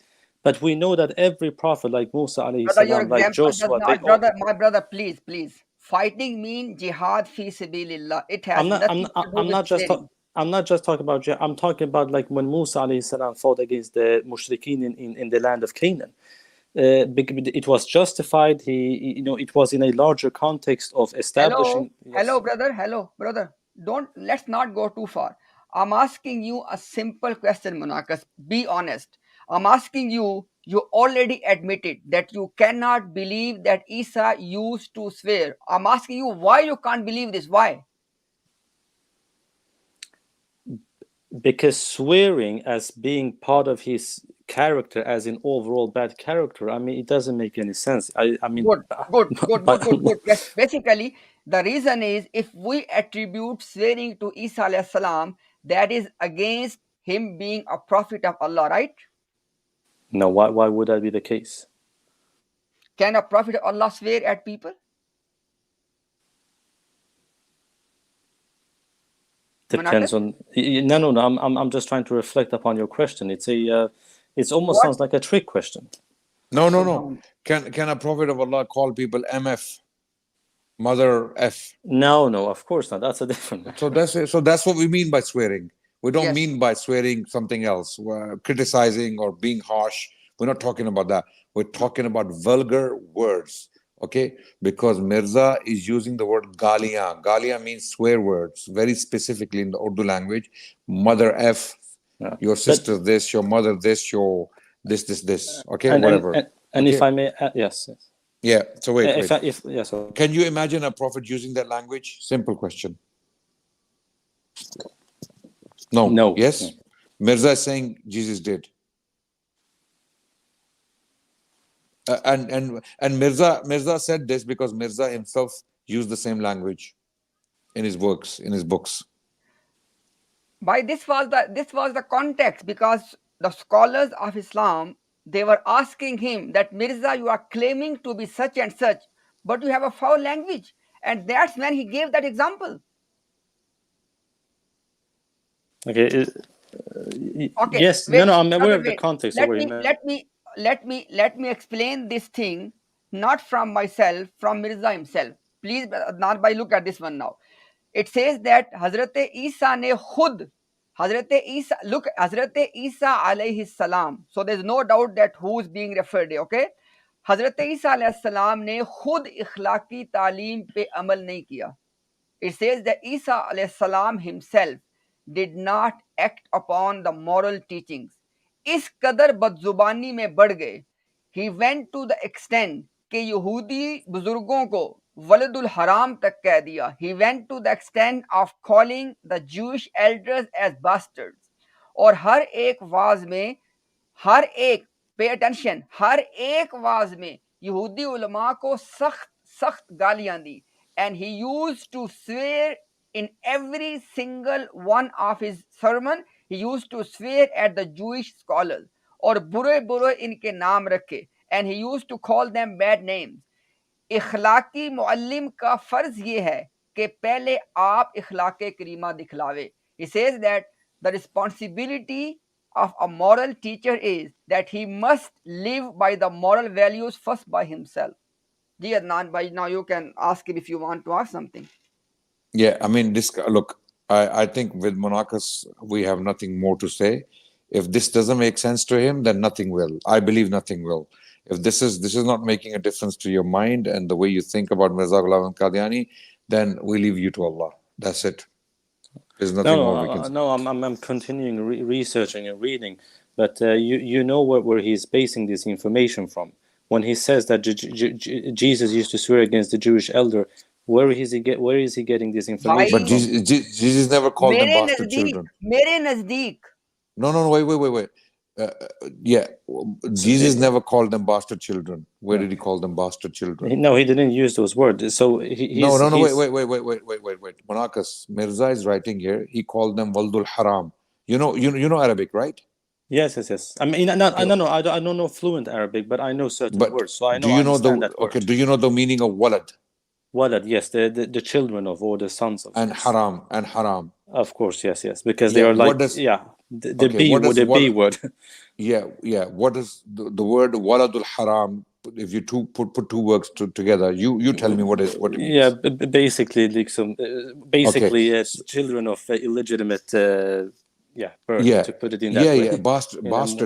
Bastard children. So show me where Jesus called Jewish elders bastard children or bastards. Show me.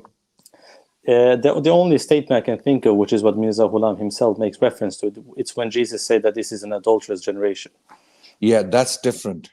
That's not calling them bastard children, the elders, because he's saying, Mirza Ghulam and Qadiani is saying, कि इस कदर बदजुबानी में बढ़ गए कि यहूदी बुजुर्गों को वल्दुल हराम तक कह दिया, that he became so vulgar in his bad language that he called Jewish elders bastard children. I mean, he is right in the sense that when you read the context of that statement that Jesus made, Oh my goodness.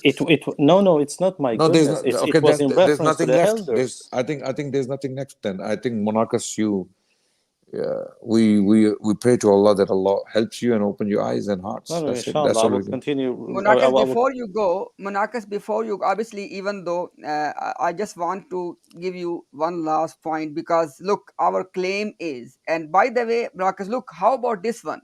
Obviously, you have contact with Razi, you go on their stream.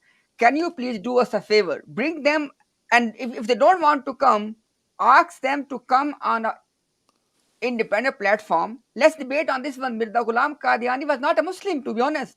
That's the end of story.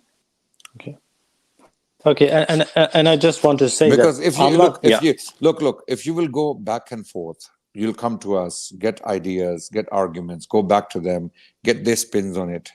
You will be playing ping pong or table tennis for the rest of your life. Okay, you need to use your own aql that Allah has given you, your intellect, and use it. Because if we show you black and white evidence that he was abusive, Mirza was cursing, he was lying, he made up information about the Prophet from thin air, it doesn't exist, those reports don't exist. He was praising the British Empire, the colonial rule in India, especially when they committed a genocide of 100 million people. Are you aware of this? Did you watch the stream from the beginning? No, I watched from the beginning. I saw your quote from if none of that impacted you, there's nothing we can do for you. That's it. This is up to Allah now. And if you want to go and listen to their spins, their versions of history, you're most welcome to do so. There's nothing we can do. And you'll still remain confused or playing ping pong with Allah when Allah is showing you black and white evidence and you're not willing to listen. That's it. You're confused for whatever reason. Maybe you like them. Maybe you like the biryani, the curry, or the dal. They offer you, or I don't know what it is. I'm not saying it's that. We don't know why you would be inclined to a cult like that. That's a minority that's been rejected by the majority of the ummah. No, that's exactly the point. The reason why I incline towards them is because... Wait, before you say something. Brother, look at this one. Our case is very simple. If you want to discuss today, or if you want to bring any of the murabbis, we are ready right now. If you can contact them, please contact them. And by the way, tell them to save you. Yes. Yeah. And by the way, Monakas, if they tell you that no, we can't go on their streams, I swear by Allah, right now, I will end the stream and we'll go on their stream right now. Okay, now look at this. I believe you. I believe you in this regard. Okay, now look at this one, brother. Look, and this reference is, if this reference cannot open your eyes, then we leave it with Allah, because there's no point to further. Okay, look at this one. Brother Imtiaz, I'm sorry, before you read it. Yes. Just one reference. Last one. Okay. Mirza says, but there is no evidence to suggest that the righteousness of Messiah is greater than the righteousness of other pious people of his time. Mirza is very clear, no need to explain. Now let's move on.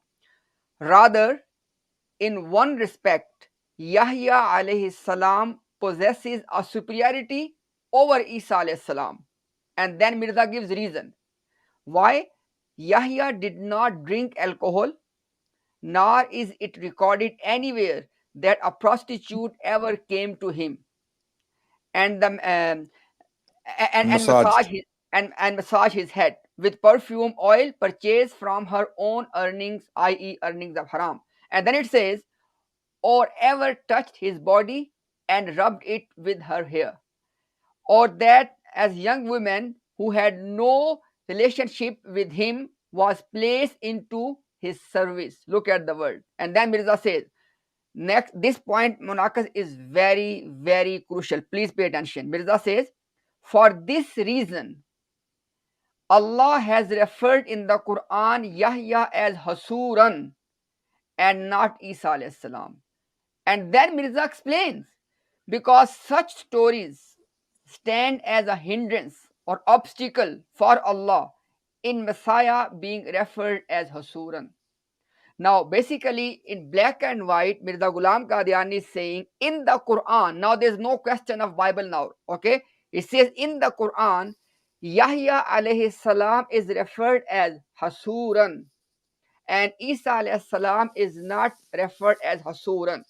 And then Mirza gives us the reason. He said the reason is because Yahya alayhi salam was not drinking alcohol and he was not having any contact with the prostitute. And then he says that these two things, drinking alcohol and being with the prostitute, these two things were the obstacle for Allah to call Isa as Hasuran. Yes, what would you say now? A sincere question. So is he not making a distinction between the Isa of the Quran and what he's getting from the New Testament? I'm asking sincerely. I'm just asking. We're answering you. No, he's not. He's not, because he's using the Quran as his evidence. If he was referencing the Bible, then you could make that point or ask that question. But he is using the Quran as his reference, that Allah did not call Isa alayhi salam Husur like he did Yahya, because of these weaknesses in the character of Isa alayhi salam. Okay, and so the Quran is the reference. Okay, so inshallah, if they will take a debate with you on this matter, then I am, how do you say in English, of sort of hearing, I'm hearing the truth of the matter. But I just want to say that they will not take the debate. We're telling you now. But brother Adnan, yes. Before we go to debate, this passage right now, in which Mirza Ghulam Qadiani is giving us the Quranic reason that why Isa is not referred as Hasuran. Do you agree with Mirza Ghulam Qadiani? No, wa'iyadu billah. I mean, I do not believe that Jesus has any such dealings. But obviously, I cannot affirm this. I'll say that. But I just want to say in regards to no. Why can't you affirm that? Why can't you affirm that? No, of course, a prophet of Allah subhanahu wa ta'ala cannot have a relationship with brother. We're not. No, wait, brother. We give you a black and white statement from Mirza Ghulam Qadiani, which no Qadiani has the guts to deny and reject. Here, he's saying Allah called Husur, Allah called Yahya Husur because he did not have the following defects in his character: no alcohol, no touching of the prostitutes, no mixing with women of young women. Yes, and that's why Allah did not. That's why Allah did not call Isa Husur in the Quran. So he's justifying the Quran. He's justifying the Quran, saying the reason why Allah called Yahya Husur is because of these characteristics. Okay, good point. I will hold to this point. It's a very good point. I will not deny it. Wait, yes. Let me just complete this point, because this point is very crucial, brother. Look at this one. If I ask you point by point, do you agree that in this passage, Mirza Ghulam Qadiani is answering a question, and the question is, why is it Quran calls Isa, Quran basically gives the title of Hasuran to Yahya and does not give the title of Hasuran to Isa alayhi salam? Do you agree that in this passage, Mirza Ghulam Qadiani is addressing this point? Yes, it seems that this is an inter-Islamic textual context. Yes. Wait. Why do you use the word seem? Because Mirza, in the entire passage, he is addressing one point. He said that Yahya is called Hasuran, Isa is not called Hasuran, and this is the reason. Agree? Okay, yeah, of course, yes. Okay, now the next point is it in the Quran that Yahya is referred as Hasuran? Not that I'm. Yes, he is. Yes, he is. Yes. Okay. Yes, I agree. Okay. Yes. And so this is in the Quran. Is it also in the Quran that Isa alayhi salam is not referred as Hasuran? Yes. Okay, now it means that the subject is the Quran. Agree? Munakas, agree? Your mic is muted. Sorry, I was muted. Yes, yes, I agree. Yes, I said I Okay. agree. Is Quran binding on the Christians? No, obviously not. It means that there is no discussion of Christianity, this and that. The whole discussion is based on Quran. That according to Quran, why is it that one prophet is Hasuran and the other one is not? That's the subject matter number one. Number two, brother, there are two possibilities. If Mirza Ghulam Qadiani genuinely, please brother pay attention, if Mirza Ghulam Qadiani genuinely believed that this is the reason that why Isa is not called Hasuran, then he is a kafir. Agree? The implication is serious. Yes. Let me repeat, brother. If Mirza Ghulam Qadiani believed, I'm saying if Mirza Ghulam Qadiani believed that according to Quran, the reason Quran did not call Isa as Hasuran, this is the reason. If he believed this, is he a kafir? Yes, of course. No. I have to. No. Yeah. Okay, good. So Based if he on my own conviction as well. Yeah. Of course. If he believes this, he's a kafir. That is one thing we have both agreed. Now, the other possibility is that in reality, in these ayat of the Quran, Allah is not saying this. Mirza just made it up. Sorry, repeat the last thing you said. There are two possibilities. What Mirza Ghulam Qadiani has said here, the Quranic reason that why Isa is not Hasuran and Yahya is Hasuran. If Mirza believes in this reason, he's a kafir. We both agree. Yeah, I got that part. But now, the very last thing. Okay, now the other, if he does not believe in this, why did he say this? Okay. Now I get your point now. I missed that part. Yes, okay. So there's no third option. If he believes in this, he's a kafir. If he does not believe, then he said this, he's still a kafir because he lied on the Quran. I mean, I remember in a previous stream when I joined, you actually brought this up, and even then I agree with you. So I don't think my stance hasn't differed on this because I haven't. This alone is enough. This one statement alone is enough. Yes, but brother Adnan, can I just say the reason why I'm not playing ping pong? The reason why I said I have reconsidered my position is because I have taken a bay'ah, so I have officially joined the Jamaat, and I thought it was a little bit disrespectful of me of just joining and leaving in that manner. So I just wanted to have every certainty before it's precisely because I don't want to play ping pong with this. That's why I don't want to make any hesitant decision to leave or join. So do you want Allah to come down to talk to you directly, or you want the Prophet to come back and tell you that Mirza was a liar, Dajjal, kafir, or you want his statements to tell you? Which method would you prefer? Tell us. No, of course, that's unreasonable. That would be unreasonable to have that expectation. So the only source we have to judge Mirza is his writing, correct? Yes. Can I just say, brother, I promise, and because this is recorded, this is on record, I promise that after I have satisfied my own questions with everybody, not just with you, wallahi, if I leave, I officially done leave the Jama'ah and I return back to Ahlul Sunnah wal Jama'ah, wallahi, I'll make it public here. Okay, alhamdulillah, no problem. We're not forcing you. No, I know. I'm just trying to give you an hint that I'm not trying to play ping pong with this. I will even make it official. Very quickly, I have another question from you. Very quickly, do you agree that the British colonial rule in India was racist, genocidal, apartheid, and mass murdering?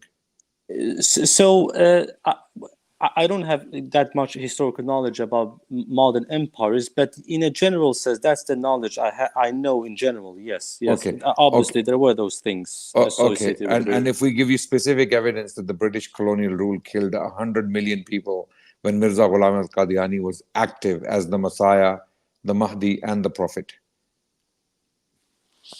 So you mean that despite knowing the fact that the British Empire caused such a massive death?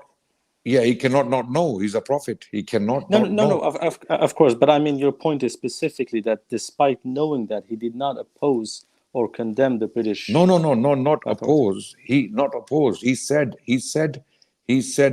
you have to be loyal and you have to serve the British colonial government. There is no one more loyal than him. And he said he is the refuge of God. Yeah. He is the refuge of God for such an entity. I mean, I'm generally aware that if already from his father's time, and if I'm not mistaken, even his grandfather. Wait. Can you put up that article, Imtiaz, by 1 second? Because this is about the brother soul. If we can save him by showing him some pieces of evidence. Is this the Al Jazeera article? Yeah, 100 million deaths in India. Yeah, this is by 2 historians. And they're not Sunnis and they're not mullahs or Maulvis or whatever, you know. And before the Jamaat comes back to you and say, oh, we don't trust this source. Okay, here you have it. Okay. Jason Hickel and Dylan Sullivan. Okay. Yeah, exactly. How British colonialism killed 100 million Indians in 40 years, from 1880 to 1920. This is exactly when Mirza Ghulam Qadiani was active as an author, as Masih, as Mahdi, as Masih Maud, and then as a prophet. Okay, he did not condemn this even in a sentence. Did not mention it. Didn't mention it. On to the contrary, he basically said that he is God's refuge for the British colonial rule in India. He said that I will give my life for you. Yeah, he said I'll give my life for this rule. Like my father, my brother, they fought for you. I will give my life, and my Jamaat, my followers are also loyal to you, and they would die for you. That's what he wrote. He wrote this. Okay. And this is the greatest catastrophe. Now, Munakas, is it not true that Jamaat is telling people that in the time of Messiah, there will be end of wars, no more war? Then why Mirza is saying to the British Raj that I and my Jamaat will die for you? Okay, yes, good point. Yeah, I mean, but look, brothers, that's a separate point. I like to use evidence that cannot be denied. First of all, Munakas, are you convinced that this article is truthful or somewhat trustworthy, or these historians, they don't have any reasons to lie about? I mean, obviously, even outside of my historical knowledge, I'm aware of those facts in general. So I'm not disputing that. Yeah, I don't like to be vague about things. This is specific. This is a specific claim made by historians about a specific area, about a specific region for specific time. Okay, they are making this claim that within these 40 years, 100 million people died due to British colonial rule in India. Okay. Yes. And at this very time, Mirza Ghulam Qadiani was praising the British colonial rule in terms that one cannot possibly reconcile the fact that he was a criminal at heart to be praising someone like that. Today, let us say Israelis. Today, that guy Musab who turns up, who comes on TV, this guy. Yeah, I know Gaza. this. Yeah. What do you think of that guy? Be very honest. Tell me from the depth of your heart. Yeah, you're referring to this son of a Hamas leader, right? Yeah, Musab. His name is Musab.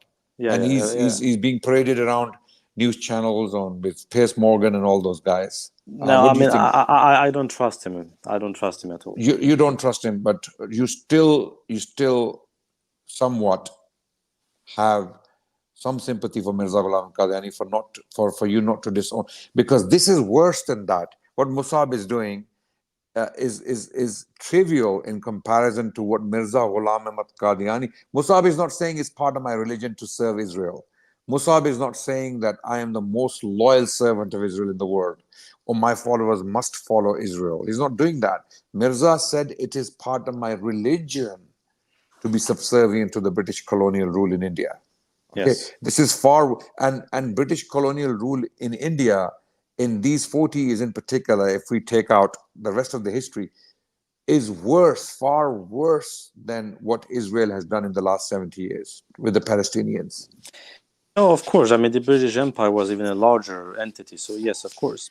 So you But seem very relaxed. You seem. I mean, if I no, was you, no, no, no, I would be no, no, shivering brother. in my pants. No, You no, know, I no, no, would be brother. shivering in my I'm not. shalwar rather. No, no, brother. I'm not being relaxed about that. I just, Monakas, yes. okay, Can look, I? we can go on and on, Well, brother. Look, let him finish. He's saying something. He's saying, I Okay. want to hear from him.